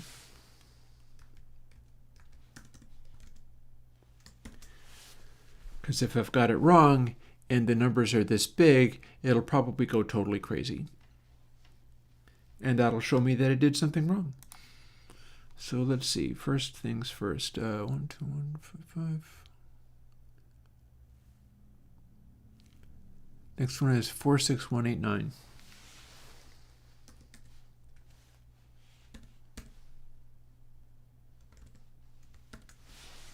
And that's the last one I need to do.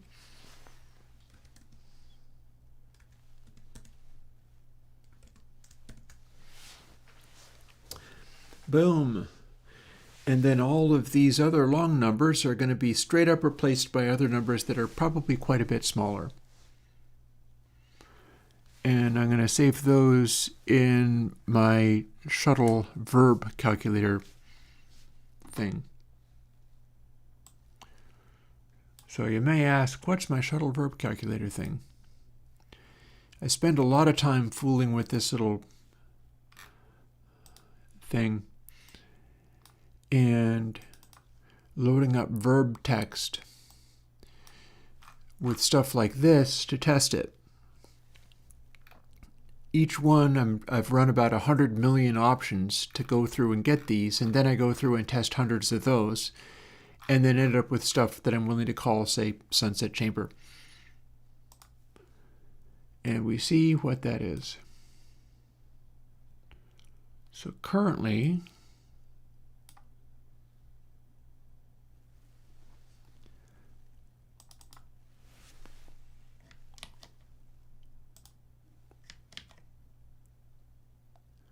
oh, that's not 385 at all. What was it thinking?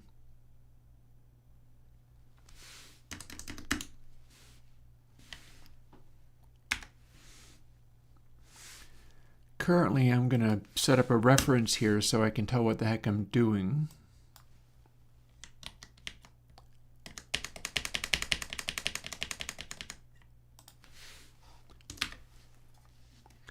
That should show me where I'm trying to get.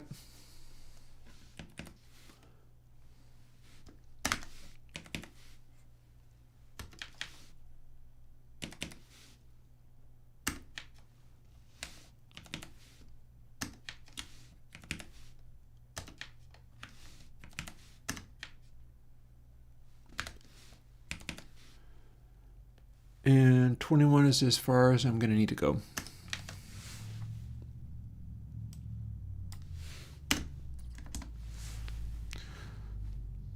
Oh, you couldn't see that. So we're going to come up with big numbers to paste in here.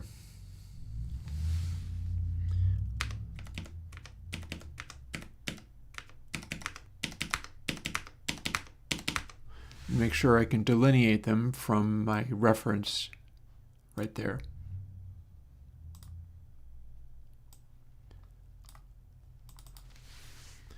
So Wolfram will no longer help us here.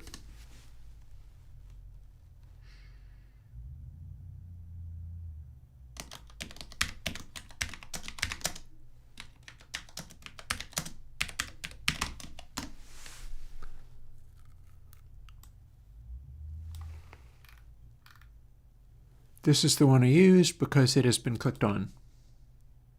Yay. Here we go. So we're going to paste the numbers here, and we're going to generate them from here.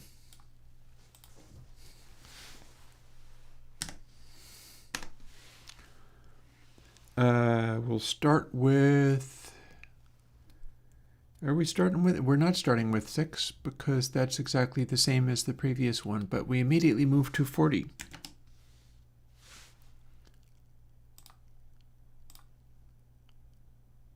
That wasn't very hard at all. We didn't need much information for that at all. Okay, 3x5 times...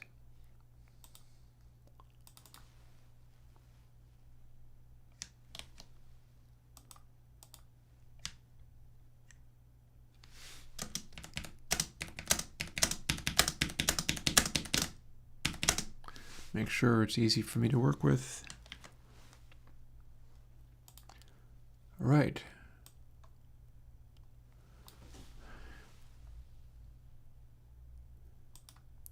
Next one is divided by 112. At some point, these are going to start making funnier numbers. Perhaps not quite yet. Oh, there's a funny number.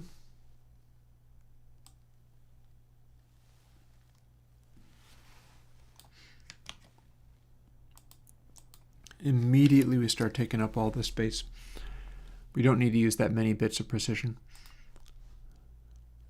So x7, 112. Next, 1152.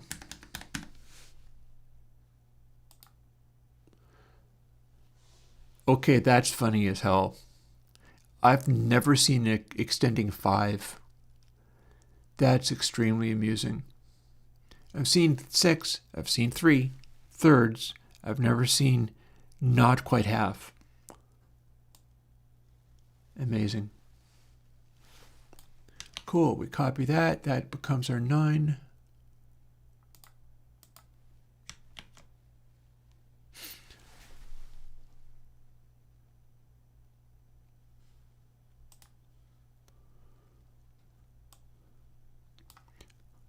Don't need to see the stuff in the bottom row.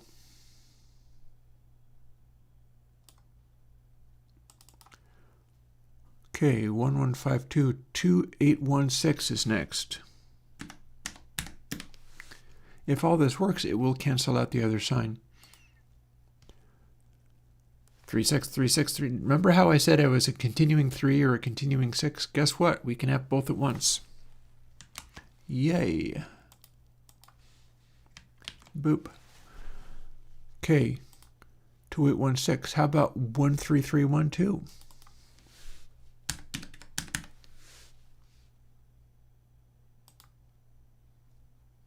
Lovely. We'll take this much of it.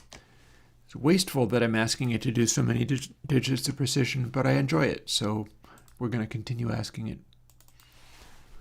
10240, which is not as large as the previous one. Must be some good reason for it. Ooh, that's convenient.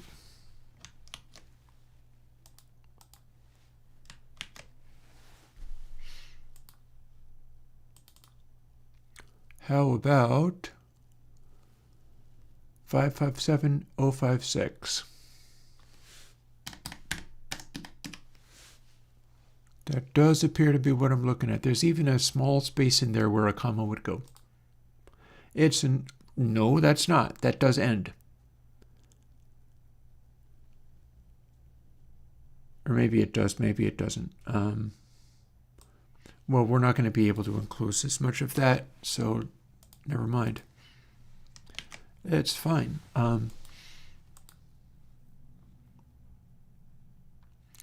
1245184.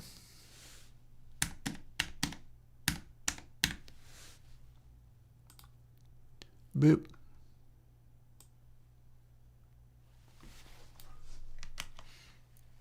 We're going to drag these in and we're going to plunk them in the program and see whether it's done a really good arc sign. Longhand.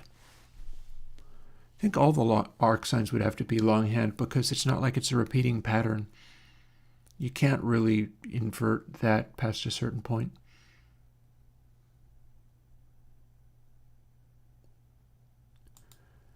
Okay, looks like we're down to the last one. Previous was 1245184, 5505024.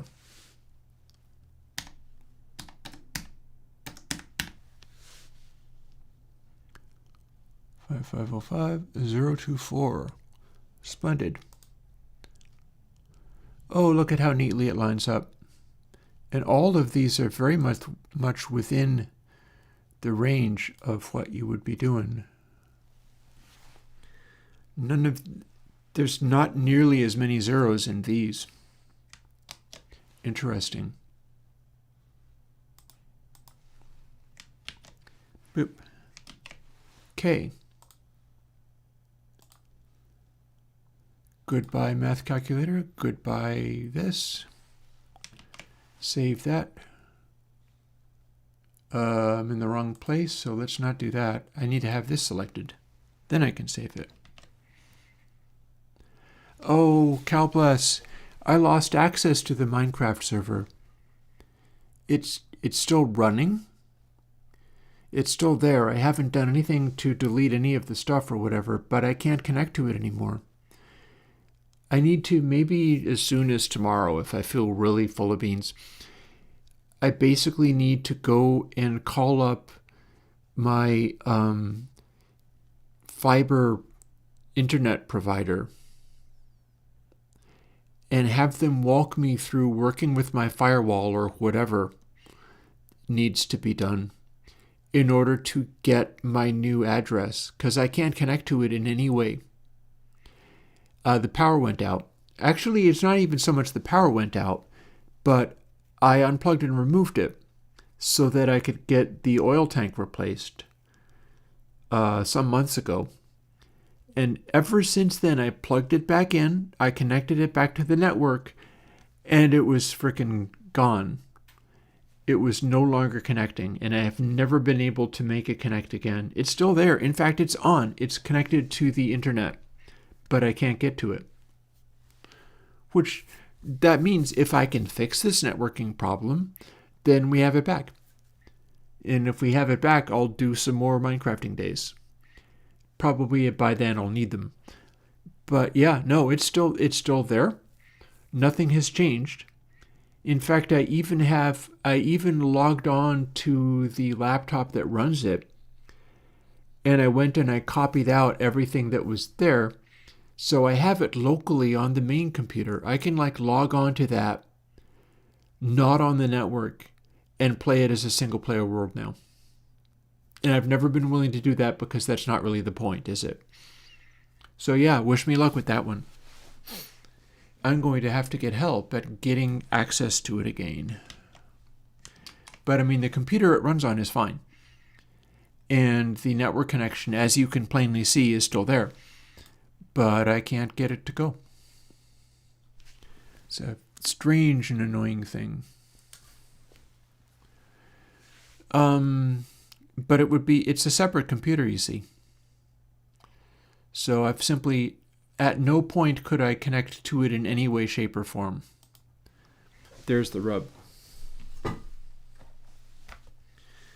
And again, it's still on. I could plug removable media and copy the world file out to removable media, and did. But yeah, I can't get the internet to work on it anymore. I need help that's better than me at these things. Speaking of help that's better than me, this thing has calculated out a bunch of mathematics that I would never be able to do myself, because I am more enumerate than this, being able to work out stuff like this. But that doesn't matter, because what we're here to do is bring each of these on board.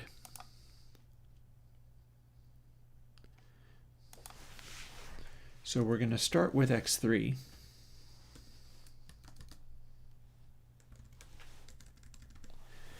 And that's the one where we didn't have to change a thing. x5, however, is the one where we started bringing in a 3.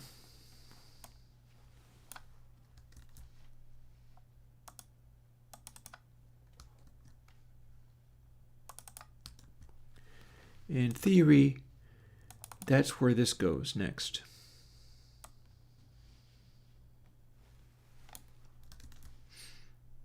Seven.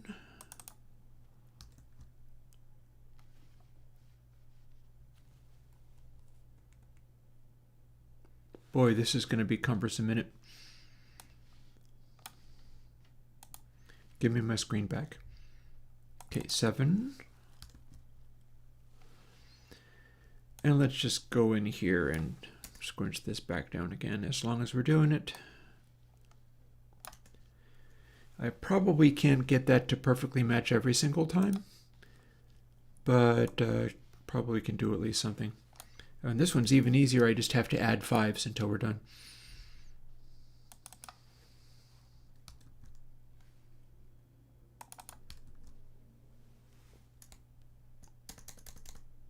Or subtract them. There, now that matches. X11.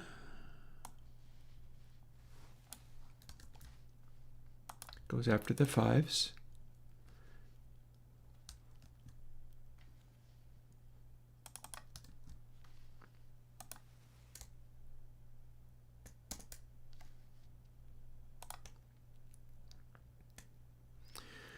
I mean, again, if this works, I'll be able to tell.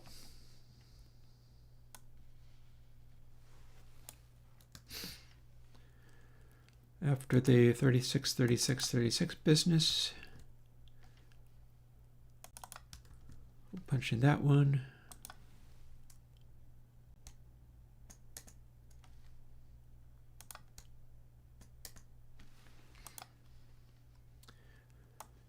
Here's another exception. It's a divisor that is so neat that we can and we can tell where it went because there's more zeros on this by a long, long shot. Back to the weirdies.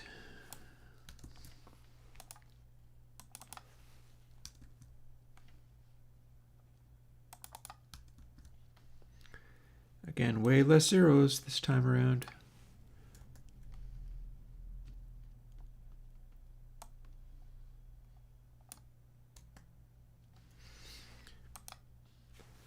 And I could do this multiply. Perhaps we're not going to go there today. Next one, 19.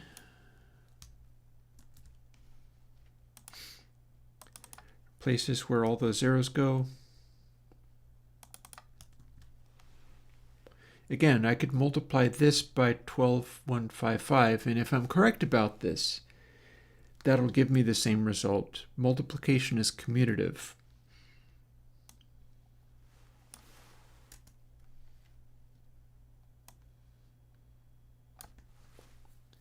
We've just translated a division into a multiplication. Last one. Then we get to see what it does. And we're clamping it to mpi2, which is not nearly enough to control this monster, but we'll find out what happens.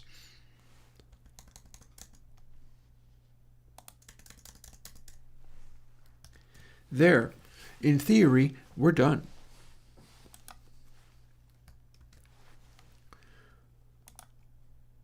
Change that save, or save that change.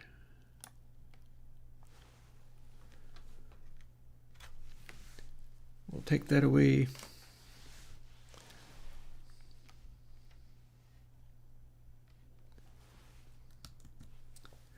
And let's give it a build and see what we see.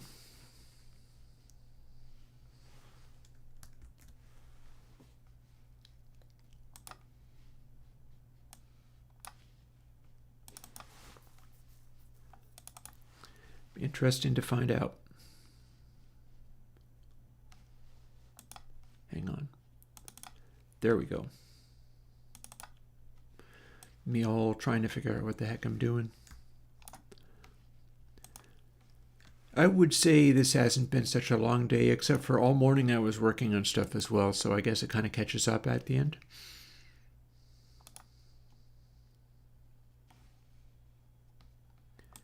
The important thing is whether I'm getting there with anything worth doing. Let's do a fade in. And now let's run it and see what it does. This will not actually give any values above a certain point. We don't have a boost setting, or do we? Maybe we do.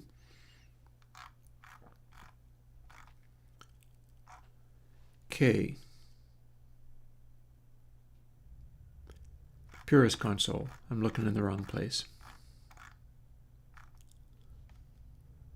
Purist console 4.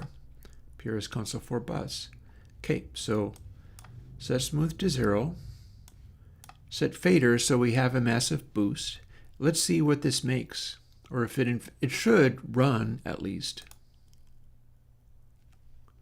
How high did that go? Normalize.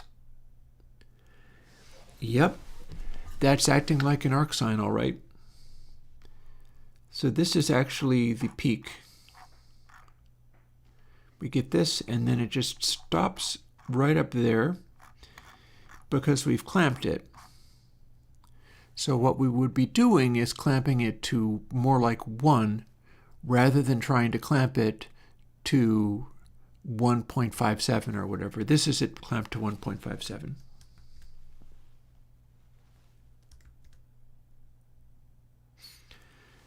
Now what we can do is run a quick little effect stack, and we're going to do this.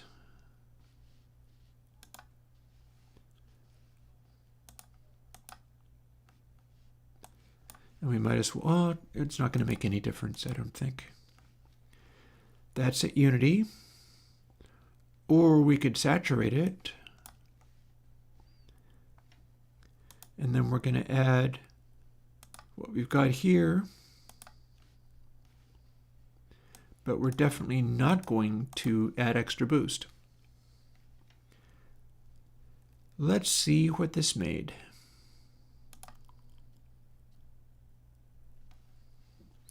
And then we will normalize it.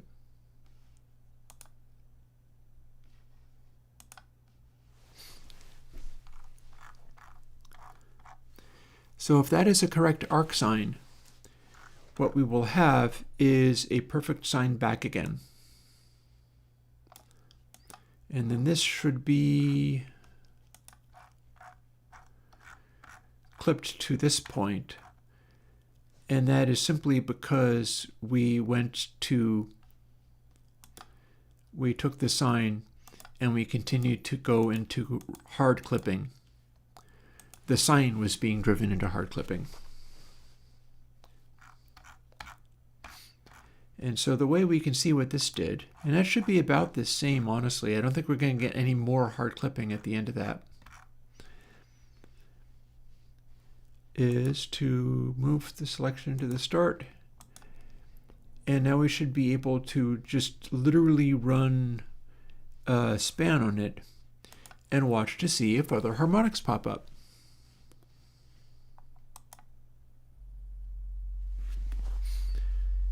Here's our initial stuff. I'm seeing a little show up.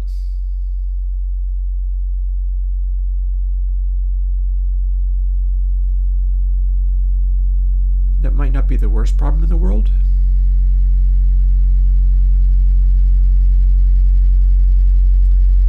Or vibrating my room pretty hard.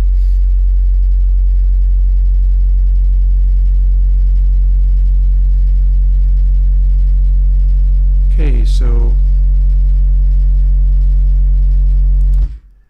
that looks more or less legit.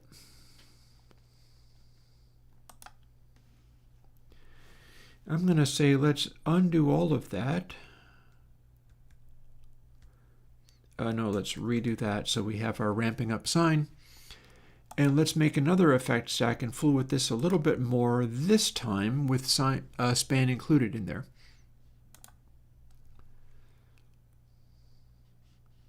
We're going to make it from scratch.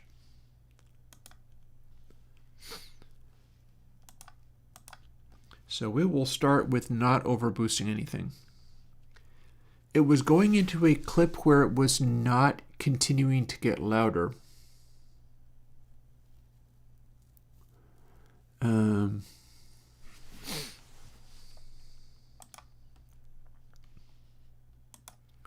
Here's the bus, which is supposed to be decoding it. And then span to look at what we're seeing. So we don't need these controls doing anything. But what we do need is to either bypass them or not. So let's play.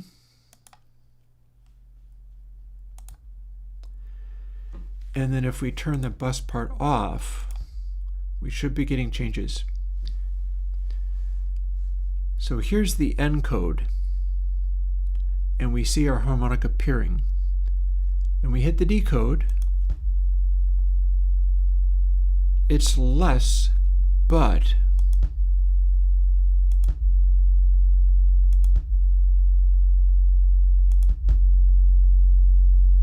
something's happening. So here's our encode. It's getting more and more saturated. When we do the decode, something else is going on.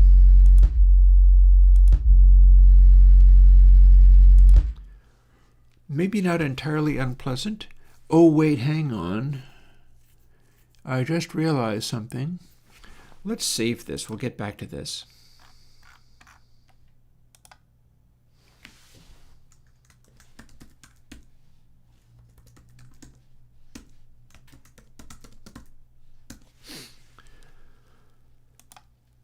I realized there's something that I do with these which I have not done yet.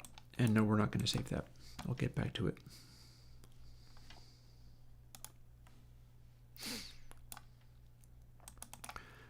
And it shouldn't matter, but maybe it does. This is doing the arcsign after I do the gain stuff. So if that's slightly off, then it'll matter. Instead, we completely delete that. Our gain stuff happens after decode. So if that's slightly off, that'll make a difference. And what we really do is we decode console the very first thing we do. Now we could also use this part, or we could have it be what the mathematical arcsign would demand. 1.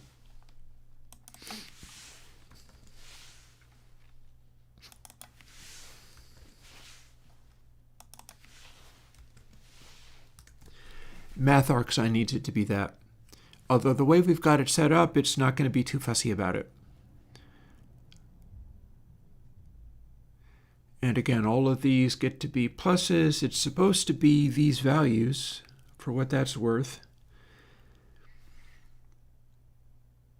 Boggles my mind a little bit that this is what it does, but apparently this is what it does.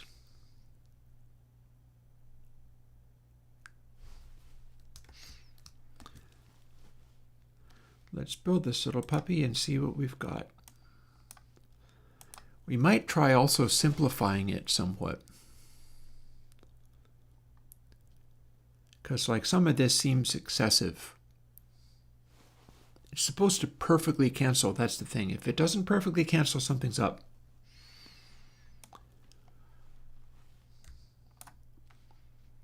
Option drag, have that be up to speed, and then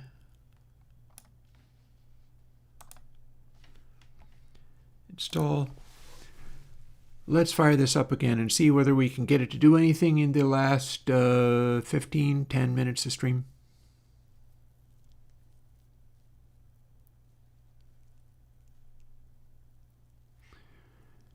And hey, Ranieri, well, with a bit of luck, it's inspiring other people to do the same thing. That'd be cool. One can hope. Might just be. Fade in. Okay. We've now saved a stack. In theory, this might be different. So here's just encode. Ooh, okay. Okay, looking good. Check this out. That's what it was. Also, do we have shifting of bits gain in here somewhere?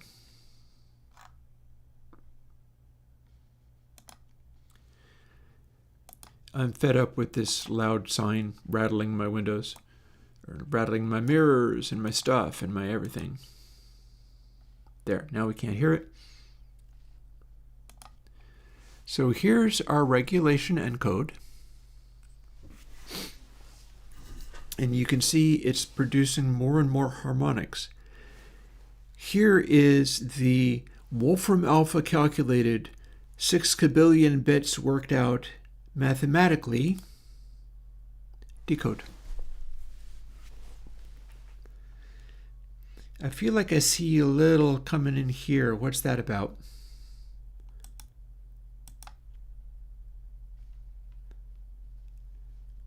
Looks like we've got a bit of an edge there. I don't know why it would be doing that. But over most of its range, look at how it's canceling that stuff out.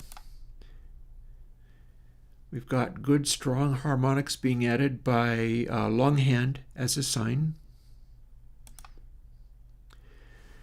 And then longhand arc sign is doing a very good job of decoding it up to a certain point, at which we start seeing, as it pushes even harder, limited range of little tiny overshoots that are showing up just as we start getting to the full volume again. And look at them show up. But they're not going all the way to the end. They're staying very quiet, and they're going about that loud. So you know the next thing to do, Brom. And I wonder whether that is caused by the way that we are now clipping to 1 rather than clipping to pi. One thing to do to find out, hit run. Okay, we have a lot of gain going on now.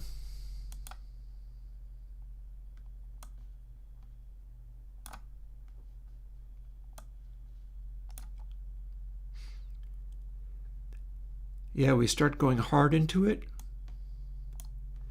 and we start getting an obvious clip behavior as we push into that, but it is still not a hard-edged clip. Interesting. That is surprisingly mellow. Like, if it's doing this, that is guaranteeing that it's not aliasing. We see where Nyquist is, and it's going like right up to Nyquist and stopping. I didn't realize it was able to do that. And of course, the control on bus does nothing because all of that is post-decode. But it's smoothed, so you get to move it smoothly. This is cool for the final little bit of stream. Just look at that. That is the way that it approaches clipping. It's approaching clipping in a way to fight aliasing, and I have no idea why it's doing that thing. But you can see the highest harmonics gradually approaching aliasing and never quite smooching into it at full volume. That's 127 dB down, and it's really resisting it. Okay. And I'm not going to save long sign.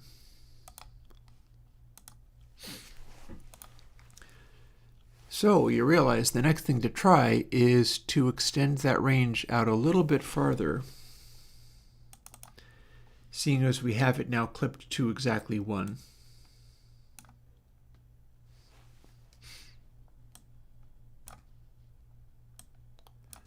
We're going to hard clip it to 2 because the output of Purist Console for channel should never go up this high. But I feel like maybe it getting close is causing issues. Or some calculation in here is slightly off. A little hard to tell. Build succeeded.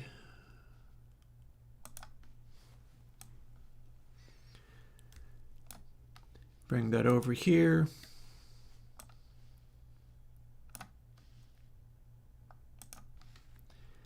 Back we go. I've got about 5 to 7 minutes of stream left, so this is exciting. We'll get there. There shouldn't be. I'm not doing anything to make that happen. I don't know why that's happening.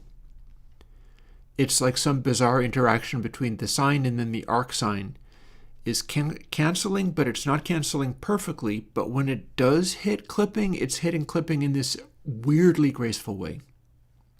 I do not understand what's happening now. Let's go forth and see what it does when it is doing, and then we'll run like alien kittens into it and smash into saturation, see what that sounds like. But first, we're going to inspect what this thing is doing now that we are no longer clipping to exactly 1. Boop. Oh, I forgot to add the shift into bits. Let's do that. Thank you. Let's resave the stack.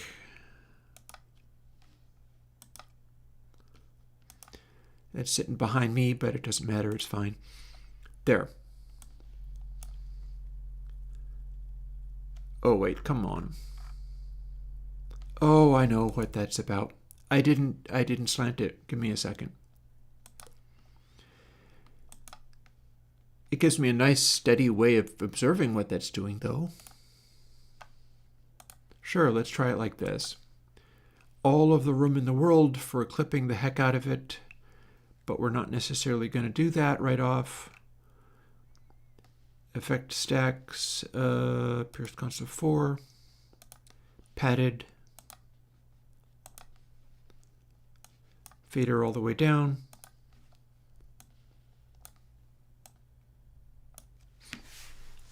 So if we're not distorting like crazy, we're fine.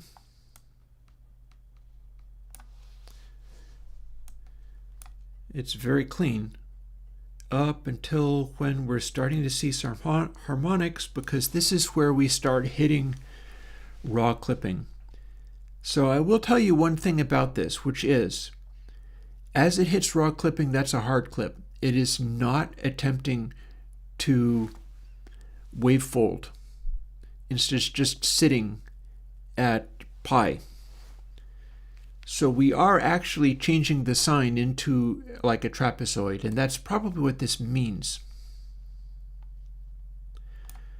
And we go harder, but our high, however it is doing the hitting of this, it's keeping that top corner very neatly arranged, isn't it? We can go quite hard. So basically what it's doing is we're ramping up the gain, and then we're wavefolding. I suppose I could fool with exactly where it is clipping. I could fool with exactly where it is hitting that, because it seems about perfect, and it should be perfect because it is a longhand extrapolation of a sine, and m pi 2 is exactly half a sine. So this should be where it neatly hits clipping and stops.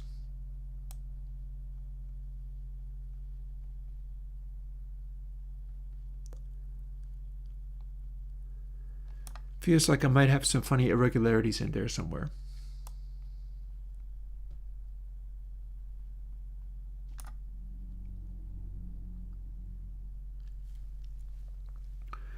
But this would be what you get when you start cramping into a sine. And that is the normal saturation. And before you hit that saturation, up to this point, it's perfect. It's being canceled out perfectly.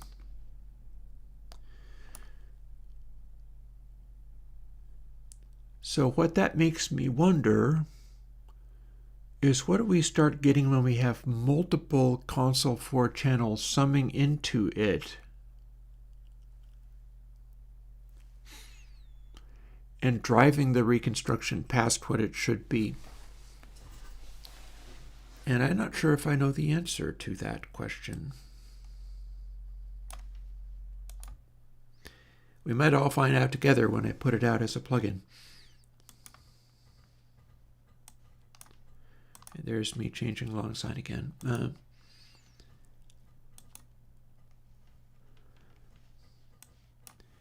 And then we can do this. And we'll even bring it slightly up to audible.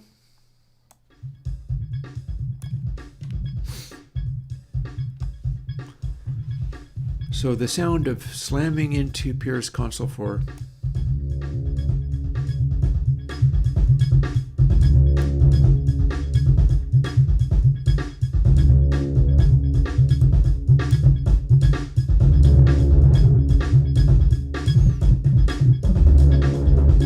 It sounds pretty legit.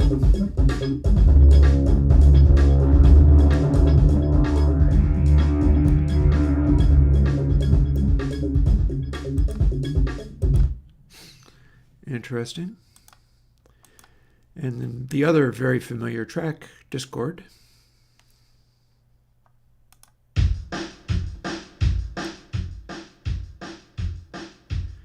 That should be about Unity gain.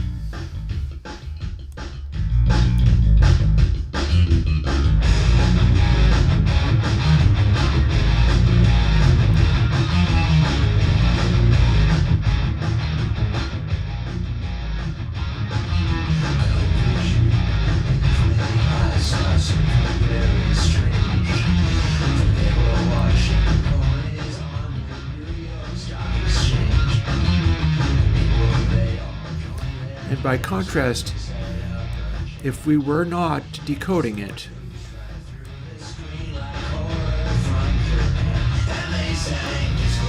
so this is basically longhand, decode.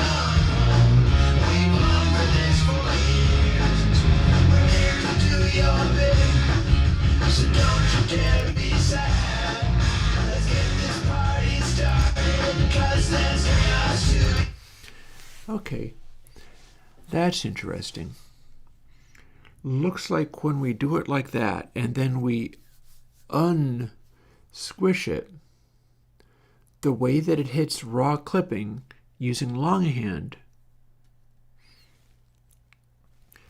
can kind of be decoded again by the arcsine version of it. And what that's doing is that's flattening out the gain level for stuff within band, within amplitude. But then as it starts to clip, it's doing it's changing the kind of clipping. It's like changing the way that it hits clipping into a different way. This is a weirdie. I think it works. I think it's working great. Now it's also producing a lot of gain. So there are ways where, okay, so quick little evil trick.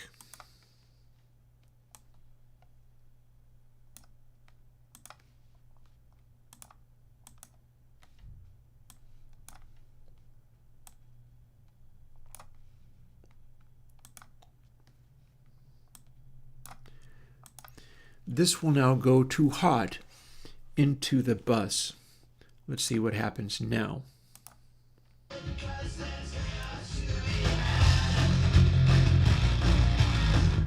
Okay, this is what happens now. So if you intentionally boost into the bus, you get that, which is not awesome. We don't like that.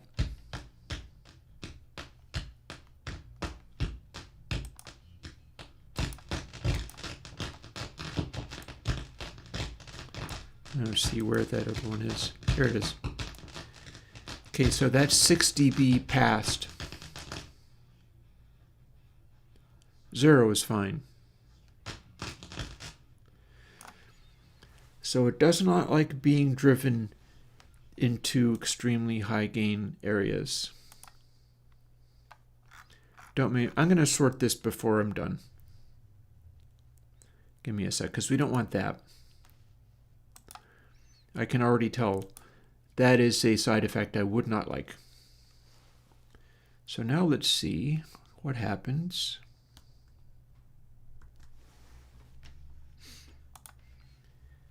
If we jump in here one more time, and then rather than peaking at 2 or peaking at pi, or half a pi,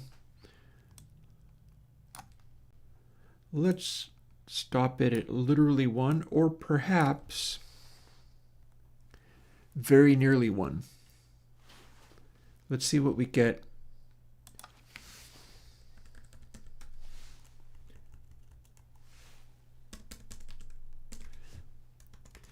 If we let it go to very close to 1, but we let it peak over just the tiniest amount. Wouldn't that be interesting? And now the semicolons line up, so obviously that's why to do it, right? There, now we're clipping it at 1, except for not quite clipping it at 1. We're going just the tiniest bit past. Let's see what it does.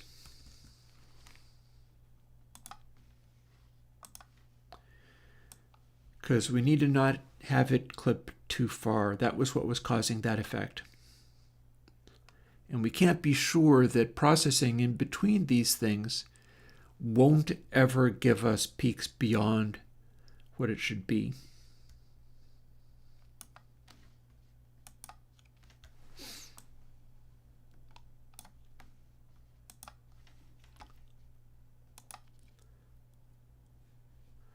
And I'm pretty sure I saved it as that. Back we go to this, back we go to the effect stack. Yep, that looks about right.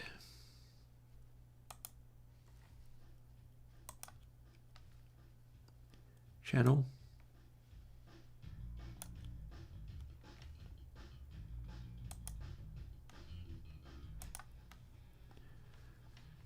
Where's this one at? Ah, we stopped doing a boost.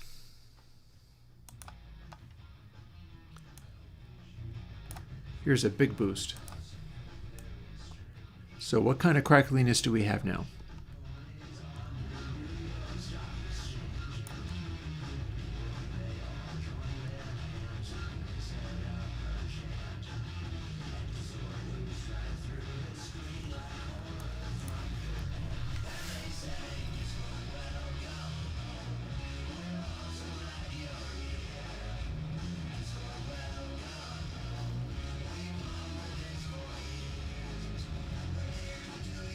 No, I think we can just about live with that.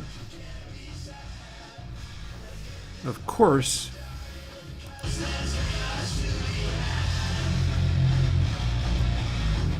the point here is to find a setting where if we're hitting the bus with combined channels that hard, it should have a good sound to it.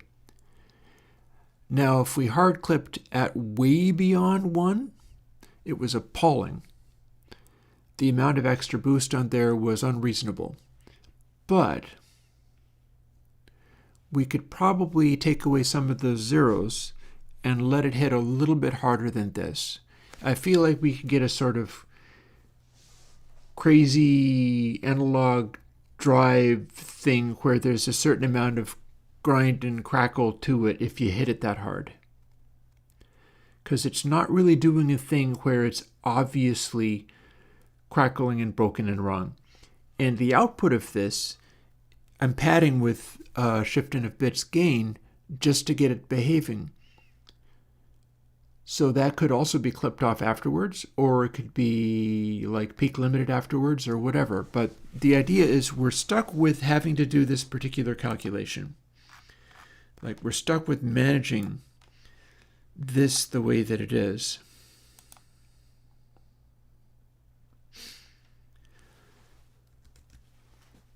But can we put some hair on it? Can we put some interesting grind on it? Let's take 2 zeros off of that and see where it takes us.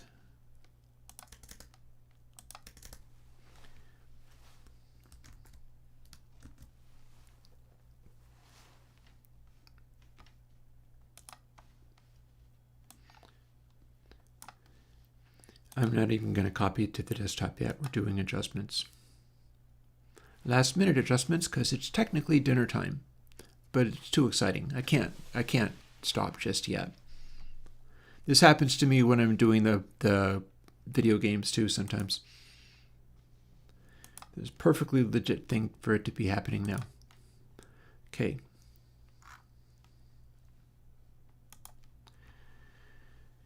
We should have Crunchy Town here.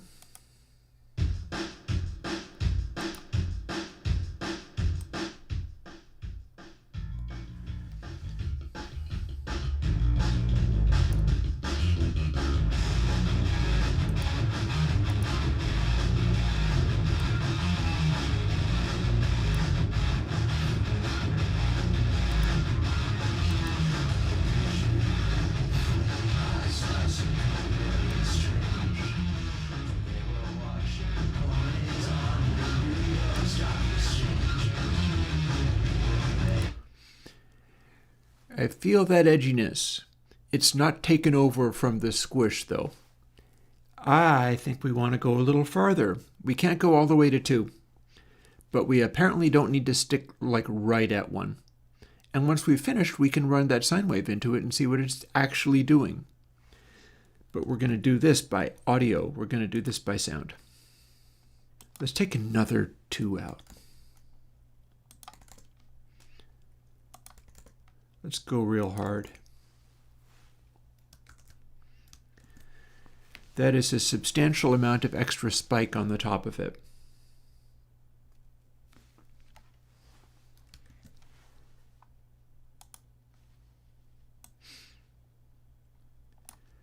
What do we got when we do this? Because again, any one individual track will cleanly stop without getting to this point. We're arbitrarily adding extra gain in between the stages to see what happens if combinations of sounds push it too far. And it's a worthwhile thing to check out. I wanted to have a lot of extra mojo, but not dissolve into crackling and popping. That is obviously wrong. And I think we're getting closer to that goal. Okay, more heavy slam.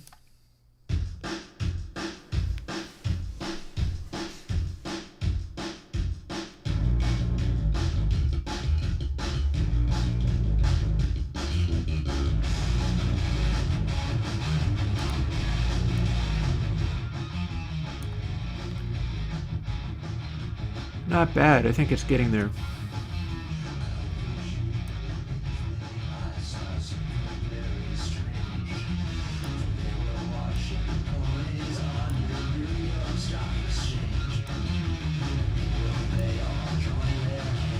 So very heavy saturation here.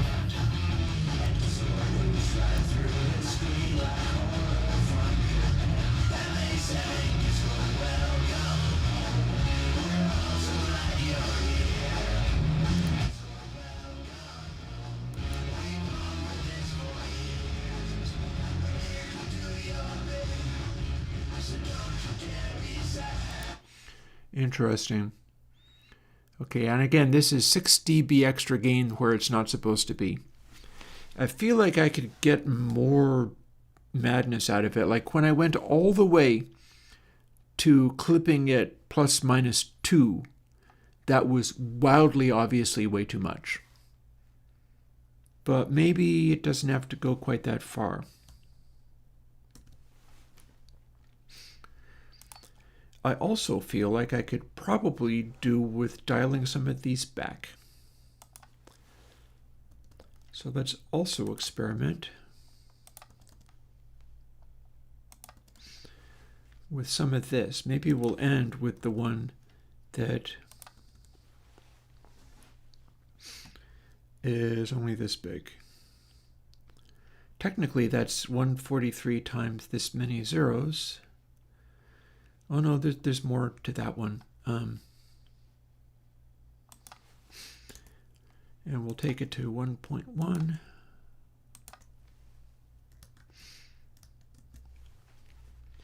And we'll see where this goes.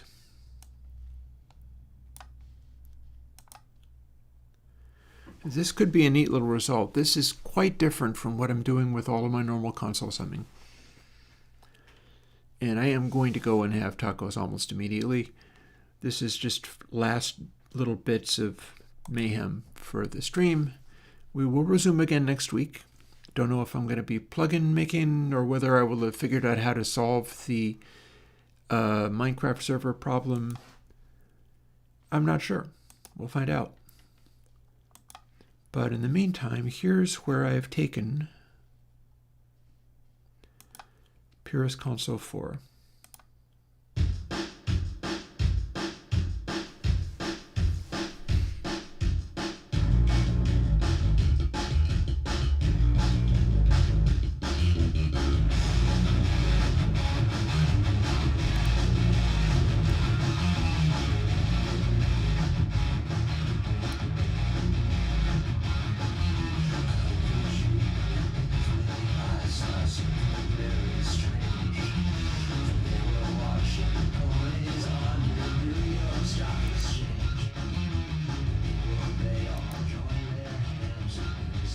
Okay, so this is just barely hitting the clipping.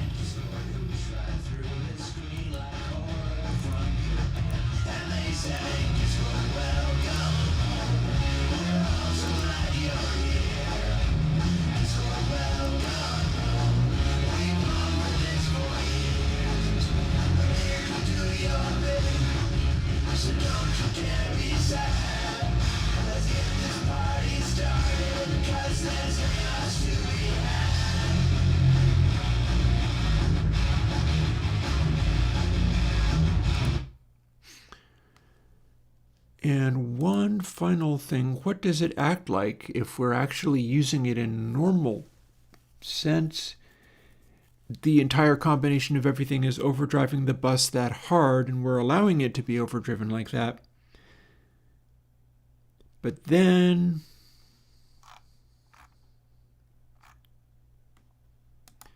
we have the most recent clip only after it.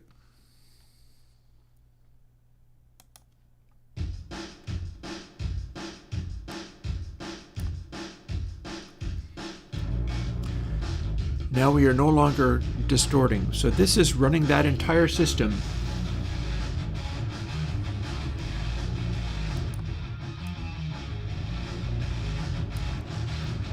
And that's what it sounds like to overdrive the bus that's not meant to be overdriven.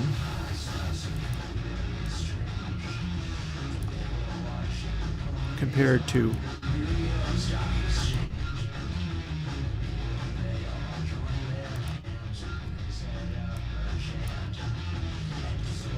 and this is the main bus as normally used.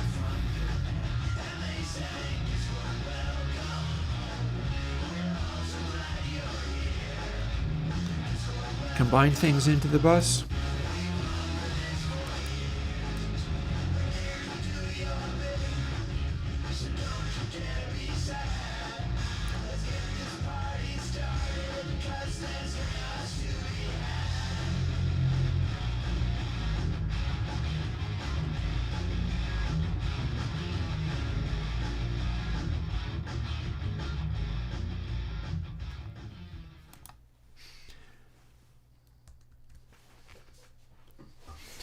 Neat. Neat. We probably just got that to a point where it's ready to go. It's not coming out this weekend. I've got other stuff happening this weekend. But I mean, Purist Console 4 asked for, Purist Console 4 delivered. I feel confident that this will work well for normal situations when you're not doing crazy, weird, loud, distorty stuff and blasting the bus to hell.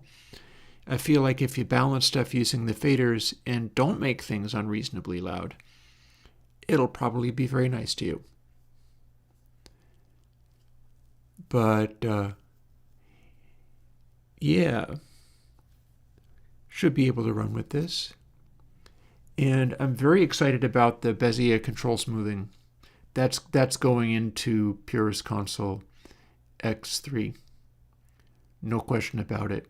Which means I got a bunch of work to do to get that. I already have to start incorporating all the stuff that I've done into X3, including the idea of being able to move the controls, the EQ, either in front of compression saturation or after, or in the middle, or all three. That's going to be amusing. But yeah. And I mean, if you were joking around, that's fine. We got it. We got it. I think this will be good. And I was kind of excited to, if I'm going to be doing another Purist console, what could I possibly do more than building one out of longhand? Because longhand, of course, is essentially just a sine function. But it's a sine function worked out in longhand. And we got there. We even made a arcsine function that works the same way. Although I do believe I can consolidate those multiplies from that into a single number. So that's probably something I can do on my own time and not before having my tacos. But yeah, It's been a pretty cool day. I will drop something. Not sure whether it's maybe Busy Q3 or I'm not sure what, but I'll drop something this weekend, and then maybe we'll come back and do something else the following week, Tuesday and Thursday. I will be back next week, as I like to say. Talk to you later. Bye-bye.